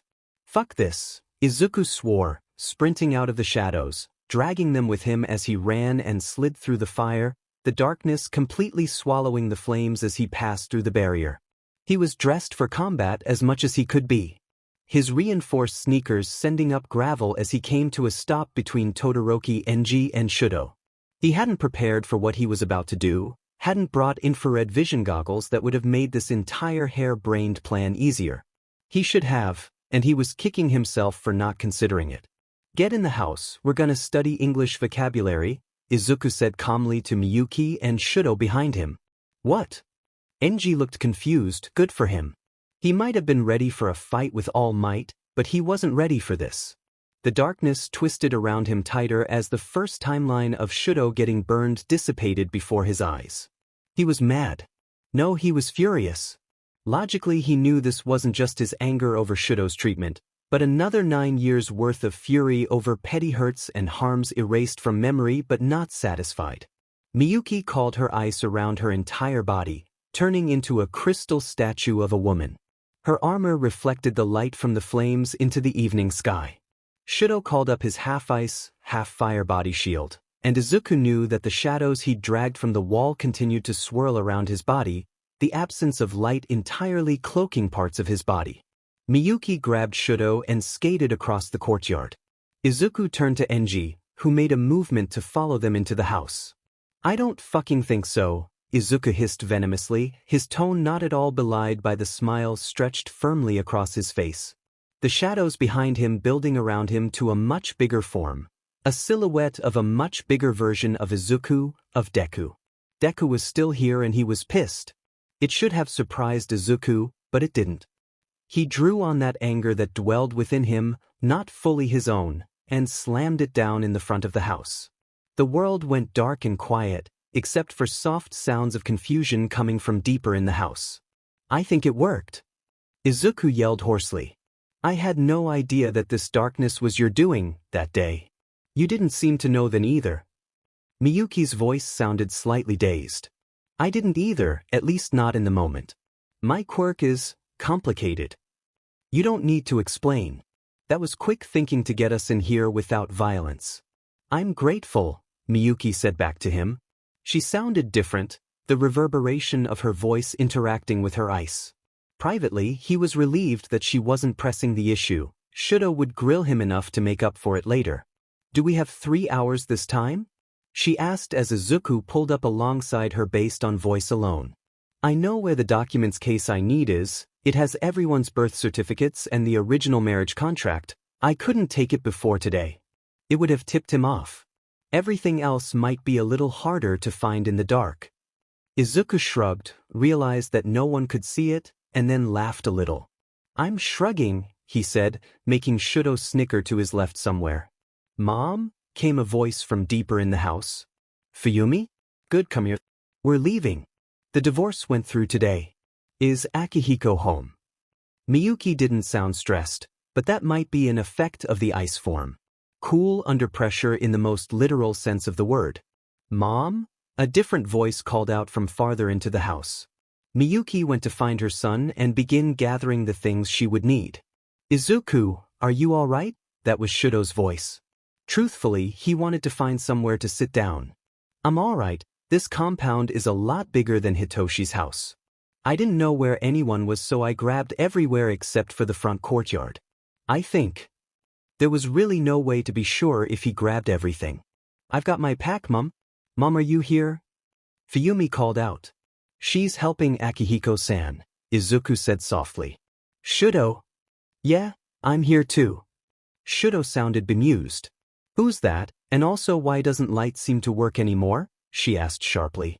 This is Izuku, you know, the one I told you about, Shudo said, and Izuku felt the room heat up about 10 degrees. Shudo talked about him? I forgot she wanted to be a teacher, always wanting to know more, Izuku said to himself, the sound carrying through the dark room. Shudo-kun, you talk about me? She asked. She'd taken a sharp turn from wary to pleasantly surprised. Not really. Oops. Izuku went to fall back in time a few seconds like he'd become accustomed to doing after small conversational blunders, but stopped short as he suddenly realized he had no idea what would happen if he fell back in time while he was holding a disruption in reality. Huh? Time travel weird huh? He said instead, hoping they would drop it. Fuyumi didn't. Izuku should have known she wouldn't let it go. She reminded him of his own mother when it came to tenacity. But why is light not working anymore? Izuku sighed and rubbed at his face. I broke it maybe? I'll fix it, don't worry. You broke the concept of light? I guess. This thing didn't exactly come with an instruction manual. I created a time bubble and light doesn't work inside it. Izuku was getting exasperated. Holding the bubble consciously over such a large space was eliminating his stamina faster than he'd originally anticipated. Another voice spoke, male this time. Whoa, Shudo, your friend is awesome. That must be the brother, Akihiko. Izuku waved out of instinct, realized no one could see it, and slowly lowered his hand. Awkward. It was too late to say hello now, it would be weird. They broke into an awkward silence. 10 minutes passed before Miyuki's soft, chiming steps disturbed the room. I have everything that I absolutely need. Does everyone have their stuff? Various noises of agreement came from around the dark room. Her voice projected in a slightly different direction, questioning, Shudo. I already took everything that was important to me before today, he said. Izuku knew that he had a suitcase full of Shudo's clothes and prized possessions sitting in his closet. It had been the safest place Shudo could think of. All right, is there a plan for getting out of here? That was Akihiko again. You've got your stuff in backpacks, right? You're going to have to make a run for it. I'm gonna see if I can't throw up a time bubble around Endeavor and disorientate him or take him out of the equation entirely. You need to run past All Might and Eraserhead. Present Mike is in the backline.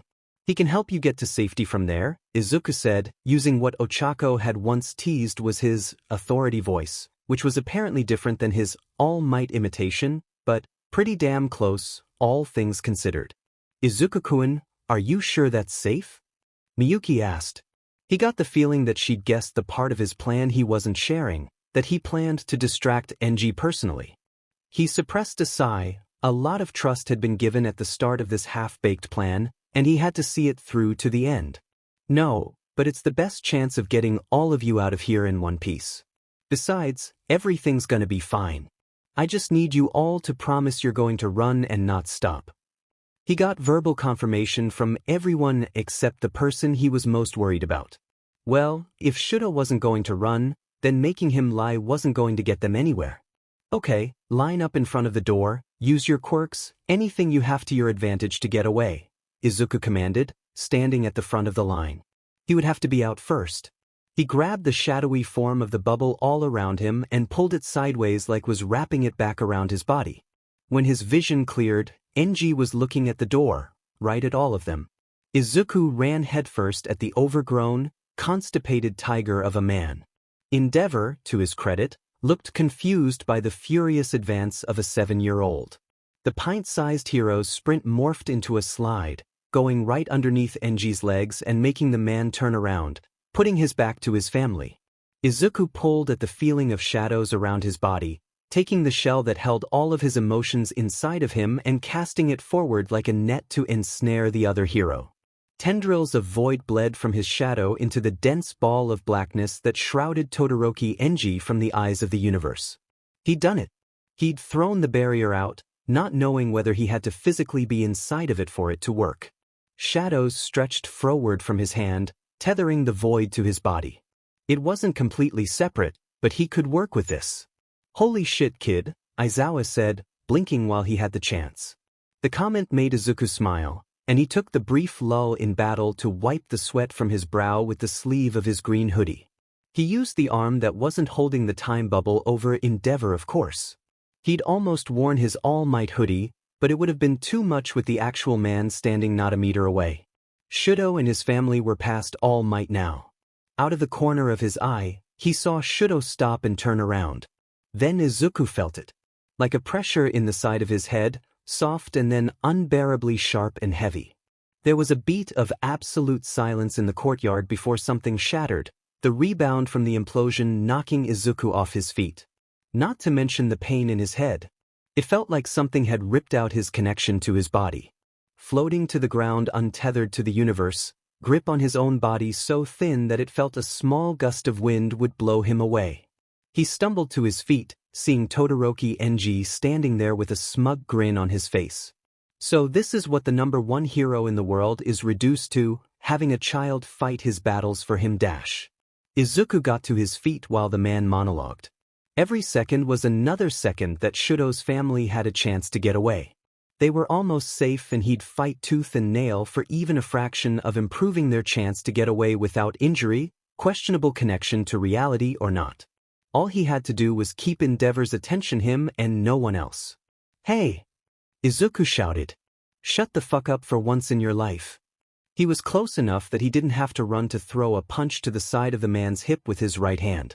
Hysterically, he wondered if this counted as focusing his grief in a constructive way. After all, this was still taking the closest heavy object and throwing it, well, punching it right through the outer wall of the compound, which was basically the same thing, right? As a bonus, Enji's own flames set the wooden wall ablaze. The symbolism wasn't lost on him. Endeavor was his own undoing. It was a glorious sight. Then the flames started to blur, right as a firebolt arced across the courtyard towards Izuku. Before it even reached him, Izuku was falling sideways, being pushed by a small warm hand. The commotion sounded through his ears like he was sitting at the bottom of the lake. He knew there was a shell of ice around him. That was familiar enough. He also saw Shudo turn and complete the shell of ice, exposing Izuku to the left side of his face where he could see a ragged and raw burn wound across one ice-blue eye. That was too familiar.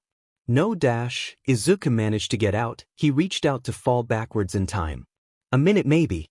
A minute would be enough to save Shudo from that pain. It had to be.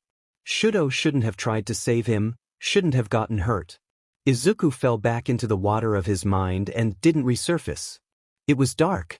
The kind of pitch darkness Izuku had seen 2, maybe 3 times in his life. It whirled around in every direction, and Izuku felt himself being pushed and pulled along in the wheeling current of something. It buffeted him in rolling waves that tumbled around him. Like the shelter that had been protecting him had been stripped away and demolished. Maybe it had fallen into the sea of darkness. If that were the case, there was nothing left to do but build it again. Take the darkness that slipped through his fingers like silk and wrap it around his body. The action was fruitless. The material slipped out of his hands each time. Until Izuku heaved, pulling it over his head entirely like a too large feather blanket. It rubbed something raw inside of him, but the turmoil around him grew more distant, almost muffled. He could focus on other noises for the first time. Someone had hooked him to a heart rate monitor, and God help them, Izuku felt enough of an angry itch to be upset about it. The noise was maddening even at the best of times, and this was definitely a bad time. It had been a long time since he'd been knocked unconscious and injured badly enough to land himself in a hospital. Usually he was awake to experience his own misfortunes. His throat felt like sandpaper and his arm felt like he'd punched the giant fucking robot from the UA entrance exam again. Fuck, was all he managed to get out. Everything swam around in his head. It was exhausting just trying to place the pieces back together. He'd gotten here from fighting someone. Somebody that he hated more than almost anyone else. He'd failed someone. The darkness didn't get lighter, and Izuku went back to holding the comforter over his head, trying to keep it tight against his skin no matter how it hurt. It was the only thing keeping him grounded. That tense feeling filled his core as he kept everything together. He could do it. He had to keep everything together. For everyone else. He could hear them talking sometimes. Just out of the reach of his understanding. Recognize the colors of their voices. Purple, green, red, white, blue, even yellow. They were like lights in the darkness, edging closer to him. He realized that he needed something to keep the covering over him. He had to make it connect. Rolling back, he brought the covering over his feet and held it together. He tried reaching out and grabbing the darkness again, taking only a sliver of it in his hands and using it to thread everything back together. Relieved, Izuku sat back in his bubble. And then he opened his eyes. A white expanse stretched out above him, blurry and cold like a snapshot of frozen tundra. The constant beeping of the heart monitor told him that as cold as he felt, it was just a hospital room and not some freak teleportation to instant death in Antarctica. With everything that had happened recently, Izuku wouldn't have been surprised if his quirk did something like that. He groaned and tried to rub his eyes, but not being able to move certainly put a damper on that plan. God, he was tired. Izuku! It was a familiar voice, the red one. A shock of spiky blonde hair and 2 pinpoints of red entered his vision. He heard the pop of a few small explosions Kaken could never quite control when his emotions got the best of him, followed by footsteps as he raced from sight, shouting, "Hey! One of you nurses go get Nurse Midoriya." Izuku tried to crane his neck to see more, but his spine gave up before he could get a good look at the room. Whatever. That was cool. At least his arm didn't hurt as much as the last time he had nominally approached wakefulness. The lights in the room turned on, and Izuku hadn't even been aware that they were off in the first place until he winced at the brightness. Izuku, his mom entered his limited field of view, green hair done up in a messy bun and wearing her normal workday scrubs. She fussed at him, propping him up as she moved his bed into a sitting position. He could finally see the room. There was a table in the corner with a chair near the window that was letting light in. Several books and notebooks were open on it with Katsuki's improving kanji scribbled across the pages. "Mom," he rasped. "Oh, water." "Here, honey." She darted off to get a plastic cup with a straw, holding it up for him as he took a drink. Maybe it was a good thing he hadn't moved. He was tied down with so many wires he thought that someone must have tried to hook him up to cable. There was a wrap around his right arm. It was a lot to process, but Izuku knew enough about his circumstances to know there was a question he needed to ask before anything else. "Where's Shudo?" he asked, pinning his mother with a look. He hoped it was firm. In reality, it probably desperate. Inko and Katsuki shared a look. That was never good. "Mom, where's Shudo?" he asked again. She pushed hair bangs back from her face. "Honey, I want you to listen carefully. Shudo is with his mother. They've been coming by every day to check on you. He's recovering well." If he could, Izuku would have sunk back further into the pillow. His face, just like last time. "I didn't change anything, Izuku's voice died in his throat. "No, that wasn't quite right. No, I did change something. This time it's my fault. If I hadn't overextended, then Shudo wouldn't have been injured. This is my fault." This was his fault. A cold hand brushed his hair back, his mother's. She cupped his cheek, smoothing away the liquid gathering at the corners of his eyes. "You did all that you could," her soft voice grew firm. "In fact, you did too much. Midoriya, Izuku, if I ever catch you overusing your quirk like that, I'm going to tell the school that you need to go up a class because the current classes aren't challenging you enough." Katsuki whined from where he was by the window. "But She turned to him. "No buts." Izuku closed his eyes. He was still exhausted, and anything was better than dealing with his mom and Kaken while they were both upset. His friend turned like he was going to ask a question, which was the last thing he wanted to deal with right now. He fell back into darkness. The darkness capitulated around Izuku's bubble, swirling lightly against the barrier. He felt his connection re-establishing properly, bringing him an awareness of his place in time. He had been too close to losing something incredibly valuable, and he hadn't even known it existed. If he hadn't been able to recreate his bubble, he wasn't sure what would happen, but it probably would have been bad. That thought drove him back to wakefulness, just to check on things. He blinked his eyes open to a dreary, familiar white ceiling. Ugh, it felt like he'd only been sleeping for 10 minutes, but judging by the gray pre-dawn light coming through the window, it had been at least a day. Maybe 2. Maybe more. There was no one in his room this time, and Izuku thanked every force in the universe for finally giving him a moment alone to process everything. He broke slowly, curling in on himself. Each movement, though careful, still jostled the tube in his arm. He hated 4 drugs. At least he could move. His back bent, hunching protectively over his injured arm, holding it to his chest like he could hug himself until everything got better. It still hurt, but it was nowhere near the level of pain that Deku had been used to. The edge of the bandage was easy enough to find, and Izuku tugged on it until it loosened underneath his fingers. Unwinding the bandage revealed a strikingly familiar arm. Looking at it made him feel so sick he almost laughed. His right arm had 2 scars on each side of his hand from a force fracture in nearly the exact place as the original scars from his fight with Todoroki Shudo. He flexed, feeling the grate of the bones in his hands. They'd been healed by a quirk. He knew the feeling well enough.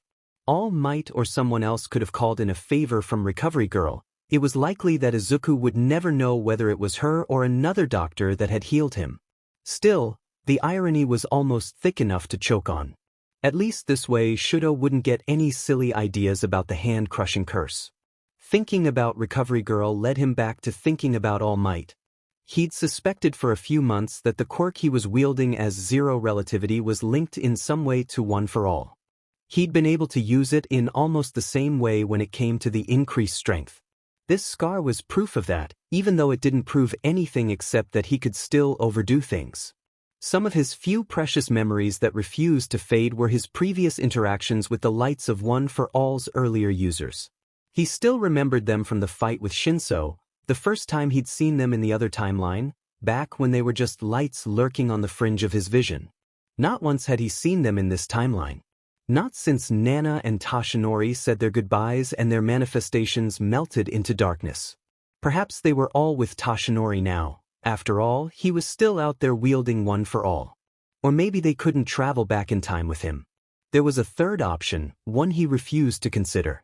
Maybe they'd sacrificed themselves, maybe One for All had sacrificed itself to give him this chance, and in doing so had become something entirely different.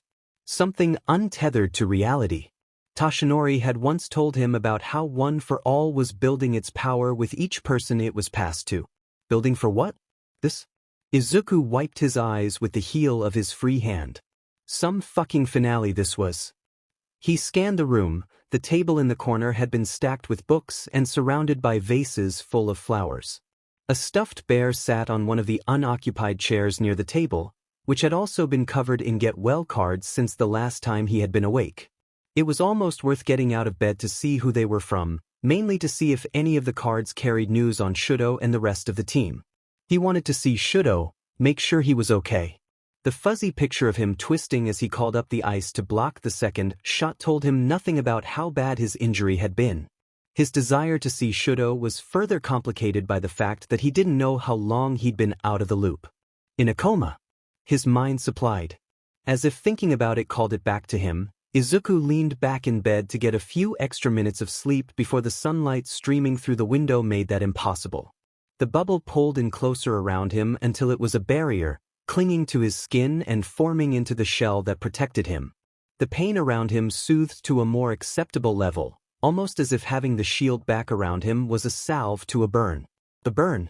Endeavor had burned his connection to the time stream, his tether to reality. Shattered the bonds that kept him affixed to the current timeline. Hell, he could have been thrown into a different fucking dimension. Izuku jolted upright with a gasp, hand fisted in the fabric of his hospital gown as if it could stop the sting that came from his renewed awareness of time. There was an oof as someone scooted back from his elbow. He could have died. Wild eyes searched around the room, coming to rest on the person he'd nearly dislodged from his bedside when he sat up. A single gray eye bore into his. Izuku didn't dare breathe to keep himself from hyperventilating. The other half of Shudo's face was covered by a bandaged wrap, covering up a brilliant turquoise eye. It also covered up almost all of his red hair. He looked like a snowball. Izuku smiled and the gray eye welled up with tears. They both moved towards each other at the same time, neither being very careful of the four connected to Izuku's left arm. Shudo's arms wrapped around Izuku's neck and held him there. Izuku hugged back as much as he could. He buried his face in Shudo's neck, holding him as close as he dared.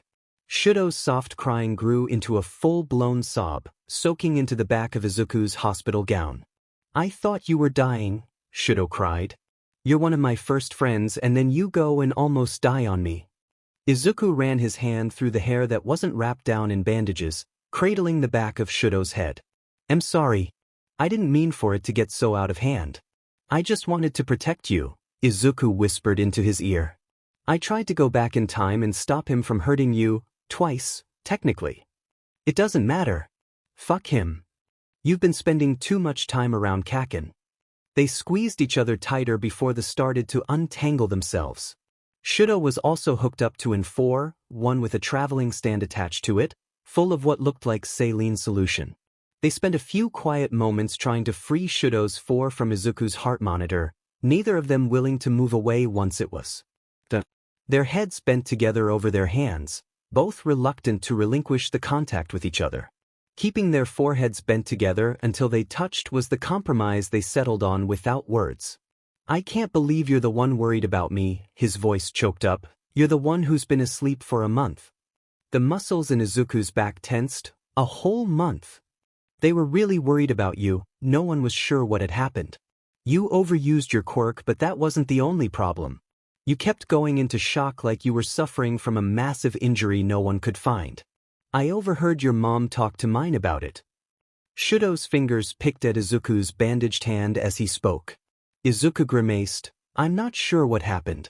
It was like he burned away my connection to reality, which is why I passed out when I tried to make a jump back in time. What happened after that?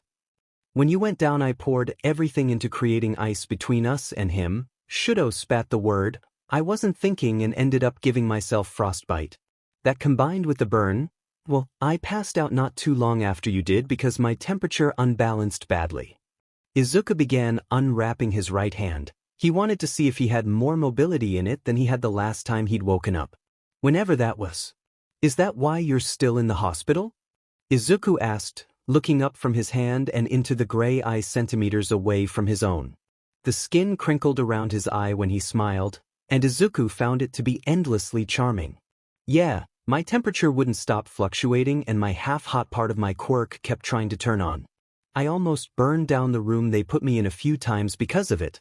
They couldn't do anything to cool the burn because it covers about 5% of my body, not that they could maintain my temperature anyway. It wasn't really the burn or the frostbite causing all the problems. It was my quirk. They had to let it heal naturally? Izuku asked, guessing at the meaning behind Shudo's ramble. Shudo nodded in response. The bandage came away underneath his hand, revealing the scars. An icy hand picked his hand up, turning it from side to side. The chill felt good on his scars, Izuku noted with a small feeling of satisfaction. It was like something falling into place where it had been missing. He knew he'd lost a memory, but he'd replace it with a better one, he thought, looking into Shudo's eye. Did this happen when you punched him? Shudo asked. He smiled again. Yeah, but it was worth it. How'd you do that? Shudo asked. Izuku shrugged as much as he could without moving his head. The same way I do everything else. Luck and determination. Rogue super strength that I can't use without breaking my bones, the usual. Shudo laughed, which was good enough for Izuku. All he'd ever wanted was for Shudo to be happy. If Shudo's happiness depended on Izuku being there, he was going to be there, no doubt about it. Shudo looked nervous, leaning closer before speaking. Izuku, you said that when I was ready to know the answer I could ask Dash. The door cracked open, and Tushuru Miyuki poked her head in. She raised a hand to her heart as she opened the door the rest of the way. Leaning back out of the room, she shouted down the hall, I found him. Izuku snorted. Why, Shudo, did you break out to come see me? The other boy sighed, looking back at his mom and then at Izuku with a look that said, I guess we'll be talking about this later. Akihiko and Fuyumi entered the room, the former bounding up to the bed and ruffling Shudo's hair. Squirt, you can't just run off on the day you're supposed to be getting discharged. Fuyumi kept her distance from Izuku, standing sentinel near the door. His mother crossed the room like she was skating on the tile, and put a hand on Shudo's shoulder. After checking him over, she turned and pulled Izuku into a hug. Her white hair shrouded the rest of the room from view. Thank you for everything, she said, pressing a cold kiss to his forehead. She then hugged both boys, giving Shudo his own kiss. Shudo-kun, we've monopolized enough of his time. He still needs to rest, Miyuki said sadly. She helped Shudo off the bed, and Izuku felt the cold hand slip out of his grasp. The tiredness hadn't bothered until she brought it up. He was starting to think this was a conspiracy to keep him from getting out of bed ever again. Regardless, Izuku gave everyone a wave as he sat back in his hospital bed. He didn't stay awake much longer after that. This time, the darkness wasn't even a factor in his sleep. He just slept until he woke to the sound of someone else opening his door. It wasn't someone he recognized, but she dressed like a doctor and looked oddly familiar. She walked into the room and gave him what Izuku assumed must be a smile. "I'm Azui, I've been your doctor this past month. It's good to see you awake and alert. The last 3 times you've gone back to sleep before I had a chance to give you a checkup." She walked over to his bedside, checking things on her clipboard. Azui, he thought that was Tsuyu's mother's name. She certainly looked like someone related to Tsuyu. "Your mother's been pretty worried about you," she said as small talk, clearly not expecting much in response from him. He just smiled and held out his injured arm for her to check over and take his blood pressure. She checked the displays for the machines that had been his, mostly, silent companions for the past month, humming as she did so. "When you came in you had a Glasgow Coma Scale rating of 10, which is pretty high on the scale, so we had an optimistic outlook on your recovery period." She paused. "There were complications, you went into shock a number of times and you had to be defibrillated once, but that all seems to be behind you now. Everything here is reading as normal. It looks like we can move you to outpatient care today. Your mother is more than qualified to keep an eye on you." Izuku nodded. He'd never have thought Sue's mom would be such a chatterbox, but she seemed to have no problem talking as she worked. "By the way, you have a visitor that very much wants to see you. He's come by a few times now, but you were always out of it. Do you know who it is?" "Someone named Yagi Toshinori?" Brew asked, taking some of the monitoring equipment off of him. She disconnected him from over half of the machinery, leaving only the 4 and the heart rate monitor that clamped over his finger. Idly, he wondered what all the other wires had been for. "Can you send him in?" "Sure, Karo," she said as she walked back out the door. The doorway was only empty for a moment before Toshinori's form filled it. "Midoriya-san," he said the name like it was a question. "Yeah." Izuku gave the man a tired smile. He dodged his questions for a year and some change. It was longer than he thought he would make it, if he was honest. "I've talked to Aizawa about some things, but he kept your confidence well. I've got many questions that only you can answer." Toshinori bypassed the bed entirely, pulling the chair from the table over to Izuku's bedside, turning it backwards to sit on it. He crossed his arms over the back of it and waited. Izuku sighed, scrubbing his face to buy him some time. It was now or never. He began to speak. "When I was a kid, I was quirkless." Toshinori sucked in a breath, but didn't interrupt. "But I always wanted to be a hero anyway. I spent my life compiling information about heroes, looking for a way to become one on my own. Then another person recognized my potential and gave me their quirk. Some things I didn't really understand happened, but the first time I jumped back in time, it was a lot further than a few months." "How far?" Izuku looked him in the eye. 10 years, give or take." Toshinori swore. It was the first time Izuku had ever heard him do so.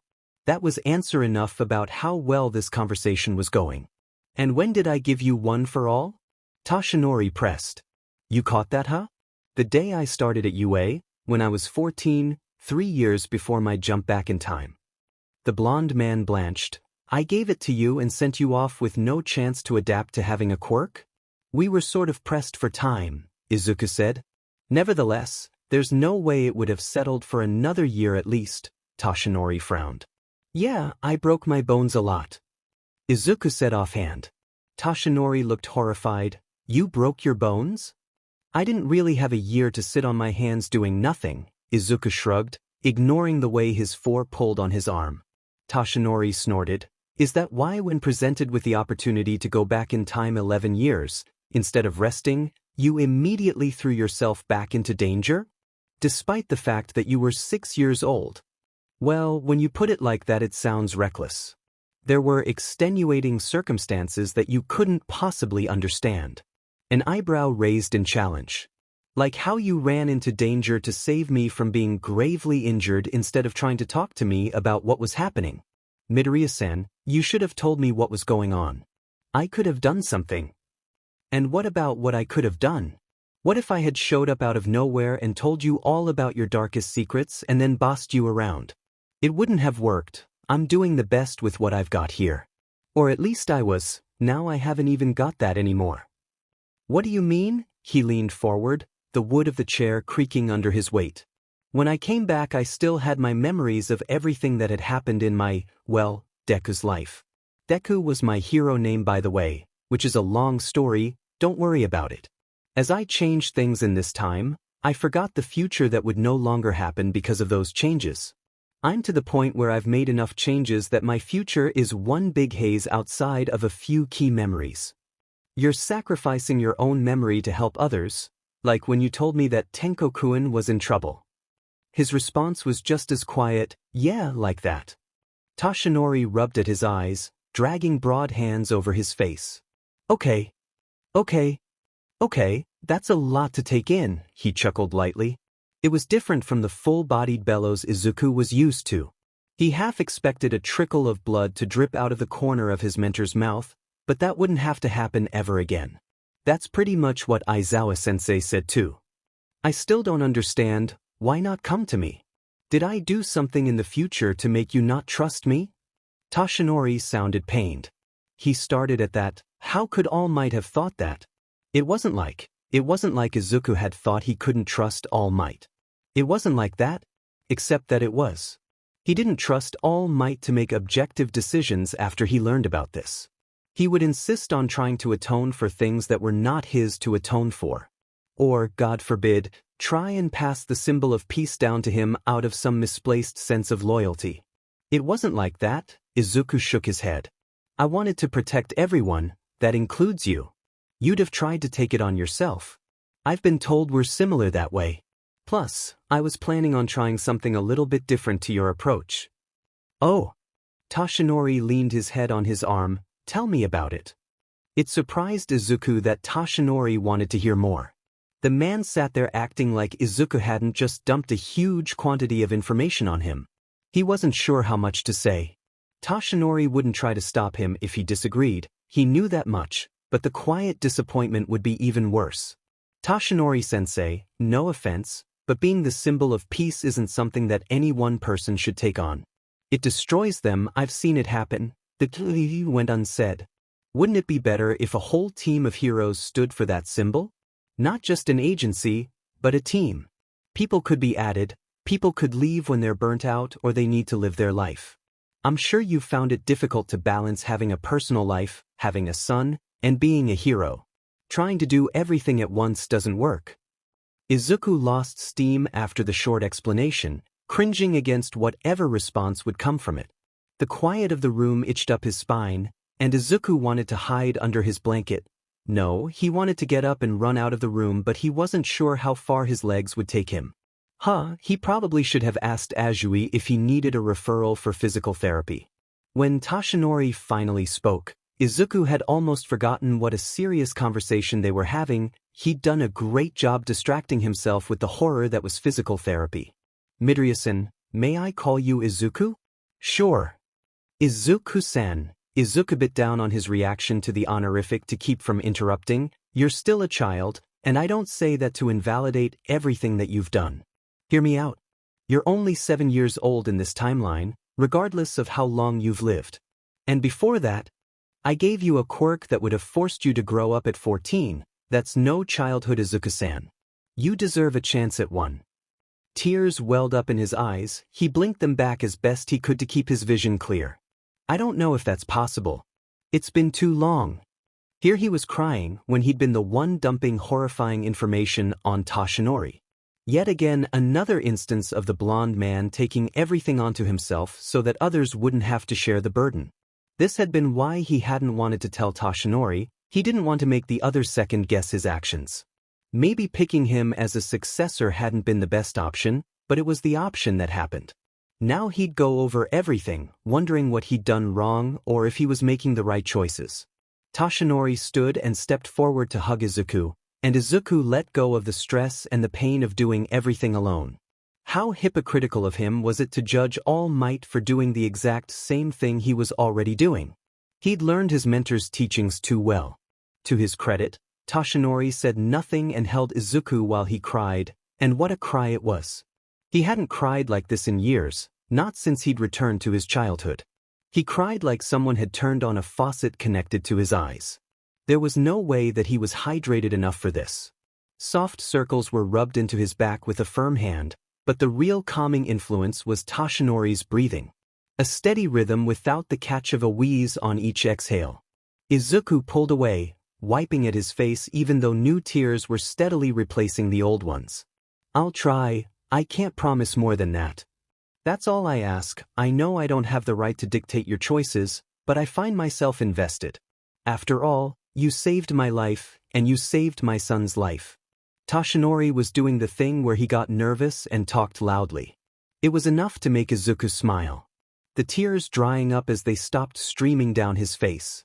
Maybe it would be okay to lean on All Might. The man would hardly collapse under the metaphorical weight of a 7-year-old. What happened to Enji? He pulled back from the other man. I answered your questions, how about you answer some of mine? He has been stripped of his hero license, among other things. Toshinori grimaced, but we don't know where he is right now. At the end of the fight, there was a lot of steam created, and he was able to slip away in it. Could be he plans to leave the country, maybe start over somewhere quirks aren't subject to as much scrutiny. There was unspoken information in that answer. They would have caught him had Izuku and Shudo not been injured enough to distract them from doing their jobs. Izuku sighed, pushing his hair back from his face again. He'd need a haircut sometime soon. Good riddance, I hope. He didn't hope. What he hoped was another chance to kick Endeavor's ass, but it could be a long time before he got another chance. For now it was good enough that he wouldn't be welcome in Japan, and that Shudo's family were well out of his reach. They talked for a few more minutes about nothing in particular before Azui cautiously poked her head in and interrupted the pair. The nostalgia of having a mundane conversation with Toshinori hit Izuku hard, but not half as hard as his first steps in over a month. It was time for him to go home. After his tumultuous conversation with All Might, the hospital released Izuku into his mother's care, which really meant being released into more conversations he didn't want to have. She was too worried about him to be furious now, but that wouldn't last forever. In the car, she explained that absolutely everyone knew about his month-long hospital stay, which he'd gathered already, given that they were visiting him at the hospital. All of them had questions about what Izuku was doing at the Todoroki house with the heroes. Without telling them about the time travel, Izuku's two options were lying or telling very convincing half-truths. He was tired of lying to his friends. In this case, however, it was necessary. Eventually that excuse would run out, but that day was not today. He walked in the door under his own power, only to be ambushed by Hitoshi, Katsuki, and Tenya. He didn't have time to register the surprise of seeing Tenya before they pulled him into a hug, stumbling over the shoes placed near the door. They went down like a sack of bricks, Izuku's fall cushioned by Katsuki's legs. His mother screamed in a way he'd only heard Mitsuki Bakuga do before, audible to everyone in the neighborhood. He just got out of the hospital, you little dash. Mitsuki, who was sitting at the bar by the kitchen, laughed until she nearly fell off her stool. The look of horror on Kaken's face was pretty funny, but falling on the floor didn't feel great. Pushing the discomfort from his injuries down, Izuku smiled. I think our moms are spending too much time together, he stage whispered to Katsuki before taking the hand Tenya offered him to get off the floor. He pulled the blue-haired boy into a hug without letting go once he was upright again. It's so good to see you. What? Can't you visit outside of life-threatening emergencies? Izuku needled. His energy wouldn't last long, but he'd stay with his friends until he felt like he was gonna pass out. Like you have room to talk. Katsuki shouted. Oops. You left the team behind. You always lectured us on what happens when we leave the team behind, but you leave us behind and it's fine? We're stronger together than we are apart. Kaken's face was full of judgment, and a little bit of scorn to cover up the worry.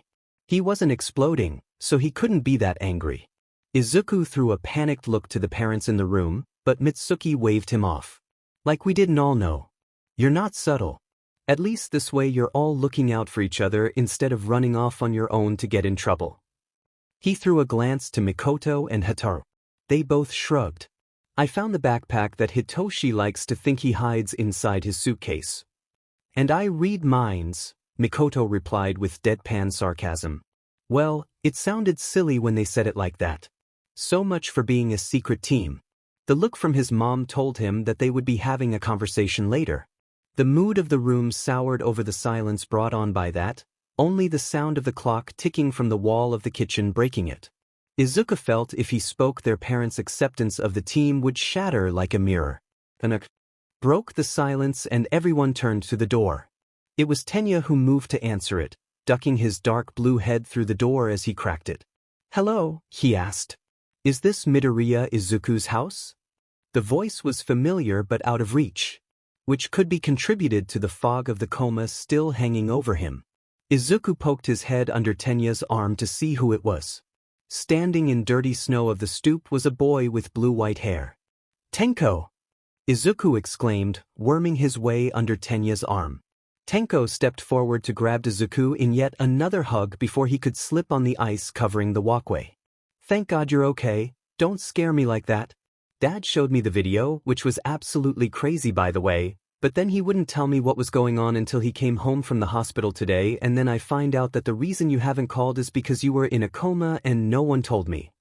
Tenko squeezed Izuku tighter and glared at the other boys. "Don't look at me. Marimo's the only one with your number." Kaken didn't shout this time, but it was near thing as the older boy reached out and slung an arm around Kaken's neck as well, hugging the disagreeable blonde before walking through the door. Kaken grimaced and straightened out his clothes before continuing. Besides, Izuku's phone got broken in the fight. "He's lucky it wasn't his face." Tenko half-joked. There'd been no indication prior to this that Tenko had gotten so attached. Izuku hadn't even thought about how this would affect him outside of how it would affect All Might. He'd miscalculated somewhere. There wasn't any sign of the tall blonde hero outside the house. "You snuck out, didn't you?" Izuku whispered, hoping Hataru wouldn't catch it with her sensitive hearing. He shrugged. "You don't want me to answer that." Plausible deniability.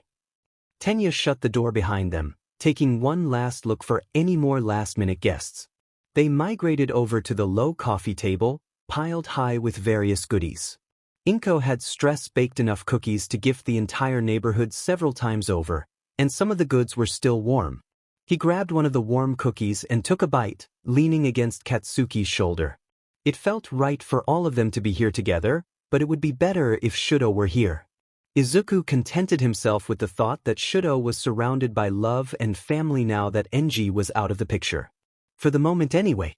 "So," Hitoshi began, shattering the illusion that he might get away without explaining why he'd been at Shudo's house when Todoroki Enji's divorce was served. "Why weren't we told about the serving?" "Izuku, I helped." "I thought that," he trailed off with a shrug. Damn, now he really felt like an asshole. Hitoshi had a point. He'd helped Aizawa and Izuku with the case, and was the reason he'd been able to go and see Aizawa to make this happen in the first place. "I didn't think about Dash." "Wait, before you answer, I've got the video," Tenko said, cutting him off. He leaned closer to Izuku and whispered in a smaller voice, "You might want to take a look at it." He tilted his head to the side. "The video? That Mike took?" Izuku nodded before his brain caught up to his body. That was not great, but maybe it would explain his actions better than his words could. He hadn't told anyone about this because it was dangerous. What happened to Shudo and him was proof of that. He glanced at his mother out of the corner of his eye. She looked relieved.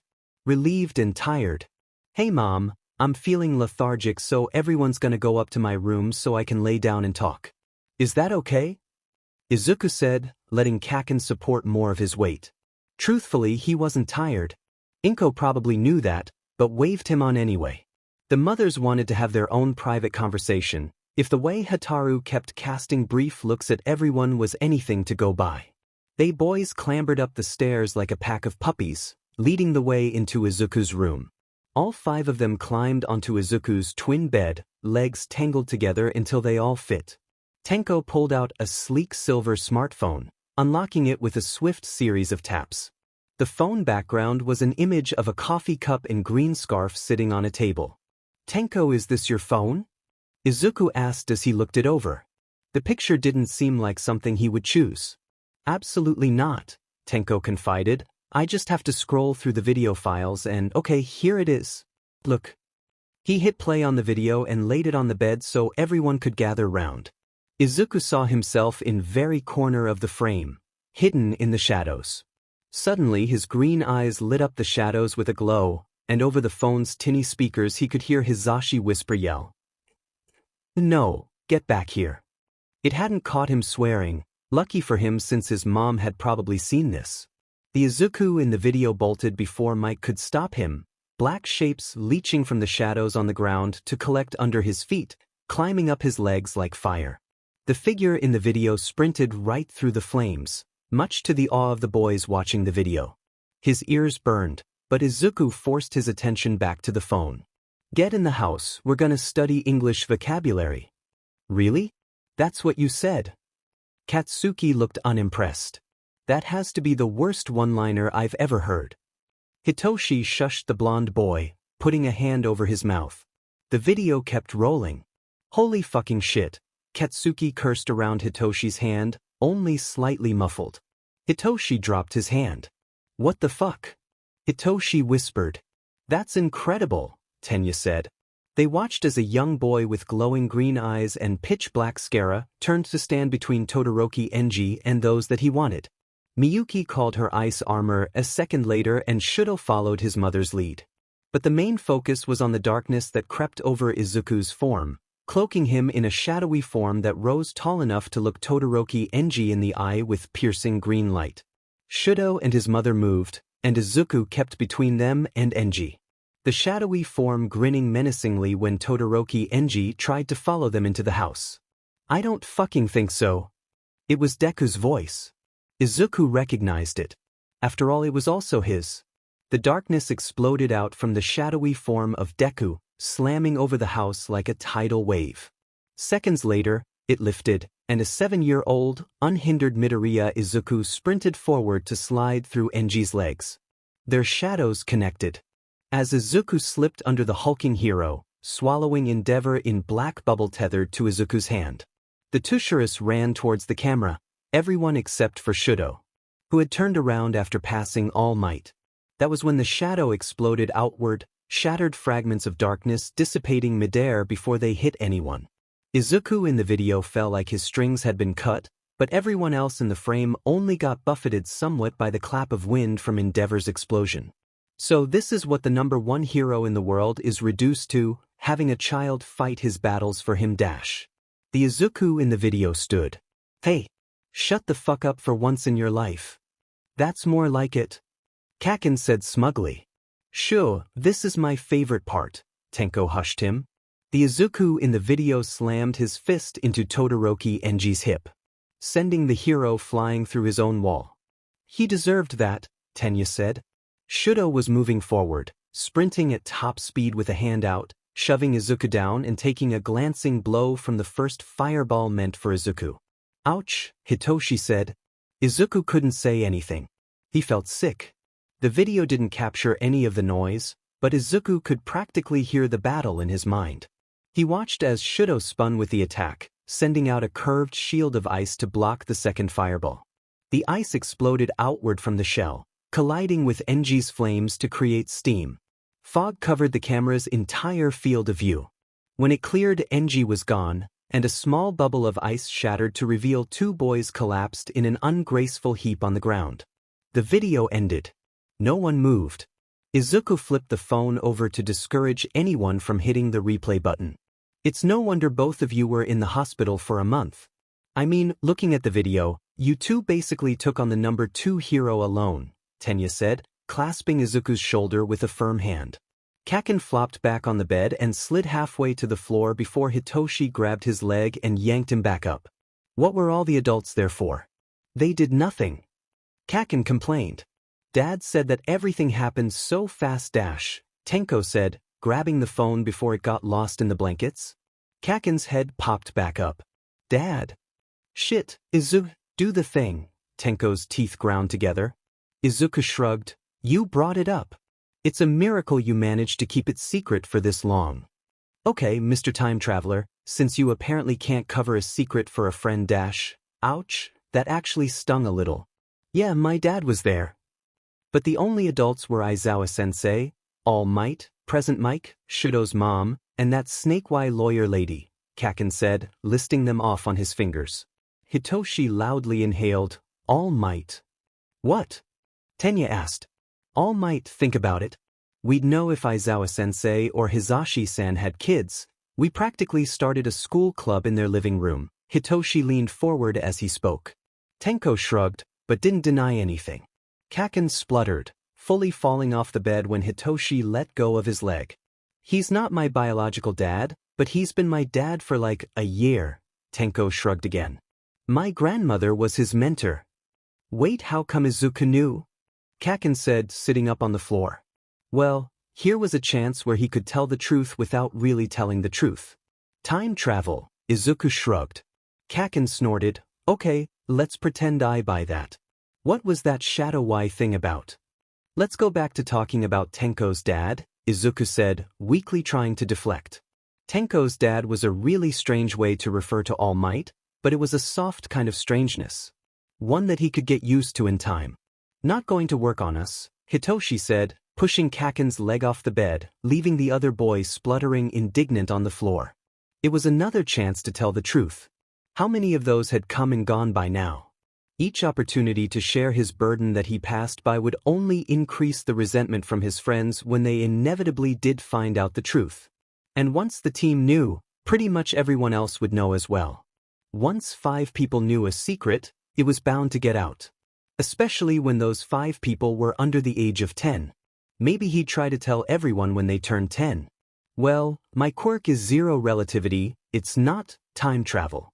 Jumping back in time is more of a side effect than the quirk's main function. At least that's what I think, he shrugged. There's no way to be sure. The shadow stuff is just another part of whatever it does.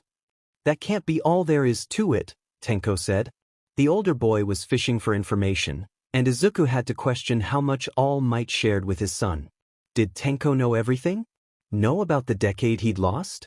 The variable was too foreign to guess. Tashinori-san was not Tashinori-sensei. No matter what Izuku kept calling him mentally out of a misplaced sense of nostalgia. He had no idea if Tenko knew what he'd revealed to Tashinori at the hospital. He could tell everyone he was tired, avoid their questions for another day, but that would only make them pursue it with more fervor than before. I'll tell you guys the same thing I told Shudo. When you're ready to know the real answer, ask me. There are things that you can't unknow. Horrible things. Wonderful things. Things that could come to be. That sounds more mysterious than it actually is. Just, don't ask me unless you're sure that you want to know. Izuku tried not to slip into a serious tone, but his friends glanced around at each other in a way that said he failed. How bad is it? Hitoshi asked. The purple-haired boy was clearly trying to stay level-headed about the whole thing, but Izuku knew him too well to miss the curiosity in his eyes. The truth would be harder on some of you than others, but it's not great for anyone, Izuku said, very pointedly not looking at Kaken or Tenko as he spoke. How long has this been troubling you? Tenya asked, getting to the root of the matter in a roundabout way. Over a year. Kaken, do you remember that day you stopped me from running into the street and getting hit by a car? Yes? I mean, you could have died. That's not something I could forget. That was the day, Izuku said simply. Kaken was quiet, before sitting up and scooting close to the bed. You looked really bad that day. You looked at me like I was something out of a nightmare. Izuku winced, but Kaken didn't stop there. Wasn't that the day that you found out about your quirk? Wasn't a great day dash. A jaw-cracking yawn stopped Izuku mid-sentence. Hardest day of my life. Tenko pulled Izuku into a side hug, everyone else moving forward to try and get their own. Katsuki flopped on top of everyone, elbows and knees flailing like a knife in the hands of a toddler. Hitoshi laughed and pushed Katsuki back onto the floor. He's still injured, you goof. Hitoshi's right, you should get some rest, Tenko said in a tone that didn't broker any backtalk, one that lacked the dry, rasping quality of Tamura's. Sure. Izuku rolled his eyes before he shut them. It wasn't the most comfortable bed, but the weight of all his friends, -1, soothed most of the anxiety keeping his brain occupied. Closing his eyes to rest them for a minute, he conceded to a quick nap. Just enough time to rest his eyes. There was a crash from downstairs. Hitoshi bolted upright, startling Kaken onto the floor for the third time. None of them moved. Tenko didn't so much as breathe as he brought a wrist to his mouth to undo the snap of his glove while Izuku slept on his other arm. Well, Izuku was mostly sleeping on the side of Tenko's stomach now, having slid down from his original position. Izuku still slept, so no one was going to die immediately. Seeing Tenko move to defend, the other kids tensed. There was shuffling coming up the stairs. That calmed Tenko somewhat. If someone was here to hurt Izuku, someone like Enji, they wouldn't have been able to get past the four mothers downstairs without making one hell of a racket. Kaken crept back onto the bed, positioning himself near the foot of the bed. The door creaked open and Tenko had his teeth around the silver snap of his gloves, ready for anything. Until his dad poked his head in. All Might's eyes went wide as he took in the twin bed full of kids. The boys, to their credit, didn't look like they were about to back down just because the number one hero was the person who'd come through the door. If you wake him, I will disintegrate your bento collection, Tenko hissed. Izuku had clearly been through much more than he'd ever spoken of. He'd saved Tenko and his father, and Tenko would do whatever he could to repay that. Nothing like this would happen again, not on his watch. His dad's eyes softened, and he nodded once. Everyone relaxed. Tashinori held his hand up to his ear, making a phone gesture and holding out his hand. Tenko would have sighed, but the motion could have woken Izuku, so he suppressed it in favor of rolling his eyes. Adjusting his glove with his teeth, Tenko fished the phone out of his back pocket carefully. It wouldn't do to accidentally disintegrate his dad's phone. It looked expensive. He tossed the phone at his dad, who caught it with ease. Tashinori hesitated, but ultimately exited the room without saying anything else. Tenko strained his ears, but he couldn't hear anything else. What was that all about? Kaken whispered. Inko-san and All Might-san are talking outside the door. Something about letting everyone stay over for the night. He's saying that the house is way too small for that. Oh, she just said that Mitsuki-san brought over all her extra futons, and that her and Masaru would sleep at their house since they lived so close. Who's Masaru-san? Hitoshi whispered. That's my dad. We've been friends for over a year and you don't know my dad's name? Katsuki asked, incredulous. Tenya hushed Katsuki before he could start it. He was wedged next to the wall on the other side of the bed, Hitoshi using Tenya's legs as a pillow. Which couldn't be comfortable. Tenko had seen that kid's calves and they were literally made of steel.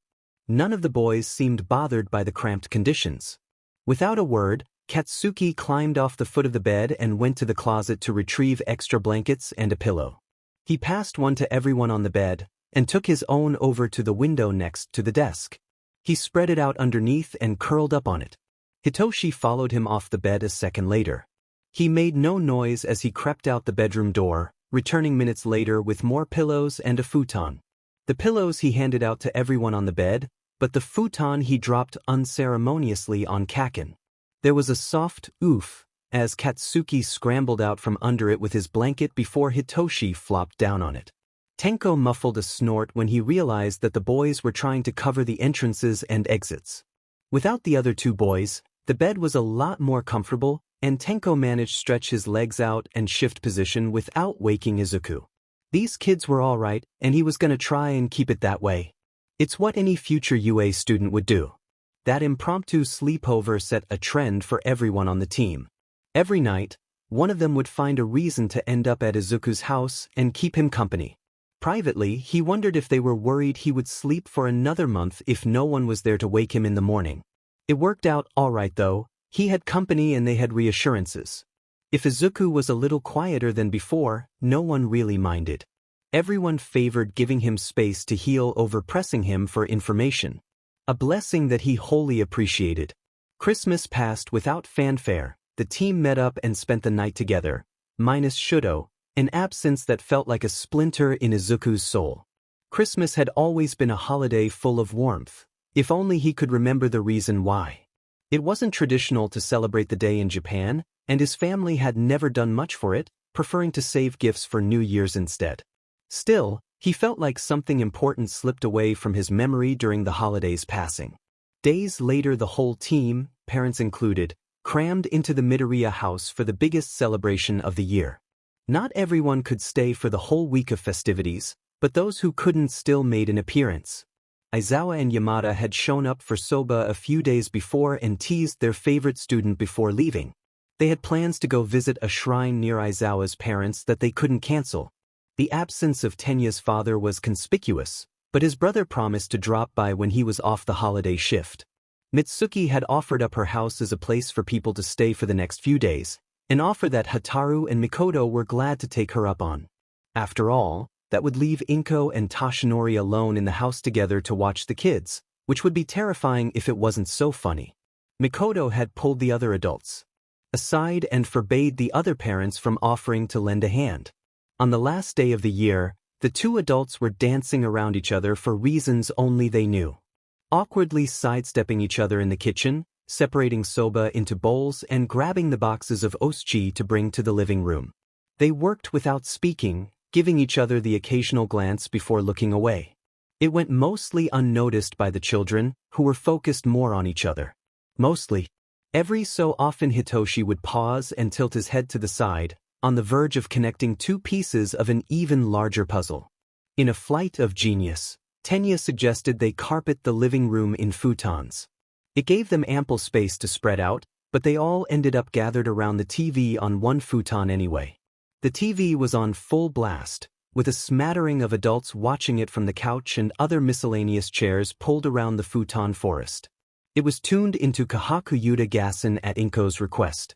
No one had anything against the singing competition, least of all Izuku, but he couldn't help feeling a sense of déjà vu after each song. The doorbell rang and Izuku was the first off the floor. The overprotectiveness of his friends had waned somewhat over the past week, but he had to be fast if he wanted to get to the door before anyone else could answer it. He'd been hoping that they would come. The holiday wouldn't feel complete if they didn't.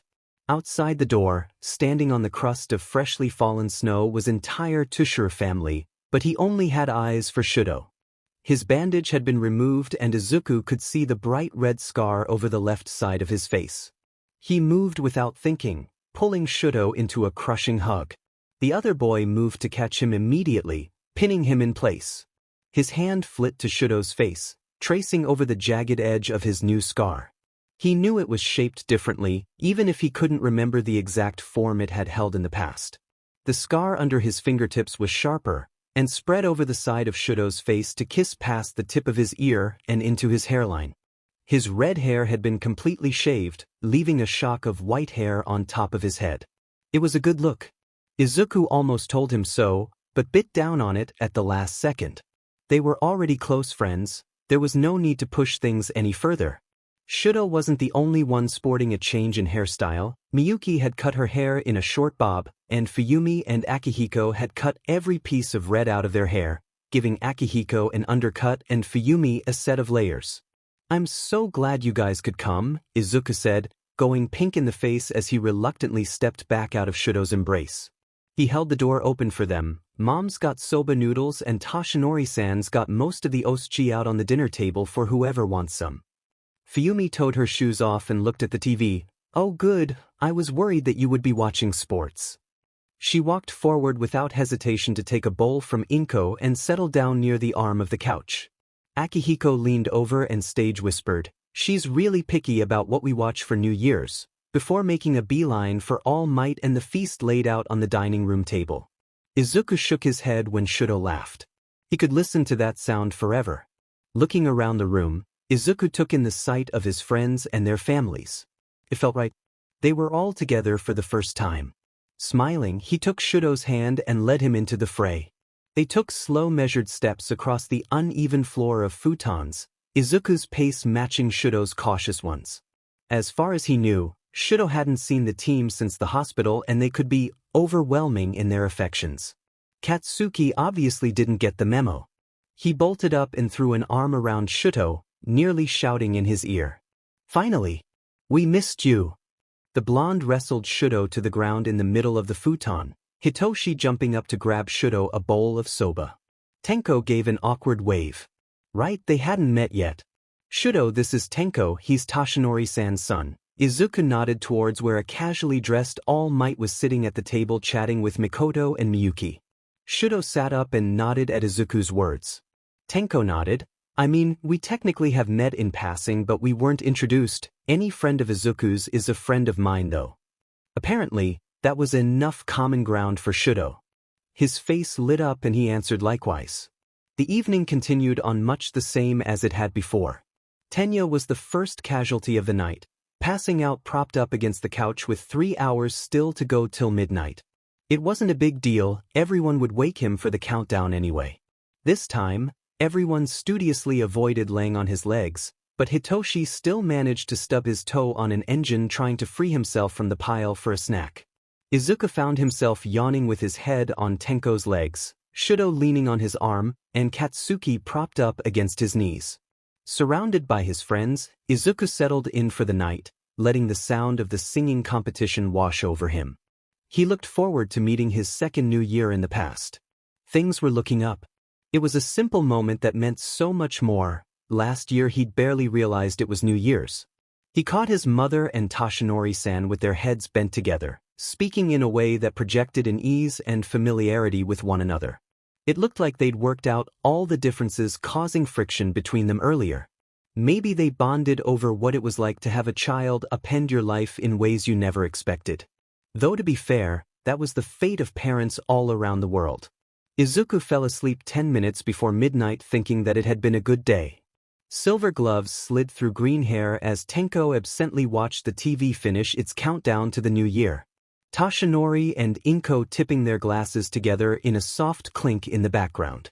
The house rose from its slumber as Toshinori bellowed that breakfast was ready.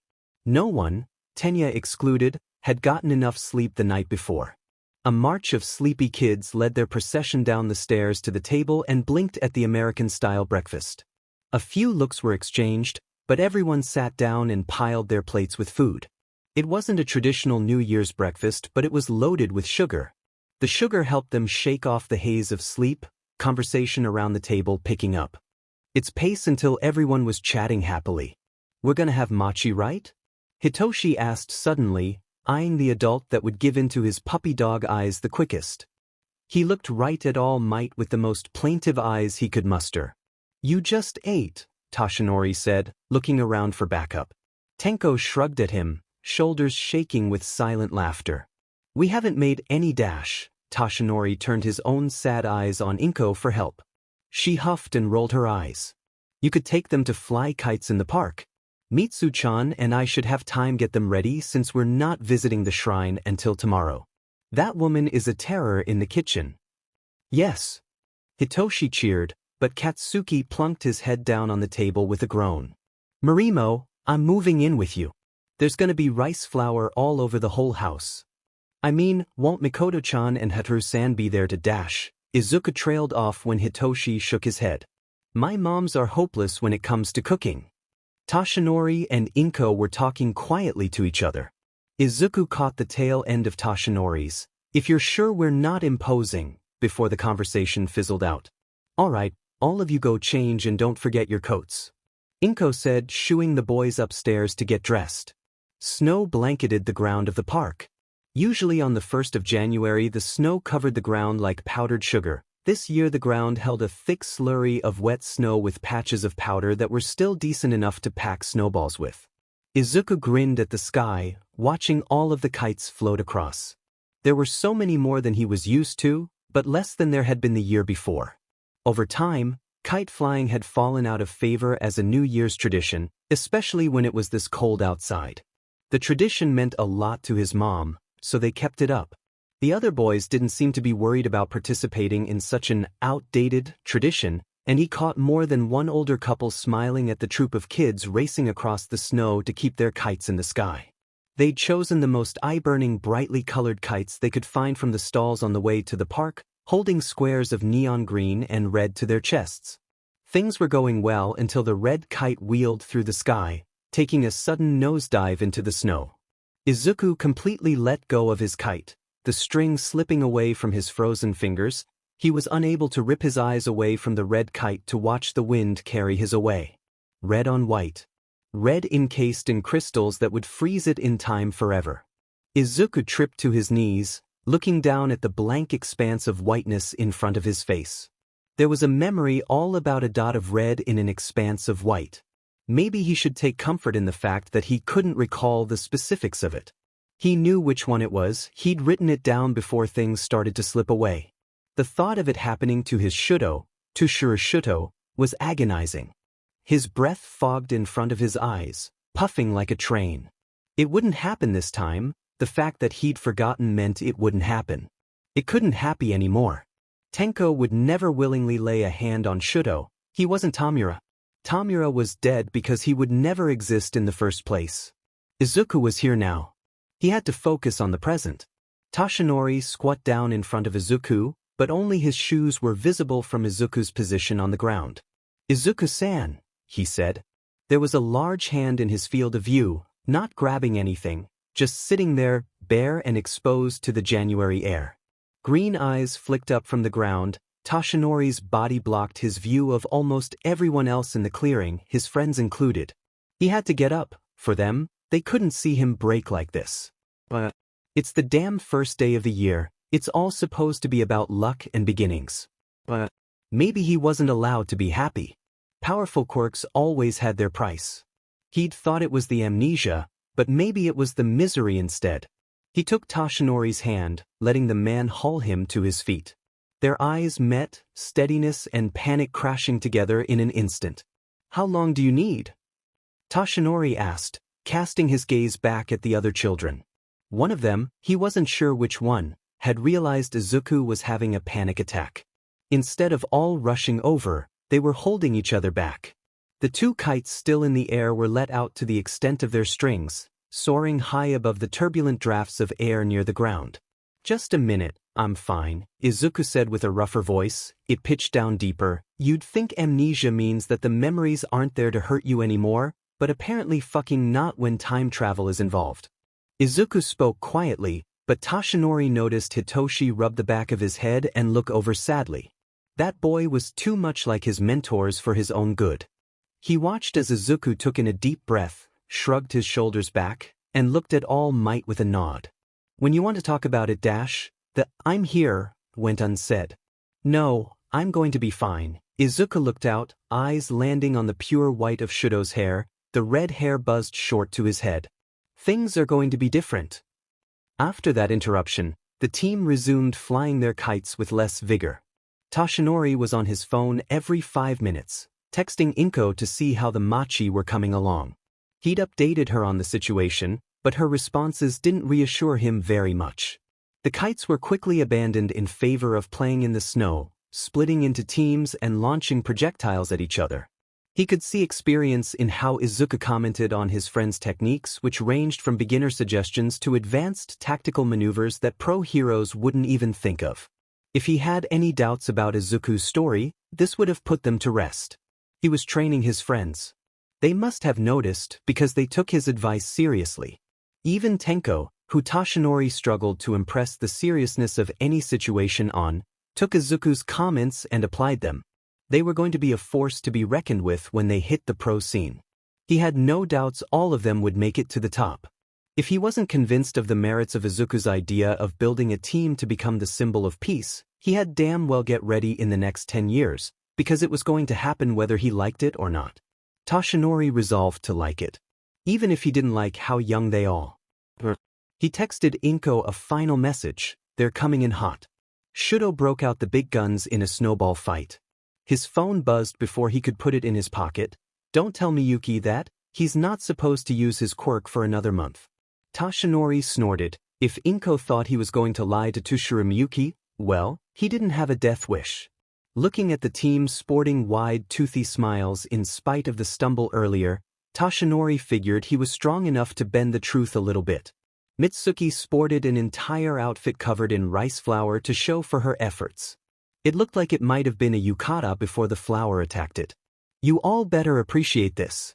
I had to baby the rice maker the whole time," Mitsuki said sternly, holding out some flour-covered machi on a tray for the children to take. Dotted around the room on various furniture were stacked sets of machi, topped with a kumquat. Another old tradition meant to bring luck. Half the things you did on New Year's revolved around luck. It made his panic attack earlier feel like a bad omen. The thought was pushed from his mind as Kaken shoved a machi into Izuku's mouth. Well, some things don't change. He chewed, taking a seat by the TV. There wasn't much on today, but what there was varied widely in topic. They settled on a movie for the time being, letting it play as the kids warmed back up from their time outside. Dinner passed in much the same way. Izuku's mind wandered no matter how much he tried to keep it rooted in the present. He couldn't say what he'd eaten or what the topic of conversation was. They were nearing the time when the adults who were staying at the Bakuga house were going to start passing out glasses of plum wine and go back to Mitsuki's house. It was a new tradition, one he'd overheard his mother talking about. She didn't drink alcohol, so she had volunteered to take hero-herding duty. Toshinori had quickly volunteered to join her. Maybe he still wanted to talk about the subject that was troubling them on New Year's Eve. Izuku wasn't sure, but he also couldn't see Toshinori getting drunk either. God, the stories that would result from that. Maybe he should ask Mike for more information sometime. While Izuku had been preoccupied, Shudo's siblings were welcomed into the group. Neither of them had any ambitions to become heroes, so they tended to be on the fringe of a lot of conversations.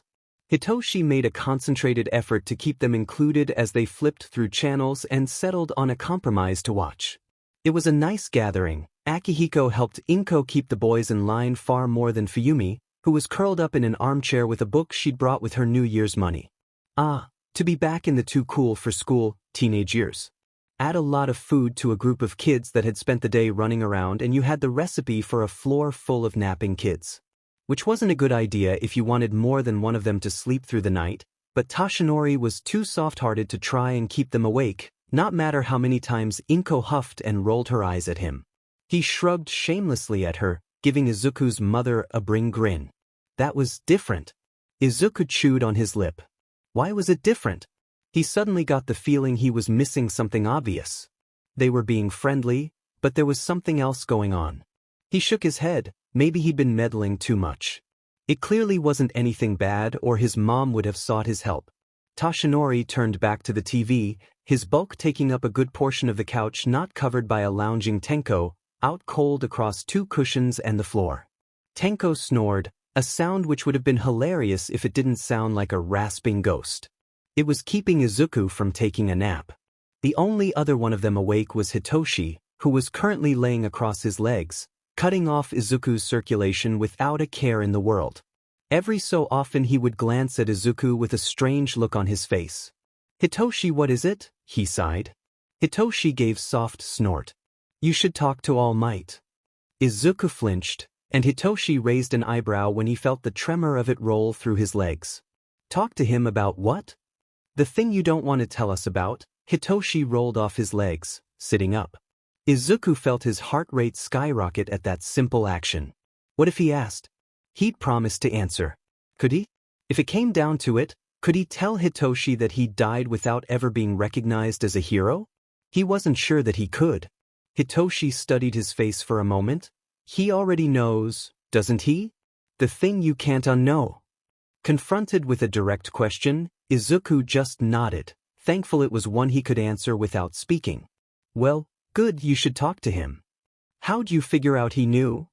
Izuku asked, already getting to his feet. Sometimes, when he looks at you he looks really sad. It's an expression his face isn't used to making. You know, sometimes you're too smart for your own good, Izuku sighed. He slid off the futon and got to his feet, looking nervously at where Toshinori was checking his phone.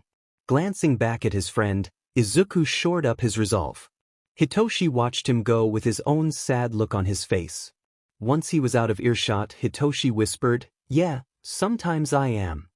Izuku had pulled All Might upstairs before he realized the place he was about to take his old mentor was absolutely plastered with pictures of the man.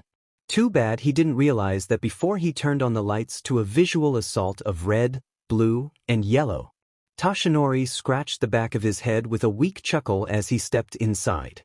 If he didn't acknowledge it, it didn't happen and Izuku could live through this hot rush of embarrassment. "Look, Izuku-san, I know dash." "Stop." Toshinori raised an eyebrow. Izuku just shook his head. This was a bad idea. This was a monumentally bad idea. Too late to think of another one now. Izuku walked across the room to his desk, unlocking the drawer that held the most important notebook in the world. He held it out to Toshinori. "You should probably sit down while you read this." The only furniture even close to being big enough to hold Toshinori was the bed, which creaked when he sat on it. Toshinori opened the plain composition notebook and lightly thumbed through the pages. He passed the page detailing a child's interpretation of his powers and turned to the next page. He stopped, going back to the first one and passing his thumb over the childish, messy katakana. Then he flipped the page over to the neat kanji and read. There wasn't much to do but watch Toshinori's face change as he read over the insane rambling of the recently thrown back in time. Pages full of bullet points, red pen, and highlighted sections, his entire life story written out like it was the subject of someone's midterm exam. It wasn't a very happy one, but it had its moments of triumph in the beginning. Nearer to the end was a different story. Heroes don't always win. A hard lesson he'd learned firsthand. It took an hour, but that hour could have been passed in a second or a week's. When Toshinori was done, he set the book to the side, smoothing out the front cover so it lay flat on Izuku's blankets. A spell of silence hung over the room. Toshinori raised his arms and Izuku moved before he thought, hopping off the desk and sprinting the few steps into the arms of his mentor. There wasn't anyone on this earth that gave a more comforting hug than Yagi Toshinori, but he seemed to need this hug just as much as Izuku did. There was an unsteady shake to his arms, so hauntingly familiar, and a jagged edge to his breathing. Izuku hugged him back for all he was worth. Like he could make the things Toshinori had just learned hurt less. There was a cold feeling on his shoulder, and Izuku realized with a start that Toshinori was crying. Okay, maybe he had vastly underestimated how much these things would impact his mentor.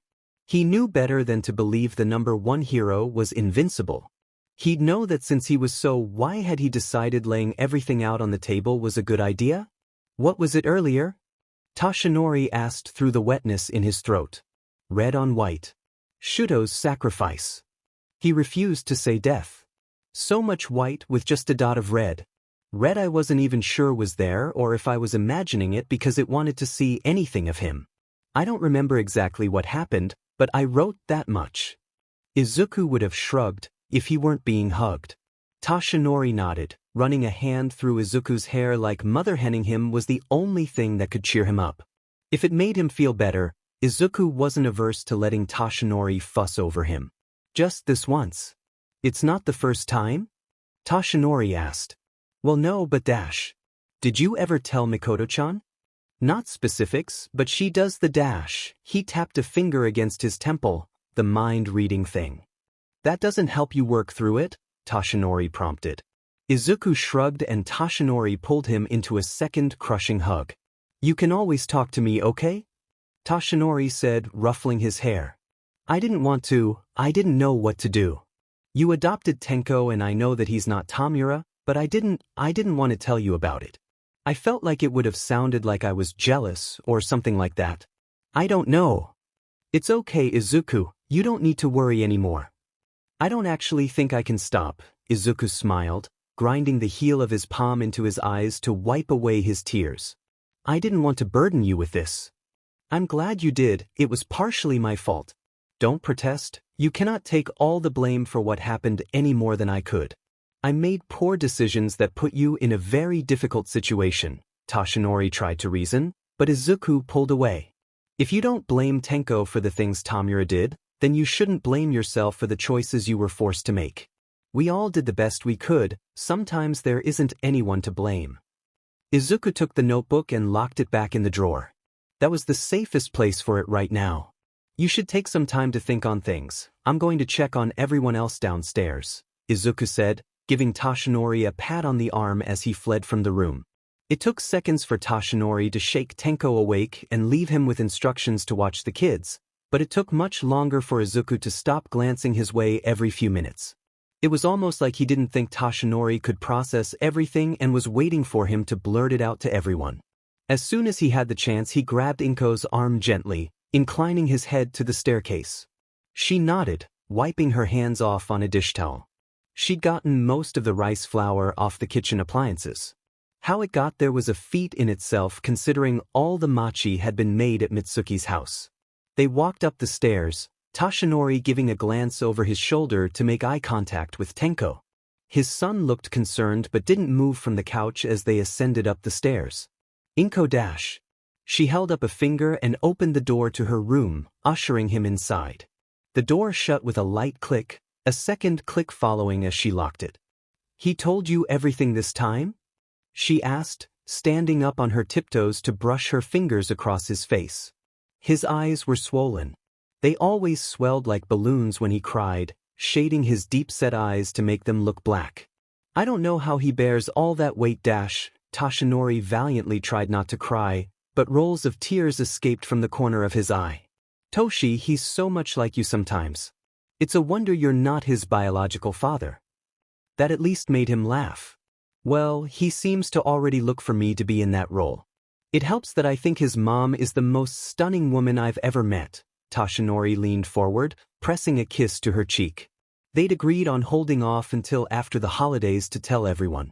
It had been part of a very long discussion they had after Izuku spilled the beans about the time travel.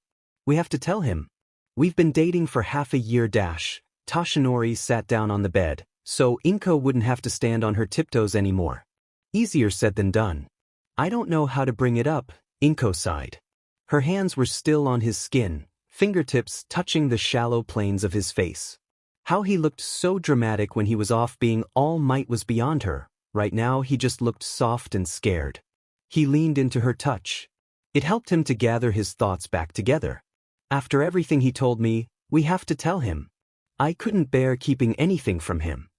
She nodded. "I wanted to make sure things were working out before we told him. You've seen his room. I didn't want him to get any hopes up. Not to mention everything else." She punctuated her statement with a wave of her hand. "Tenko and Izuku get along well. We're both on the same page there. I think Tenko knows more than he's letting on about Izuku, or he overheard me speaking with Aizawa. I'm not sure. I don't want to jinx anything, but if things were going to go wrong, I think it would have been when I found out your son was my successor from the future." She hummed lightly in response, neither confirming or denying it. Her fingers had moved from his face to his hair, brushing his bangs back away from his face as he spoke. It soothed the racing thoughts running tracks around his mind. He hunched forward, his hair slipping out of her fingers like silk. "Did he tell you about the Tamura thing?" Inko sat next to him in order to rub her hand across his back. The muscles were tense underneath her fingers, brushing over the occasional bump of a scar. "You know, that was one of the first things he told me. He'd come back from all of that tragedy and immediately he told me, we need to find and help Shimura Tenko. Before he told me about Todoroki Enji, before he mentioned you. He told me that. It was literally the second thing he said. The first being, Mom, please believe that I'm from the future. I didn't know that Tenko and Tamura were the same person until much later," she snorted sadly. "He didn't even think it was important." He smiled and shook his head. "That's why you put in the missing persons report for him? And the custody request? You lied on almost all of those forms. It almost made the adoption difficult." "I had to do something." Inko shrugged shamelessly, winking at him. "Did you know that they met by chance? I didn't know Tenko was talking about Izuku at the time. But he told me of a weird kid out way too late at night, at the beach after I'd caught him sneaking out." Inko snapped her fingers. "So that's where he ran off to on the day before his birthday. I never pressed him on it, because he didn't make a habit of it." The faint background noise of Inko's bedroom grew louder in the silence that followed. The clock on the dresser ticking with the hearts and minds of the two adults sat side by side on the dark purple duvet. "Do you ever wonder how many times he's gone back in time?" Toshinori was leaning back with both of his arms braced behind him against the bed until his back gave a satisfying crack. It had been doing that since the fight with All for One. "He keeps a tally of it, I think, but he hasn't talked about it." She flopped backwards on the bed. She'd done an admirable job of trying to keep everything to herself. Having Mikoto probably helped, someone she could talk to and share things with when the emotional burden of carrying so many heavy secrets got to be too much to bear alone. This was better. "We could tell him after Shidokuin's birthday, just so it's not too much at once. That way I could also get you alone for Valentine's Day dash." Inko squeezed the muscle of his arm and gave him a kiss on the corner of his lips. He turned his mouth to accept it full on, one moment of bliss between two people awash in a sea of difficult choices. A single explosion echoed through the house. There was a muffled shout from downstairs. "Duty calls," Inko whispered, drawing away from him with reluctant fingers dragging across the exposed skin of his arm. A shattering sound echoed from below, followed by a small roar of low sounds. "Yep, definitely gonna go check on them." Inko skittered off the bed and out her bedroom door. Turns out, if you cover a bowl of mochi and stick it in the microwave, it explodes and catches fire, which leads to an iced microwave if Tushuru Shudo happens to be sitting at the kitchen island when it happens. Also, Tenya shouldn't run on laminate flooring because he can't stop and breaks a glass oven door with his knee. Inko laughed and waved Izuku off from turning back time after she checked that no one was injured beyond a few scrapes. It was about time to update the kitchen appliances anyway. I've been eyeing a new stove with a fish oven for ages now. The shrines were quieter today than they'd been on the first, which was why they'd waited in the first place. Only Hataru was religious, and she'd gone the day before to say her prayers at a temple on the first day of the year instead of a shrine. Those of them that had omamori from last year brought them to be burned. Izuku forgot what he did with his charm from last year. His mom had handled most of the celebrations while he'd adjusted to being in the past. He remembered that she'd been somber, no doubt praying for the safety of a child who had already been hurt. With 6 kids running around a slightly crowded Shinto shrine, it was less reverent than last year had been. He liked it better this way. And this time he'd talked his mom out of making him wear a kimono. Not everyone had access to one, and Izuku claimed it wouldn't be fair. Everyone took the statement at face value. Izuku really just didn't like wearing them. They all approached the shrine and traded their coins for numbered sticks, going off to find their papers. Izuku unrolled his paper without looking at it, taking a breath and thinking of his friends before looking down. Before he could read his fortune, Shudo laughed in a startled manner. "What?" he asked, leaning over to read the kanji printed on Shudo's paper. "I got a half blessing," Shudo said, holding out the paper for everyone else to read. He laughed again, setting off a chain reaction in everyone else. It wasn't that funny, but the way he said it had been shockingly deadpan. Izuku read his own fortune, a blessing that was much better luck than usual for him. For a good 10 years, all Izuku had gotten from the omikuji had been curses of various levels. That hadn't changed last year. It wasn't just any blessing thought, Izuku noted with a snort, passing his fortune to Tashinori, who busted out laughing in a very recognizable way. Whispers from the shrine-goers rose around them. "Is that?" "No, it couldn't be." Izuku grabbed his phone and made to answer it. "Sorry, I should have turned my ringtone off." Tashinori winked at him. "Just remember next time." "Guess not." Tenko looped an arm around Izuku's shoulders. "That's a good save. I'm going to have to remember that." "You forget I've had experience coming up with excuses on the fly." Izuku elbowed Tenko lightly. Sure." Tenko waved a paper in front of his father's face. "I got another bad fortune. Me and Kaken and Hitoshi all did. I'm gonna go take them to the pine tree so they can tie them on. They'll need my help to reach the uncovered branches." Tashinori nodded. "Sounds good. You guys should be back in what? 10 minutes. Tenko shrugged, sliding away from Izuku's side to find the other 2 cursed children in their group this year. He was probably too late to save Kaken's luck. Last year he'd gotten a bad fortune and incinerated it on accident before it could be tied around a branch. He stood outside the gate of the new Tushuru home, shifting from side to side nervously. The walls were a white plaster that directly contrasted the Todoroki compound where they had lived before. Where that building had been all round wooden columns and red-stained wood in a traditional style, this house was bright and modern with silver accents and a multicolored roof that reminded Izuku of sea glass. Opening the gate, Izuku stepped into the yard. He could hear a stream nearby, but couldn't see anything beyond the mounds of snow covering what could be bushes or very suspicious hills at the edge of the yard. They were probably bushes, to be fair. The door cracked open while Izuku idled in the walkway. "Izuku-kun, you made it." Akihiko threw the door the rest of the way in a move that shook the walls of the house. "Aki-chan, if you slam that door open one more time, came a screech from inside the house. It sounded like Fuyumi was busy trying to help her mother keep everyone in line. He wrinkled his nose to keep from giggling at the face Akihiko made in response to her shout. Izuku walked up the path alone. An emergency had come up at the hospital, and Izuku had gotten his mother's okay to head to the party without her. The Tusher house wasn't that far away by public transport and he knew how to look after himself. Is that Shudo's present? Akihiko asked, shutting the door behind him to keep out the January air. Yep. Izuku held the small but brightly wrapped package in one hand, the scars from punching Endeavor standing out starkly against his winter-chilled skin and the green wrapping paper. A curl of satisfaction rose in his stomach at the sight. They'd done this together, him and Shudo. They'd gotten his family out of there. This was a long overdue celebration of that. It was also Shudo's 7th birthday. He was one of the youngest on their team, which still needed a name, because landing 2 members in a hospital and then taking time off for the new year wasn't great for planning. However, it had given him time to come up with a symbol for the team. Just set it on the table, we're not going to open everything until after the cake. It's one of those melon cakes, 'cause Shudo doesn't care for sweets, Akihiko chattered on. It was nice, Izuku had never gotten a chance to talk to either of Shudo's brothers in the other timeline, or at least he thought they hadn't been able to meet. Izuku felt another wave of guilt stirring over not writing down more information. Maybe he could have helped in the whole issue of Todoroki Kudai going missing.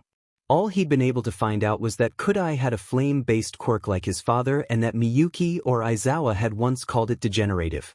That gave him almost nothing to go off of. He shook his head to clear the unhelpful thought from his head. Today wasn't for dwelling on failures. Izuku, you made it. Shudo hopped off the couch to give him a quick hug. All of their friends were in attendance, minus Tenya, who couldn't convince his father to make a second Shinkansen trip in a month. It was a much different celebration than Izuku's birthday had been, but that was a good thing. His had been fast-paced and overwhelming. Since Shudo had never had one before, a laid-back approach was better. This being Shudo's first birthday party was just another reason to bring Endeavor down for good. It was the least he deserved. The small gathering was closely knit, and Shudo spent most of his time bookended by his siblings and his friends as they played games on a new console that Izuku couldn't help thinking of as a classic. When it was time to distribute the cake and eat dinner, but clearly cake was more important, Izuku realized there was an extra setting at the table. Miyuki blushed when she noticed it, collecting everything from the spot in one sweeping motion. I must have miscounted, she said, quickly retreating to the kitchen, but the Tushiru siblings looked at each other uneasily. Fuyumi mouthed something to Akihiko and Izuku looked away from their conversation. It wasn't nice to pry. He supposed they'd been living in a family of 5 for a long time now. There were bound to be habits that would take some time to change. No one could blame Miyuki for it. After everyone was ensconced in the living room with a plate of melon cake, it was time for presents. His nerves danced as Shudo started to open each brightly wrapped box. Maybe his wasn't personal enough? Maybe it was too personal. It was only when Katsuki elbowed Izuku in the side that he realized he'd started muttering quietly to himself. Old habits die hard. The moment stretched on like Shudo was purposefully opening everyone else's presents first and saving his for last. When he finally dug into the green wrapping paper, Izuku didn't have a patient bone left in his body. He opened the box, tipping the contents out into his hand. It was a simple, dark leather cuff with a metal medallion affixed to the top, inscribed with a 12-pointed star. A light blue painted stripe traveled across the length of the band. Izuku was pleased to see he'd gotten the color close enough to match Shudo's blue eye. He looked up at Izuku and raised an eyebrow but didn't say anything before he immediately putting it on the arm that wouldn't burn it to a crisp. Izuku held up his own arm to show the matching leather cuff he had with its green stripe. It's the symbol of the team, Izuku said, tapping his own leather cuff. Each team member would have one with their own color on it. The symbol didn't mean anything specific yet, but it felt right. Stars were something usually found on All Might merchandise, despite there not being any on his actual costume. It was a connection the team would carry between them that only they knew about. Hitoshi and Kasuki leaned in to get a look at it. Tenko had already seen them and was taking the chance to grab another piece of melon cake while the others crowded around the birthday boy. He stood by the door trying to eat it unobtrusively. I love it, Shudo said, leaning off the couch to give Izuku a hug. An unfamiliar explosion sounded, and it should have been troubling that Izuku could recognize over 20 different kinds of explosions by sound alone, but in this case it was useful. It sounded nothing like the popping tenor of Bakugu's quirk, more like the jarring sound of something that hadn't completely combusted and had shattered under pressure instead of heat. Izuku was pulling Shudo forward off the couch and shielding him from the door splinters of the door that had just been blasted in out of reflex. Black smoke obscured the inside the house, looking like something out of a movie. Before it cleared, there was a screech of pain. Izuku was up and moving from 18 years of instinct, sprinting forward with something akin to full cowl activated. His movement created a blast of air as he skid to a stop in front of the smoke. However, he wasn't the only one to move. Katsuki had hopped the couch to put himself in between the two Tushuru women and the cloud of smoke, and Hitoshi had backed up against the far wall to get a better sense of the landscape and guard everyone's back. His head was turned scanning backyard through the window when Izuku caught him in the corner of his eye. The smoke dispersed, and Izuku saw the last thing he expected. Standing in front of him was not a collapsed Tenko in pain, but a Tenko with tendrils of burnt skin stretching from his hand all the way up to his cheek, with his hand clamped around the arm of the intruder. An intruder with black hair and bright purple patches of raw skin, who was currently screaming at the contact of Tenko's hand on his skin. Dabi! The word slipped out before he could rein it in. Blue-green eyes, so close in color to Shudo's right eye, snapped to him in surprise. Tenko's contrasting red eyes were wide, looking at where his hand connected to the other boy's arm. Fuck, this wasn't good. He could go back in time and undo it, but he didn't have enough information yet. As soon as he knew what was going on, he could go back and fix this. Why was Dabi here? This didn't make any sense. Stain hadn't stopped being Stendhal yet, unless he'd made some kind of mistake when he'd written down his timeline. No one moved, and Dabi kept screaming, so Izuku jerked himself away from his incoming panic attack to deal with the situation at hand. Projecting a false sense of calm, Izuku walked forward and carefully pried each finger off Dabi's arm one by one, neither of them making any attempt to move as Izuku separated them. Tenko's shallow breathing sounded rough, like he might be in shock. He wouldn't be surprised if he were. Izuku knew that his friend had been forced to use his quirk in extremely unsavory ways in the past to satisfy the needs of an old Yakuza family. It had only been a year since Tenko had been forced to disintegrate someone's flesh from their bones for the last time. As soon as the hand left his skin, Dabi stopped screaming like someone cut the power to his voice. Dabi didn't move, so Izuku took the moment to examine Tenko's glove. It was scorched through where flames had eaten away the palm. He dug the spare glove out of Tenko's back pocket and replaced the charred one. At least his glove and kept his hand from being burned like the rest of his arm. The older boy closed his shaking fingers, feeling the glove stretching over the last 2 digits. This glove wasn't as fancy as the other one. It was just a spare paintball glove that he usually used when he didn't want to risk the silver ones getting dirty. He needed to do something about the burns, but he didn't want to shatter the stillness of the room in case more fighting broke out.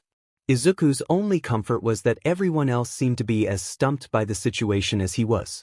Idly, he noticed no one was doing anything about the slice of melon cake splattered across the floor. Another beat of stillness passed before Shudo broke it by stepping around the couch.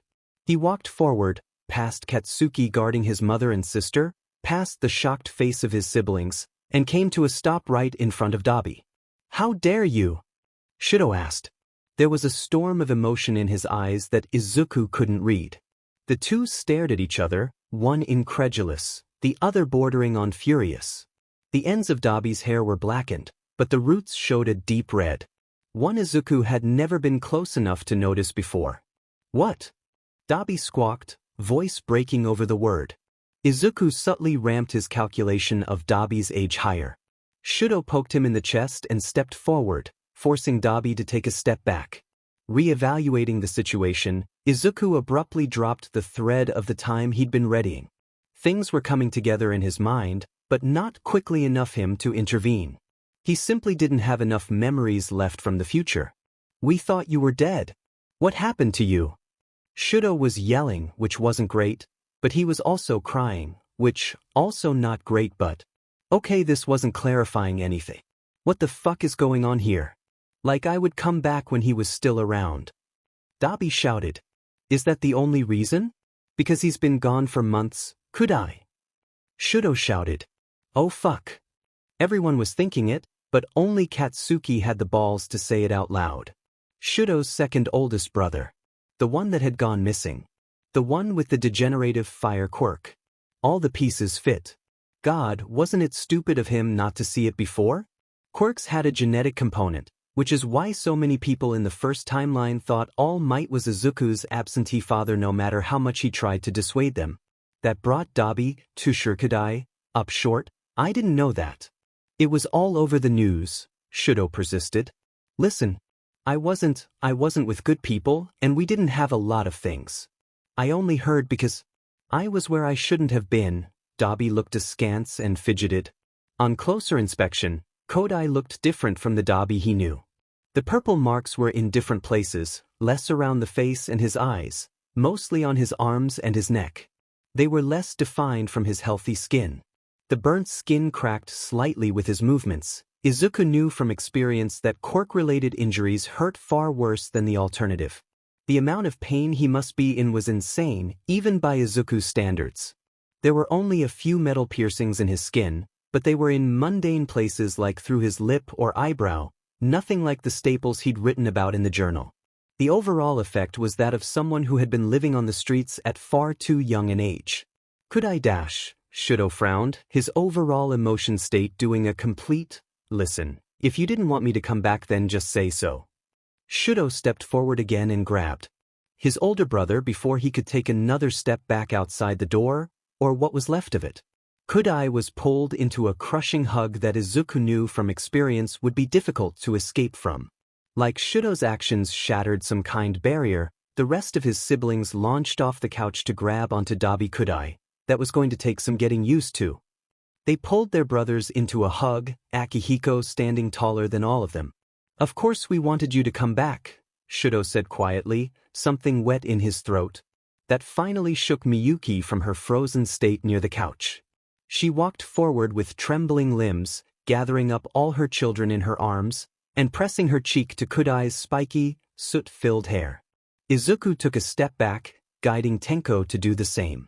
Some of the color was returning to his cheeks and his pupils were no longer blown open. Progress, but it was still something Izuku was going to bring up to All Might later though. Walking to the couch with Tenko in tow, Izuku motioned for Katsuki and Hitoshi to follow him. He wanted to let the family have time to put itself back together without outside interruption. The group followed him to an alcove near the Bay Widow, forming a loose circle around the window seat that Tenko collapsed into. Everyone looked to him to break the silence, but Izuku just shook his head. They glanced around while they all tried not to eavesdrop on the reunion. Tenko, are you going to be okay? I can go back in time and stop it. If you want dash, Izuku stopped speaking when Tenko shook his head. He nodded back to where the family had shuffled over to the couch without letting go of each other. They looked happy, a little stunned and teary-eyed, but happy nonetheless. I can't take that away from them. As long as he's all right, don't worry about me. I'll talk to Dad about it. He held his injured arm close to his body. The temperature of the house dipped lower with each passing minute. Having the front door blown off its hinges in January could do that. You better talk to Dad or I will, Izuku said quietly, looking at the remnants of the door. Silence. He looked back at Tenko who was giving him a strange look. You just called All Might dead. What? No, I said him. Guys, didn't I say him? He asked, looking at Hitoshi and Katsuki. There was a shit-eating grin on Kaken's face that told him that he wasn't going to like the answer. A blush bloomed across Izuku's face as no one leapt in to defend him. A strangled croak came from his mouth. It could have happened to anyone. Sure it could, Hitoshi said, nodding like this was a very serious matter. Guys, come on. There was a small crackling noise, and Izuku's head whipped to the side. His shoulders had tensed, but it was just Miyuki sealing over the doorway with ice. She was speaking to Kudai with a nod.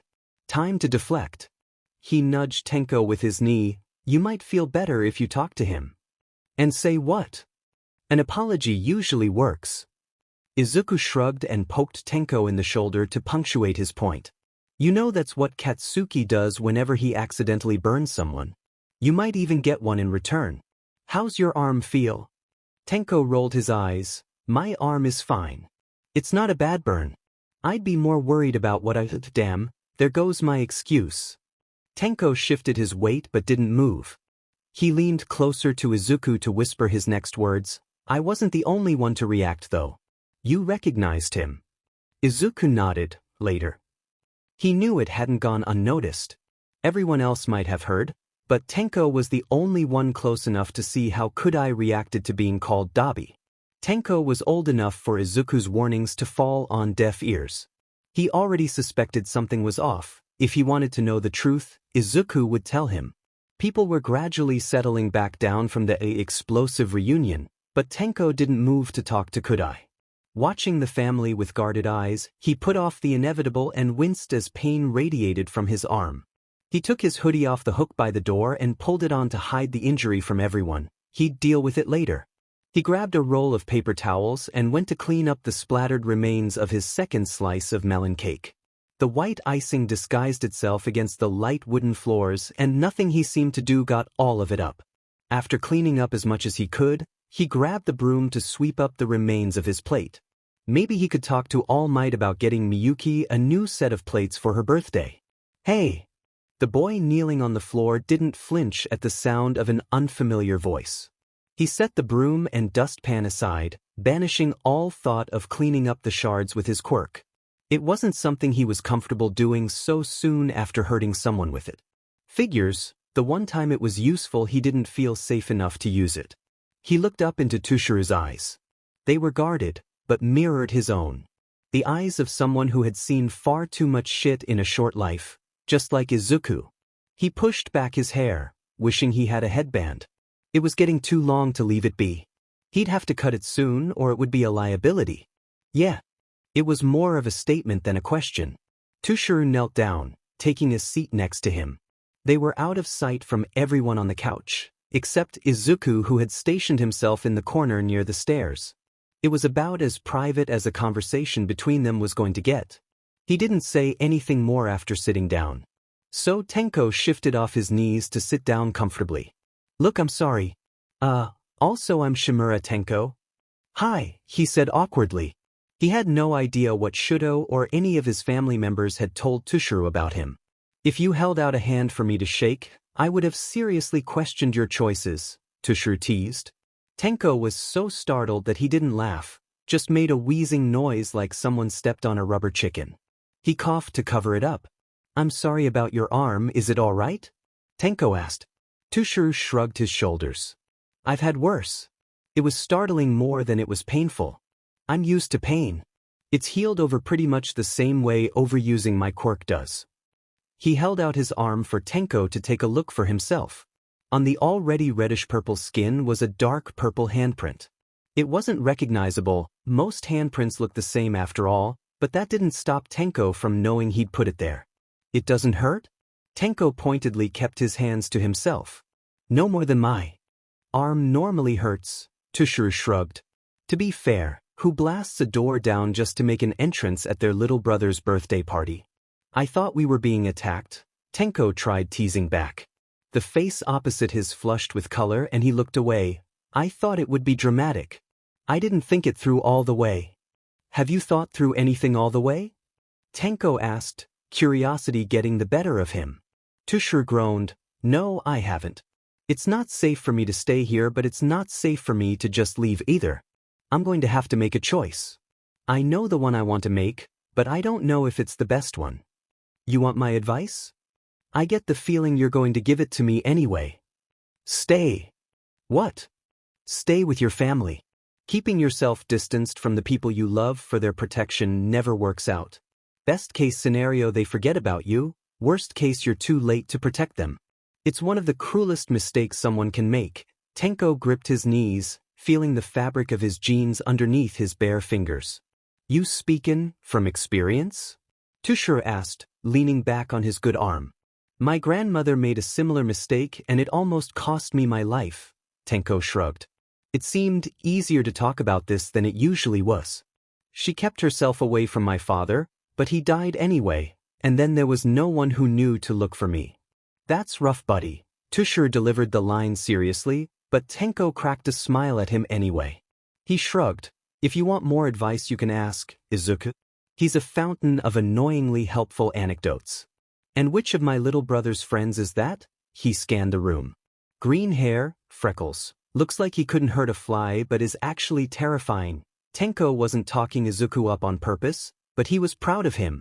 You sound close, Tushuru, and maybe it would be okay to think of him as Kudai-san, or Dabi, hadn't that been what Izuku called him? Tenko was never really sure what to make of Izuku's more esoteric habits. We are, to a point. I think my dad might be dating his mom but they haven't said anything. Then again my dad is literally the worst at keeping secrets, Tenko whispered. It wouldn't do for everyone to overhear his suspicions. When Toshinori was ready he would talk. Maybe a year ago he would have confronted his adopted father for immediate answers, but he liked to think he had grown up since then. I thought you said your dad died? Kudai leaned closer. Tenko shrugged. My biological dad died. I've been adopted since then. Lucky you, Kudai frowned slightly. Well, you know how it goes. You spend 10 years waiting around for a father and then one shows up out of thin air to save you from a lifetime of servitude as someone's personal corpse disposal based on the vague ramblings of a 6-year-old kid. You know, a regular Tuesday. Tenko shrugged with a tone that he forced to sound casual. I take it back, you've got shit luck. Kudai had the nerve to laugh. It should have made him feel angry, but he just felt relieved to finally talk about his life with someone his own age. And yours is much better? Tenko needled. He knew Todoroki Enji was a shitty father, and that had played into Kudai's life, but there was more history to those blue-green eyes than just a typical abusive father. You know how it goes, you run away from one controlling abusive father only to get picked up by a horrifyingly similar supervillain. That's rough, buddy. Tenko repeated his own words with a smile on his face. But seriously, you should think about talking to someone. Hitoshi, the kid with the purple hair, one of his moms is a therapist. She helped your mom build the divorce case and they're pretty close friends. Do you think she'd actually listen? Yeah, I think she would. No luck required. Izuku rescued him from the conversation before it became awkward. They found a quiet part of the house, a study, possibly meant to be Fuyumi's, though it wasn't much more than an empty room with a desk letting moonlight in through wide windows. So, is it time for the big reveal? Tenko asked, poking Izuku in the shoulder. What? I don't know what you're talking about. He waved his hands in a dismissive flourish. A nervous gesture. This had the potential to be very bad depending on what kind of questions Tenko asked. If he asked more about Tamura, well, how are you supposed to tell your friend that he was your killer in another life? Izuku, come on, you're not subtle. The things you pulled in that video against Todoroki Enji were not the actions of someone who didn't have a personal stake in the matter. Not to mention you punched him, broke your arm by the way. You punched him like you send grown men through walls for fun every week. Something here isn't adding up. I think I know what it is, but I hope I'm wrong, Tenko said, hopping up on the desk. He left handprints in the dusty surface. Well, that's a good place to start. What's your theory? Izuku pulled the chair out from behind the desk, bringing it around to the front and sitting on it backwards so he could rest his arms on the back. Just like All Might usually did, and now it was too late for Izuku to switch positions. That would just be awkward and he had no doubt Tenko would call him on it. I think that Todoroki Enji did something truly horrible in the future that caused you to come back in time specifically to stop him. From much further in the future. You eyes lit up before you fought him, Tenko reasoned. Izuku let out a soft hiss of air, but they didn't stay lit for long. You're close, well, you're not exactly close. Actually, you're on the right track, sort of. That made no sense, but I think I catch your meaning. I didn't really think that was it. I didn't want to say what my first thought was. Which was? That first night at the junkyard at the beach. You were so angry and you were so sad, and then you said something like, it had been beautiful when it was clean, when we talked about it. I asked Dad about it later, and he said that beach had been junked for at least 10 years. So you must have seen it cleaned up sometime in the future. As it stands, no one except for Dad has any plans of cleaning it up. Something he planned to do as part of a training lesson he had for me. Izuku felt cotton stuff itself into his throat. He couldn't speak to derail Tenko's train of thought even if he wanted to. I know that his quirk is passed on, and it isn't hereditary. My grandma had it and Dad didn't think it would be right for me not to know. So if someone in the future, someone who had a reason to go back in time and see me and Dad saved because of personal investment, who had cleaned the beach in the future, who sometimes exhibits feats of strength I've only seen come from All Might's quirk, you can kind of see where I'm headed. Well, when you lay it all out like that, it seems simple, was all Izuku could say. So I'm right. Tenko looked a little shocked. I mean, you've most of it. I did receive one for all in the future. Well, future past as I've been calling it. Time travel is confusing. The thing is, Dad would never pass his quirk over to someone so young. No offense. Unless it was a last resort dash. Tenko trailed off, waiting for Izuku to speak up. When he said nothing, Tenko continued to press. Not to mention you fight like someone with years of experience under your belt, and you pass those lessons on to all of your friends, myself included.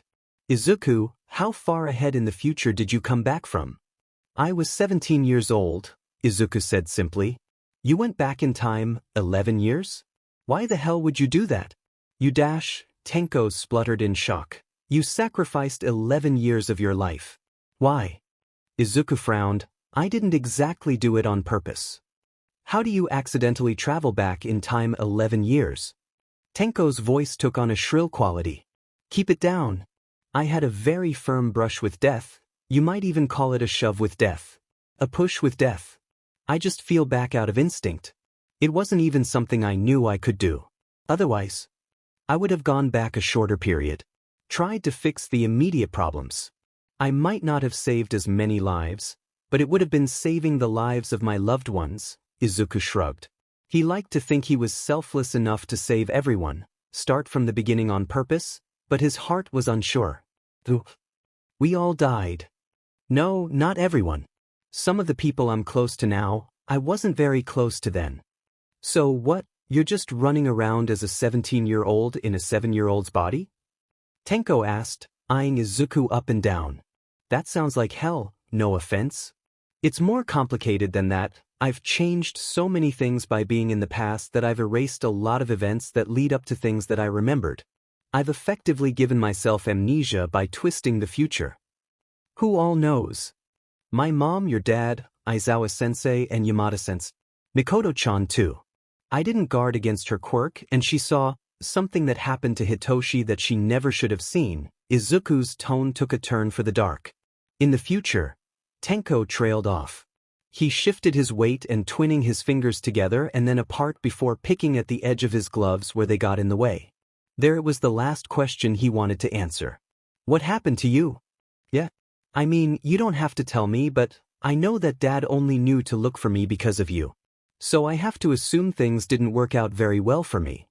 Honestly, I don't remember much of the specifics, and we weren't close. That was one way to put it. But I wrote it down. It's not good. You're better off not knowing. Izuku lied through his teeth.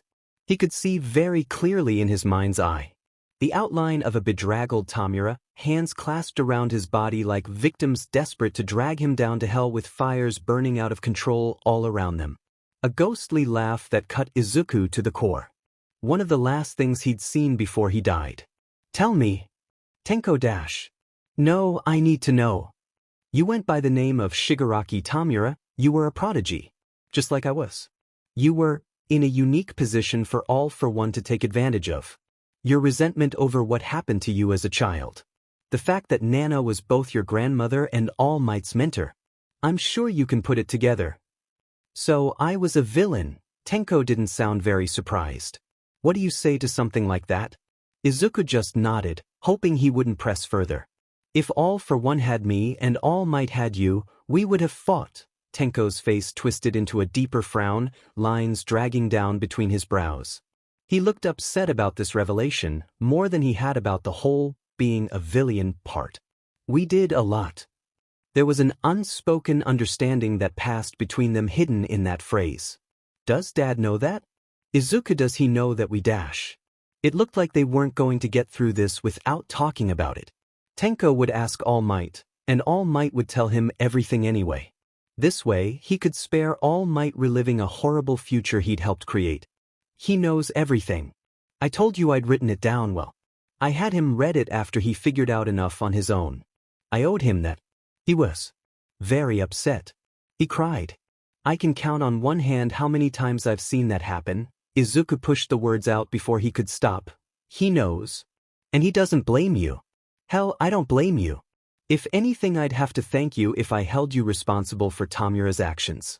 Without him, I wouldn't have traveled back in time the way I did.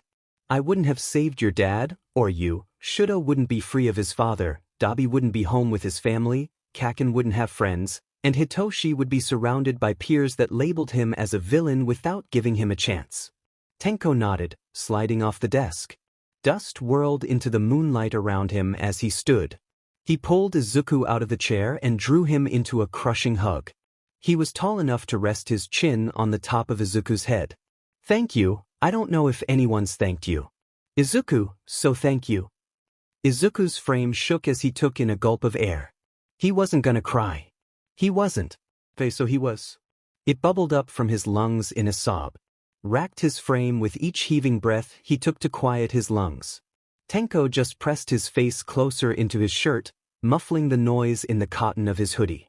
By the time Toshinori arrived to pick up Tenko, Izuku felt like a lifetime had passed in that one night. Maybe it had. The side effects to time dilation made little sense to him, no matter how much he tried to research it. He hadn't even used his quirk tonight, just relived some of his old memories while talking to Tenko. The other boy had wanted specifics, enough of them for their conversation to last until it was time for everyone to head home. Shudo caught his eyes, raising his one eyebrow. It was either a question or surprise, and to his chagrin he couldn't place it. To be fair, Shudo's eyebrows still hadn't grown back. It threw him enough to be disconcerted by the fact that he could no longer easily understand Shudo's expressions. The feeling settled in the pit of his stomach and weighed Izuku down far more than the rest of the night's revelations had. He cleared his throat to try and unstick the feeling, walking over to Shudo to say goodbye. Where Toshinori was, Izuku's mom was usually quick to follow. If the pattern that had emerged during New Year's holidays were anything to go off of. Some birthday, huh? Izuku said, knocking his shoulder into Shudo's lightly. Yeah, and it wouldn't have been possible without you, Shudo said with an unrepentant smile. Izuku froze. What did he mean by that? Did he know? Had he overheard the talk with Tenko about the future? You were the one who told Aizawa-san something was wrong. Mom finally told us when she was explaining things to Kudai. Izuku gave a short laugh. Yeah, guilty as charged. Thank you for helping. A lot of people would have decided it wasn't any of their business. Again, with the people thanking him, he was going to develop a complex at this rate. You know me, I'm nosy and don't know how to leave well enough alone. Sure, Shudo smiled, and that was really all that mattered. Inko had proposed that they have a small dinner with some of the team's adult mentors, but had avoided letting him invite Hitoshi, Bakugu, or Shudo. That alone was enough to send Izuku's suspicions into overdrive. Which would be fine, had that suspicion not been predicated by a series of strange actions on his mother's part. Such as hanging up the phone without a word when he walked into a room, or rearranging the kitchen so that there was a blender on the counter. They never used a blender, why did they have one? Not to mention she'd also started watching Izuku more. Not in an overbearing way, more like she was trying to figure something out.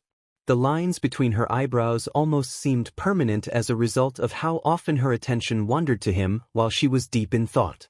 Maybe she was worried about what would come next, now that he'd taken care of Enji for the most part. Truthfully, Izuku didn't know the answer to that either. He needed to wait and see what course time would take them down before he came up with any more plans. He also noticed that there was something different about his mom. Her face had filled out more, framed by green hair that had grown out over the past year and a half. Or was it 2 years now? Izuku was starting to lose count. She seemed happier, Her rounded face split with a wide smile every time Izuku would tell her a joke or let her know what was going on in his life. She liked being kept in the loop. And if it made his mom happy, why couldn't they have a blender on the counter? He had no reason not to trust his mother. His phone went off, the 8-bit tune that he had chosen after traveling back in time chiming away. When he'd first traveled back, he'd been unable to bear the thought of All Might's "I am here" going off every time he got a call. The number displayed on the phone's small screen was unknown, but Izuku answered it anyway. "Hello."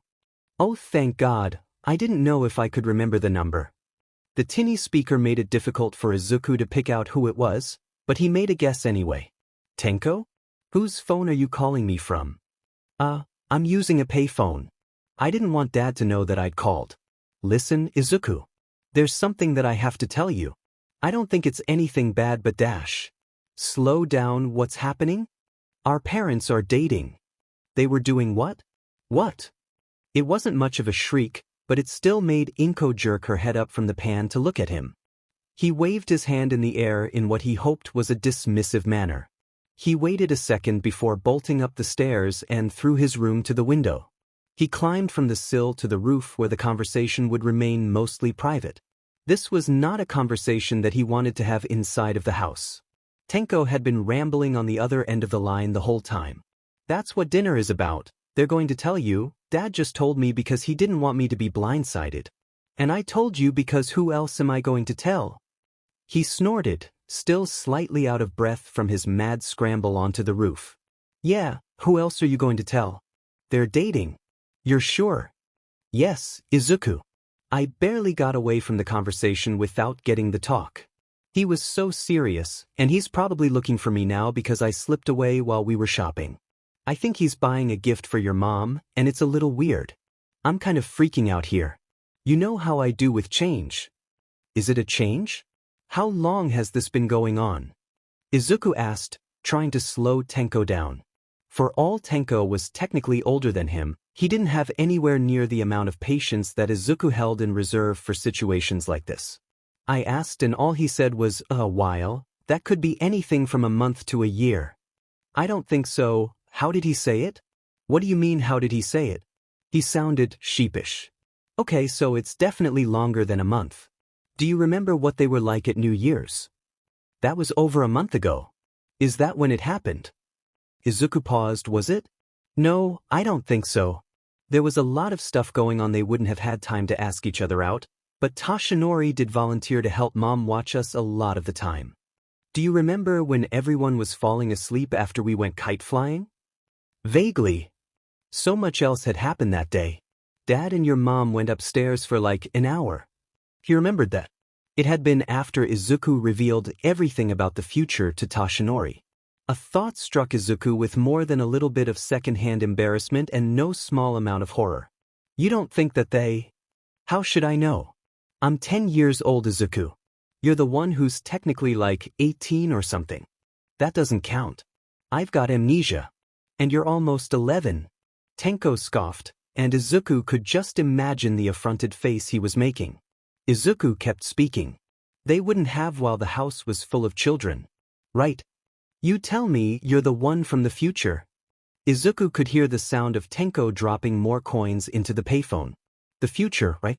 That was definitely a thing he totally had concrete knowledge about. Apparently. Fucking not. He hadn't seen any of this happening. "No, that was the day I told your dad everything, you know, the everybody dying and things going horribly wrong thing. They wouldn't have done anything. They were probably just talking." He vehemently avoided the thought that his parents could be the type to take carnal comfort in each other, which was frankly a terrifying thought that he absolutely never wanted to have again. Ever. "Why did you have to say that?" Tenko whined from the other end of the phone. "Oh shit, did I say that out loud?" "My poor 10-year-old ears," Tenko continued, with all the drama he possibly could infuse into the words. "I'm so close to hanging up on you," Izuku threatened. "Wait, don't, we haven't figured out what we're going to do about this." From the roof he could see over the entire neighborhood. In the distance the water from the beach reflected like a shard of glass on the edge of his vision, partially obstructed by the trash heap that they'd forgotten about for the time being. They should train there again soon. This was an unforeseen consequence of the changes he'd made and he didn't know how to feel about it. I don't know if we should do anything, I mean, they're both grown adults, Izuku said, chewing on a frayed edge of his cuticle. It bled almost immediately, the metallic taste shocking him back to reality. Tenko coughed on the other end of the line. Maybe we should, parent trap them? Are you suggesting that we try and set them up? Tenko, they're already together. Yeah, but they're not married. Yet. Oh God, are they going to get married? You're the one that said, our parents, and called Dad, that one time. Don't look at me. Izuku covered his face with his free hand and sighed. This is going to be the most awkward family dinner in the history of time. They stayed on the phone hashing out a plan until Tenko's money ran out and he hung up, leaving Izuku alone on the roof with his mind racing at breakneck speed. So, this dinner. Is it important? Izuku ventured from the other side of the kitchen's bar. A short and high-pitched laugh escaped from her nervous laugh. Oh God, they really were dating, weren't they? How could he have missed all the signs? Why had it taken Tenko spelling it out for him to understand? Truthfully, it is very important, Izuku, she said, mixing more egg into the fried rice. She'd put at least 3 eggs into it already, but she had an entire carton open and ready to crack. They were definitely having Toshinori over. So, all of this food is for Toshinori-san, Aizawa-sensei, and Yamada-sensei? Izuku needled. She nearly threw a handful of eggshells into the rice. Aizawa-san and Yamada-san said something came up, they won't be coming tonight. But Nori is bringing Tenko-kun as well, so don't worry too much about it. All right, Mom. That was another thing. He liked Tenko and he trusted the other boy. So far, he was the only person near his age that he told the complete truth to about who he was. It wouldn't be much of a stretch to think of him as a brother if his days as an only child were over. Having a brother to watch his back all the time sounded like it could be nice. The doorbell rang. Izuku darted to the door. It was go time. Hello, Toshinori-sensei. Hey, Tenko. Izuku greeted, making brief eye contact with Toshinori before looking at Tenko. If he thought his mom was nervous, Toshinori looked like he was one loud noise from a complete breakdown. Behind him, Tenko wasn't doing much better. He kept glancing at Izuku as if he was the one that was supposed to take control of the already wildly awkward situation. To be fair, he could go back in time and talk his mother out of this, but he wanted to know more before he considered the option. Their parents made this bed and now they had to lie in its uncomfortable sheets for a while. Izuku made a face. He really needed a different metaphor. One as far away as beds as he could get. Can of awkward conversational worms? Why don't you go talk to my mom, Toshinori-san? I've got something I need to talk to Tenko about, Izuku said in a tone that brokered no argument. Toshinori nodded vacantly, eyes already on Inko standing by the stove. Izuku almost snickered. He didn't want to leave their parents alone without supervision, so Izuku pulled Tenko into the downstairs spare bedroom. He could feel a faint tremble through his new gloves. He'd swapped the silver gloves for red ones made of a new material that were thinner than the old ones. Tenko. No response. Tenko. Tenko made what could only be called a squeak. Breathe, Tenko, Izuku said, poking Tenko hard enough in the solar plexus to force him to exhale. A whoosh of air left his lungs and he breathed deeply out of reflex. Better? Izuku asked Tenko. Yeah. You're freaking out. Yeah. You gonna be okay, brother? Izuku asked, elbowing him in the side. Tenko made a wheeze like a deflating balloon. Yeah, sure, is that what we're doing? Operation Parent Trap. Izuku opened the door to the guest bedroom and listened. He could hear Toshinori laughing at something down the hall. The boisterous noise undercut by his mom's much quieter laugh. You know, Tenko, I don't think they need much help with that. The other boy smiled weakly. But what if it goes wrong? Would it make you feel better if I said that I'd time travel back in time and fix it? That would be highly unethical, but yes. Consider it done then and don't worry so much. There's not really much we can do. Oh, that reminds me. Izuku reached into his pocket and pulled out the bracelet with the 12-pointed star. It was similar to the one he'd given Shudo, but this one had a stripe of grayish blue to match to Tenko's hair instead of Shudo's ice blue. I mean, if we're gonna do this, we might as well make it a team mission. Izuku smiled and secured the leather cuff over Tenko's arm so his friend, soon-to-be brother, wouldn't have to fiddle with the closure with gloved hands. You're probably going to be the first of us to get into UA, so don't let us down. Tenko snorted, the tension leaving most of his face. Yeah, sure, that's still 3 years away. Yeah, and months ago it was 4 years away, in a few months it'll be 2 years. Time flies. You would know, Tenko teased. Izuku rolled his eyes. Let's go. Tenko and Izuku sat next to each other so their parents would be forced to sit on the same side of the table. It would make communication and observation easier. He knew they were taking this too seriously, but giving Tenko a mission to focus on had calmed him down, and it was fun to see the look on his mother's face when they both sat down together. Impossibly, Toshinori's nerves had gotten worse in the 10 minutes it had taken to put dinner on the table. So, what's this all about? Izuku asked, putting on his most innocent smile. He felt a kick to the side of his shin as Tenko coughed a little. Whoops, he wasn't supposed to make Tenko laugh. They both wanted to see how their parents would explain the situation. Well, Inko took the lead, patting Toshinori on the arm. Yagi-san and I met in April, right around your first day of school. I remember that you were my nurse when I broke my arm, Tenko said, leaning forward over his rice. He turned from his mom to look at Tenko. How did you break your arm? He rubbed the back of his head in a familiar gesture he'd picked up from Izuku.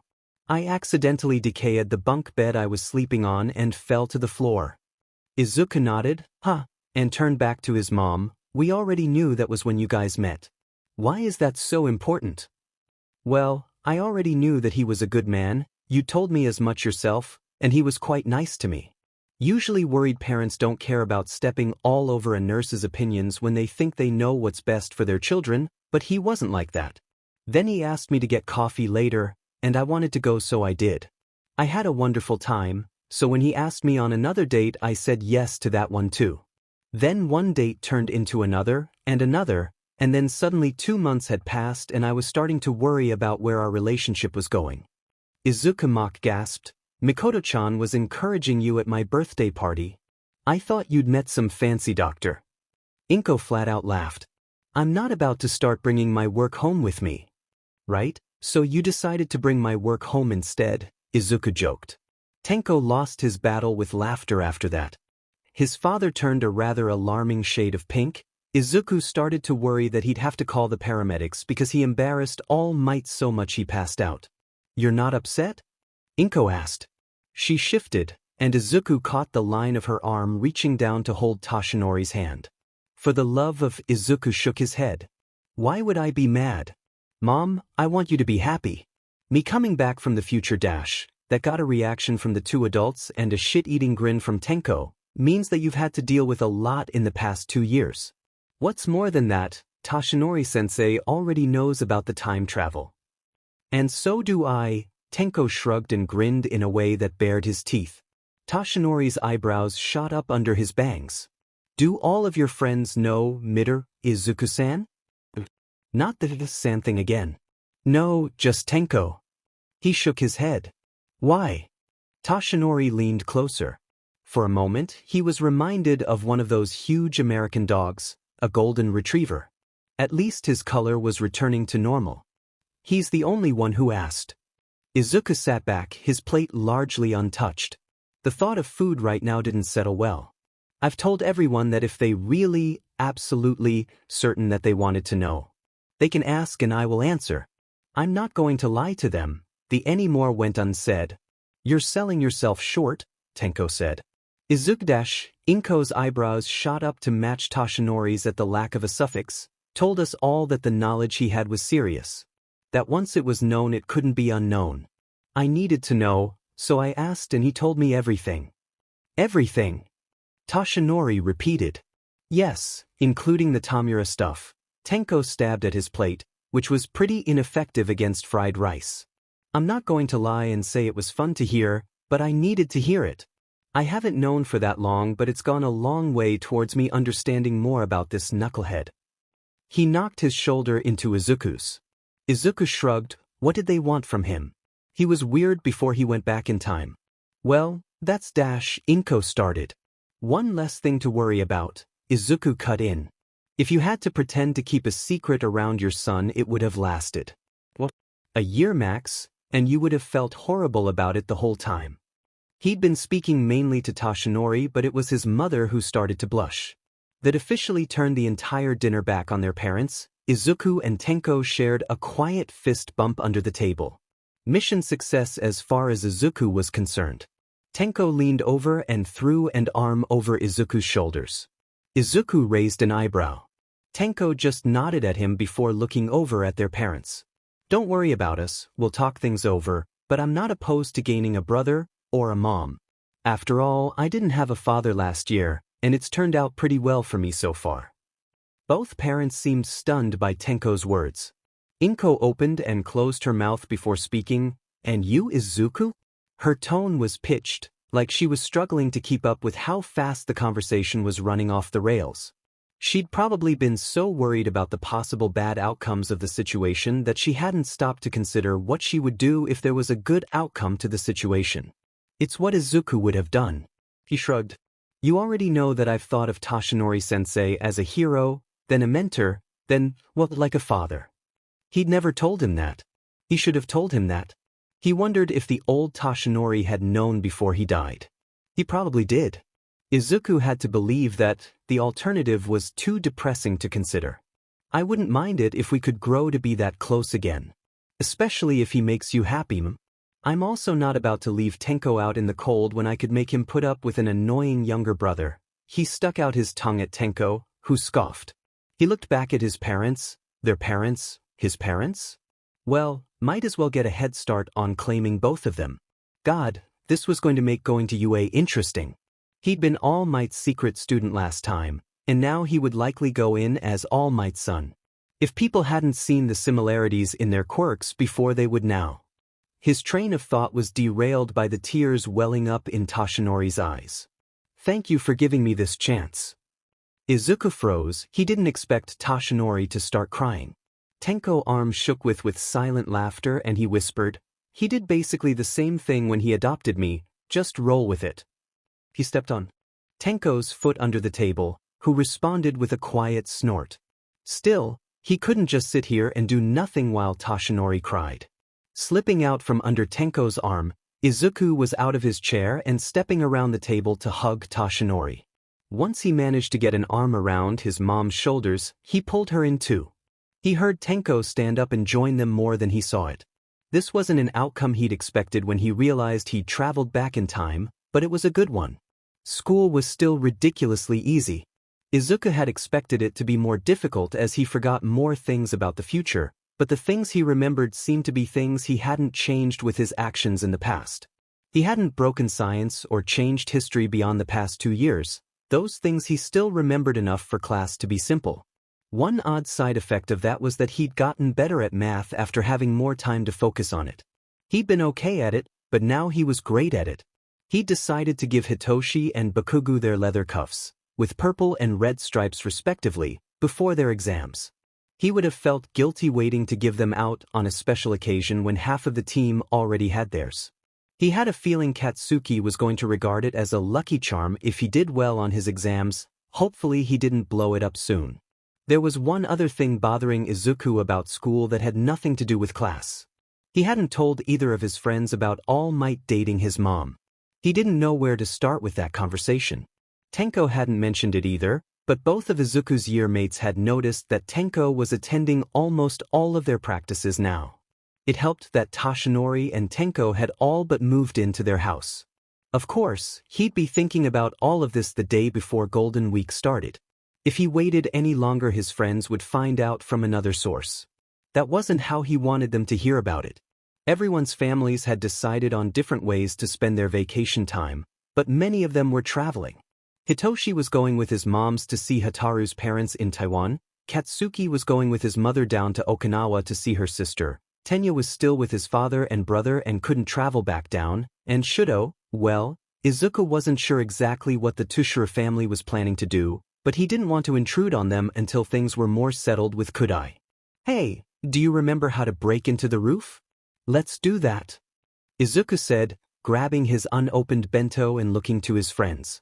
Who are you and what have you done with Izuku? Katsuki deadpanned, but he grabbed his own lunch, open and already halfway eaten already. We might as well, we'll get in less trouble if we get caught now, Hitoshi said, shouldering his backpack. Well, the team's backpack. Hitoshi had taken to carrying around at least some of their gear at all times. Just in case. It also held bigger lunches. They made it to the roof with minimal fuss, thanks to the senpai that had done Hitoshi's orientation last April. Okay, what's so important that you had to bring us up here? Katsuki asked, flipping coins off of the roof. Somehow, he'd finished his bento on the way up the stairs without choking. My mom is dating All Might. Izuku said the words like he was commenting on the weather, setting down his bento on one of the broken chairs. Methodically, he opened the box and set his chopsticks to the side. By the time he was done, neither of his friends had said a word. He looked up. Katsuki looked gobsmacked. Hitoshi looked smug. I knew it, anyone with eyes could have seen it given how they acted during New Year's. Izuku almost laughed at how much Hitoshi had sounded like Aizawa saying that. Katsuki was taking this a lot harder than Izuku expected, but for entirely different reasons. What do you mean your mom is dating All Might? That's Tenko's dad. Yeah, and? Tenko knows about it too. It's not that big of a deal. I mean it is, but it's a good thing. You realize you're absolutely getting into UA now, right? Katsuki continued. Like they're gonna turn away one of All Might's sons. He's not my dad yet. Yeah, emphasis on the yet. Hitoshi snorted. Your mom wouldn't have said anything if she wasn't sure it was going somewhere. Kaken said. Izuku shrugged. He'd told Tenko the same thing in almost those exact words. Maybe he was spending too much time around Kaken, or Kaken was spending too much time around him. It could go either way really. This wasn't the first time he'd had that thought about Katsuki either. Katsuki snapped in front of his face when he missed one of his questions. Is this why you called him Dad at Shudo's party? No. I didn't even know then. When did you find out? Mom made us dinner a few weeks ago to try and break the news gently, so almost a month. I've been trying to figure out how to tell you guys this whole time. The final words fell flat and uncertain. Hitoshi took the lead. I thought you seemed distracted during our pre-exam study sessions, but I thought it was because of Shudo. And what's that supposed to mean? Izuku bristled. Hitoshi broke out into a grin and said nothing. Hitoshi, no. Hitoshi, yes. I have no idea what's going on now, Katsuki butt in. Izuku's mom is dating All Might, Hitoshi said with a cat-like grin. Yeah, I got that. How did that happen? Does Tenko know about it? Are you getting a brother? Hold on, I already said he knows and maybe? Izuku said. He pushed his hair back out of his face and wiped at his forehead. My mom met him at her job. Tenko broke his arm last year and she was his attending nurse the same day we started school. Do you guys remember the first time you saw All Might outside Aizawa's house? He was wearing my mom's headband. I can't believe you didn't notice that, Hitoshi said. Well, I'm not infallible and I just traveled back in time to avoid him dash. Wait, that's why you did that? Well yeah, I wasn't about to just walk into him right after saving his life. You did what? Hitoshi's words were overshadowed by Katsuki's louder, wait, what the fuck? Izuku blindly took hold of his emotions out of instinct and fell backwards. I can't believe you didn't notice. Wait a second. You just traveled back in time. Your eyes are glowing. Hitoshi said. Oh, you're busted. Katsuki added, unhelpfully. Hitoshi squinted at Izuku. What was so embarrassing that you went back in time? He held his hands up. It wasn't. Like that. Oh really? If we were in any danger you would have been moving as soon as your eyes started to glow. They're already fading, you only went a few seconds back. There's just something you don't want to tell us. Not cool, Izuku. Yeah, not cool. I'm your oldest friend. Hitoshi rolled his eyes at Katsuki. It's not embarrassing. I just accidentally let something slip about the thing I said I wouldn't talk about. Fuck that, tell us. Kaken, it's not like dash. No, I want to know. Fine. I used my time travel powers to save All Might's life over a year ago. Before we started going to Aizawa's house to train, I was trying to keep it a secret, especially because it's technically using my quirk without a provisional hero license. That's why I time traveled when we went to Aizawa's house after the first day of school. Hitoshi set his lunch aside. But why duck behind the wall to avoid him? Because I didn't want him to know it was me. Why? Both boys were giving Izuku their undivided attention. There was no way either of them would be finishing their lunches before they had to go back to class. It's complicated, Izuku shrugged. It's even more complicated now that he's dating my mom and Tenko's actually become a really good friend, and I wouldn't mind us being a family, but that doesn't make it easier. It just makes it more emotional. There was a simmer and pop of a small explosion as Katsuki sighed. Okay, right. The thing you keep telling us we don't want to know. Well, I think it's cool that your mom and All Might are dating, Hitoshi offered, passing along some of the sweets his mom had packed to Katsuki. Here, finish these for me. I don't have time before we have to go back to class. With a simple misdirection, Hitoshi had steered Katsuki away from asking any more questions about the secret. Izuku didn't know what to make of that. It was finally Golden Week. They were officially free of school. For a week. It was worth celebrating even if a week was nowhere near long enough for Izuku to recharge. Keeping his grades good but not so good that they'd attract undue attention was just as much work as it sounded like. He was down 1 year of repeat schooling, and he'd gotten through it without tearing his hair out or being moved up a year. If he ended up in a different class at UA, who knew what would happen? He definitely wouldn't have been able to stay with all of his friends, current or past. Of course, there was always the chance of being put in the same class as some of his old senpais. Izuku tossed the idea out of his mind. That wouldn't work out very well.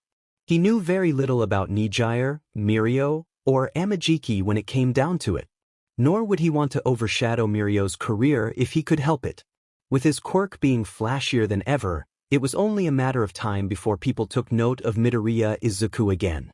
Unless they took note of Yagi Izuku first, which was a whole other can of worms he didn't want to consider. He pushed through these thoughts, focusing on the beach in front of him. Their original plan had been to go down south and take a beach vacation, them including Tenko, Toshinori, Inko, and Izuku himself. But then the hospital had called Inko in on emergency shifts, and they'd been stuck at home. That was okay though, they had other ways of bonding. Toshinori had looked absolutely delighted when Izuku brought up the beach that was still covered in trash and proposed that the three of them try to clean it up together. He could have done it alone in a matter of months, but with Tenko and Toshinori it was doable in a week. Right now, they were trying to separate the recyclable materials out of the trash. Toshinori had borrowed an old American-style truck from somewhere. It even had the steering wheel on the wrong side. They were going to truck all the recyclable materials to a recycling station. There were also things that could still be reused, which found themselves in another pile further down the beach to be cleaned up and dropped off at a donation center. In the last pile were things that Tenko was going to destroy. This part of the process was currently running low, leading Tenko to run down to the water and declare they call him back when they had something for him to do. Izuku-sen, are you sure you should be lifting something so dash? Toshinori leaned against a refrigerator that gave way slightly beneath his weight. What a champion of a kitchen appliance to valiantly bear the strain of Toshinori's nonchalance. Izuku tossed the twisted metal in his hands towards where the recycling pile was slowly taking shape into a mountain. Toshinori finished his sentence with a sigh, heavy. Izuku shrugged, every bit as unrepentant as Katsuki would have been to use his quirk. It was good to use other aspects of it instead of sticking to time travel all of the time. Using his quirk felt different now. He remembered feeling the snapping stretch of his ligaments flush with power, nearly breaking under the strain of it. Perhaps he'd been unlucky enough to be the bearer of the penultimate level of One for All's power. It had always felt wrong, foreign in a way that Izuku could never fully be comfortable with. Not the way he felt using zero relativity. Izuku grabbed the bottom of his shirt and wiped at his forehead. When he looked back up at Toshinori, he was frowning. Izuku grabbed another close object, one he could carry without the use of his quirk, taking the empty filing cabinet over to the recycling pile. It was made of steel and the draw's inner working were aluminum. It would be worth it to recycle the parts if they broke it down. Tashinori picked up a larger industrial-sized freezer, the kind Izuku knew the general store down the street used to store their fish in for years before upgrading to a walk-in. From the smell it could be the same one. Tashinori walked alongside him, heading for the trash pile when he spoke. Izuku-san, you haven't been trying to regain your 16-year-old athleticism, have you? The way you ask that makes me want to say no, but wouldn't you want to get yours back if you'd suddenly found yourself turning back the clock 11 years? Izuku shifted his grip on the cabinet. Tashinori looked thoughtful. Perhaps I would, but Izuku-san, your body is only so old, and strength training at your age could stunt your growth. I never was very tall, Izuku joked, setting down the filing cabinet in the recycling pile. He kept walking with Tashinori to the trash pile. I've been careful. More repetitions on a low weight, training my reactions more than I've been building muscle.